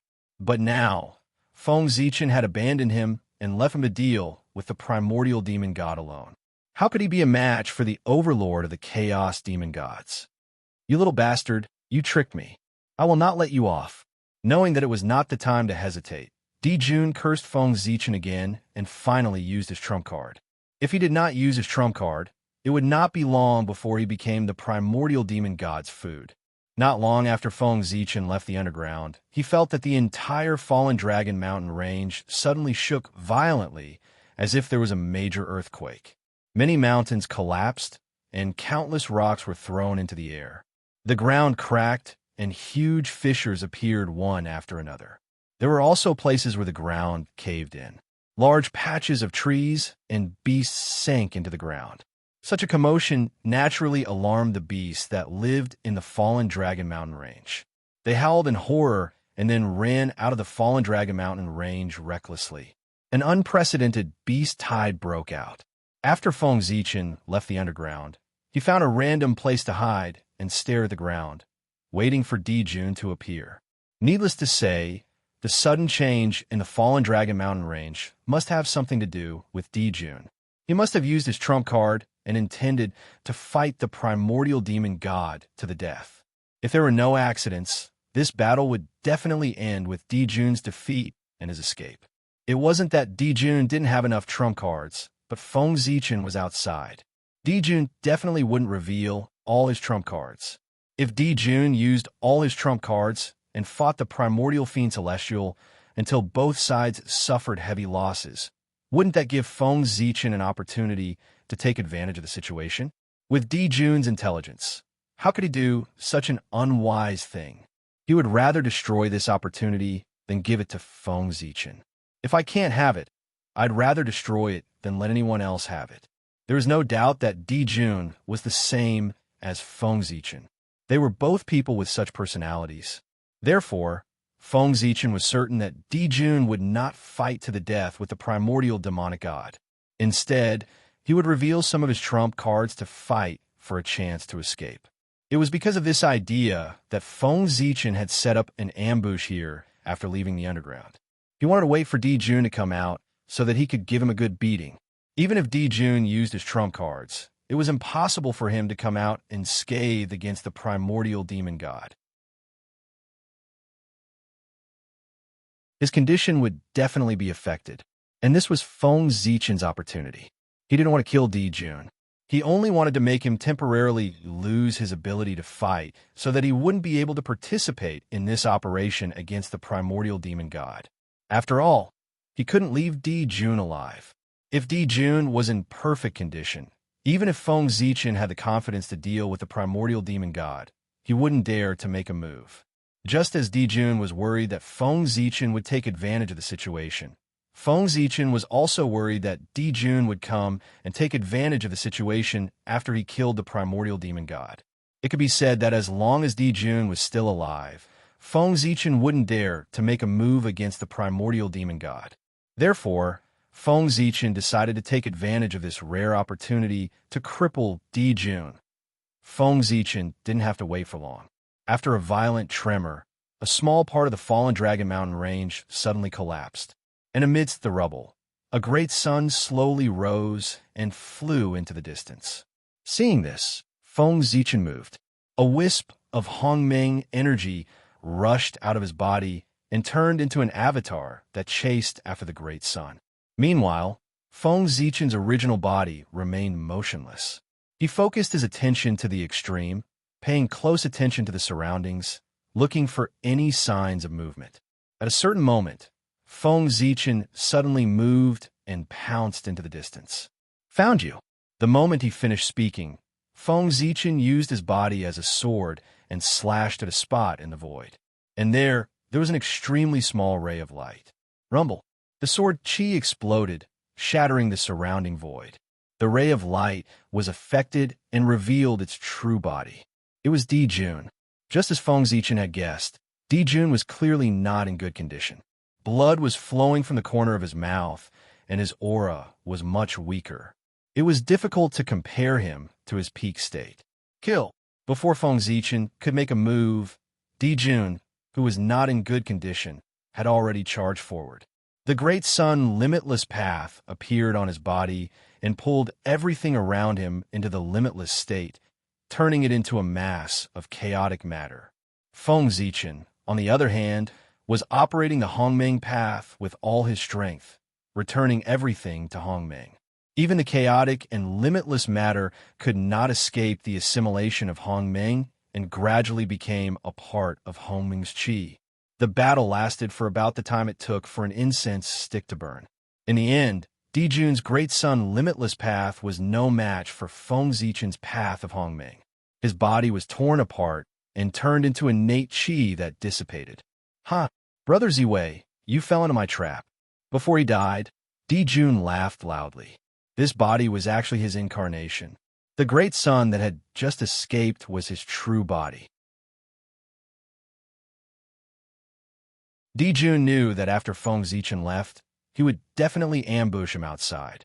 There was no reason for it. If it were him, he would have done the same. Therefore, he knew that he could not leave the underground and return to the surface without any precautions. Otherwise, what awaited him would be Feng Zichen's thunderous attack. However, Dijun thought about it for a long time and could not come up with a good idea. In the end, he decided to take a risk. He would leave with his true body disguised as his incarnation, and his incarnation would leave after his true body to mislead Feng Zichen. Dijun originally had an attitude of giving it a try. He did not expect that Feng Zichen would really fall into his trap and only send an incarnation to deal with his true body. In this round, Dijun's skills were better. However, was the outcome really so? Seeing Dijun's incarnation dissipate smugly, Feng Zichen could not help but shake his head and sigh. "Sigh, what's fake is real, and what's real is fake. Brother Dijun, you really have good methods. You actually deceive me. However, my incarnation's combat power is no different from my true body's. My incarnation is equivalent to another me. The Grand Pure One had the Three Pure Ones technique and could create 3 incarnations with the same combat power as him. This mystical ability could be said to be extremely heaven-defying. There are many cultivation techniques that could create incarnations in the primordial world. Basically, every great divine ability expert knew one. However, it was very rare for an incarnation like the Grand Pure One to have the same combat strength as his main body, let alone 3 at once. It was basically the only one in the primordial world. No one knew how the Grand Pure One came up with it. Feng Zichen had been coveting this mystical ability for a long time. Therefore, he had deduced for many years and developed such a mystical ability. However, although Feng Zichen's mystical ability could also create an incarnation with the same combat power as his true body, the number of incarnations he could create was 1 less than the Grand Pure One's 3 Pure Ones. The other party could create 3, but he could only create 2. There were 2 states of Hongming's qi. One was the state of Hongming, the beginning of everything. The other was the state of giving birth to everything and being everywhere. Based on these 2 changes, Feng Zichen created 2 incarnations with the same combat power as his true body. And the clones he had sent out were these 2. So what if he fell for it? Di Jun still could not escape from his grasp. It was also because Di Jun had fallen for too long. The times had changed several times, and he could not keep up with the times. The world was regressing, but those with great mystical abilities were constantly improving. The mystical abilities had become much more mysterious than during the Lich Demon era. Di Jun did not understand the situation, so it was normal for him to be defeated by Feng Zichen. Outside the Fall Mountains, Emperor Jun looked at Feng Zichen, who was besieging him, in disbelief. At this moment, Feng Zichen's strength was 30% stronger than when he faced the primordial fiend celestial. This meant that he did not use his full strength at that time. Feng Zichen was cautious by nature and never revealed his full strength in front of others. He would always keep a trump card for emergencies. Those who had seen Feng Zichen's full strength were all dead. When he fought with the primordial fiend celestial, Di Jun was beside him. How could Feng Zichen use his full strength? At this moment, in order to deal with Di Jun, he used his full strength. Feng Zichen, who used his full strength, was stronger than Di Jun. Not to mention, there were 2 Feng Zichen. In addition, Di Jun was not in a good state. Naturally, he was beaten back and fell into a disadvantage. Soon, Di Jun was seriously injured by the 2 Feng Zichen. It was also at this moment that Feng Zichen's original body rushed over after dealing with Di Jun's incarnation. "Brother Di Jun, I'm here to send you on your way," Feng Zichen shouted from afar. Di Jun could not defeat 1 Feng Zichen, let alone 3 Feng Zichen. If they really fought, Di Jun felt that Shihe was already waving at him. "Ziwei, you're ruthless. Poor Wei lost this round, but don't be too proud. It's a small world, and we'll regret it someday. Poor Wei will not lose the next round." Di Jun was also a decisive person. Seeing that the situation was not good for him, he did not hesitate and directly killed himself and gave up on this body. This body was, of course, not Di Jun's original body. It was the reincarnation that he had high hopes for. Although it was a pity to give it up now, after all, it was not easy to cultivate to the level of the half-step Taoist priests. But if he gave it up now, he could protect his innate true spirit and would not fall into the hands of Feng Zichen. In this way, it was not too much of a pity. After all, it was just an incarnation. Even if it was a reincarnation, it was not as important as his own innate true spirit. Good fellow, this Di Jun is also a ruthless person. Feng Zichen couldn't help but click his tongue as he looked at Di Jun's incarnation that was transforming into the Tao in front of him and returning to the world. What was decisive? This was it. In order not to leave anything behind for Feng Zichen, Di Jun chose to transform into the Tao and return to the world. In this way, all of his things returned to the world, leaving nothing behind for Feng Zichen. However, Feng Zichen did not care about Di Jun's things. What he cared about was Di Jun as a person. As long as Di Jun left, everything would be fine. Feng Zichen waited for a while. After confirming that Dijun had completely returned to the world, he carefully searched the ancient Baron's continent several times. He only felt relieved when he could not find any traces of Dijun. With Dijun gone, the following matters were much simpler. Feng Zichen could also deal with the primordial demon god with peace of mind. With a flash, Feng Zichen once again appeared outside the fallen Dragon Mountain range. However, this time, he did not rashly go underground. Instead, with the fallen Dragon Mountain range as the center, he set up a peerless array that sealed the sky and locked the earth, cutting off all the spiritual energy and earth veins in the fallen Dragon Mountain range.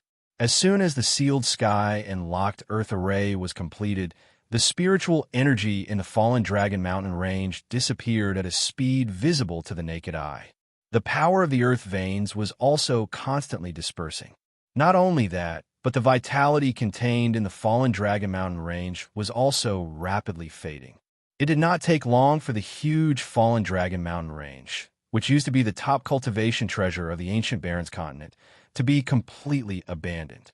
It had become a dead end with no vitality and no spiritual energy. Feng Zichen was taking drastic measures to deal with the situation. If the primordial demon god wanted to be resurrected, he would need a large amount of vitality. In particular, he had just fought a bloody battle with Dijun. The vitality that he had accumulated with great difficulty would definitely be consumed. At this time, he would need a large amount of vitality and spiritual energy to make up for his consumption. However, at this time, Feng Zichen used the sealed sky and locked earth array to forcefully extinguish the spiritual energy and vitality of the fallen Dragon Mountain range, turning it into a dead end. As a result, the primordial demon god could not absorb any energy to make up for his consumption. He was also unable to gather vitality to revive himself. Without replenishment, the primordial demon god was bound to become weaker and weaker. At this time, there were only two paths in front of him. One was to silently wait for death, and the other was to rush out of the fallen Dragon Mountain range and fight with all his might.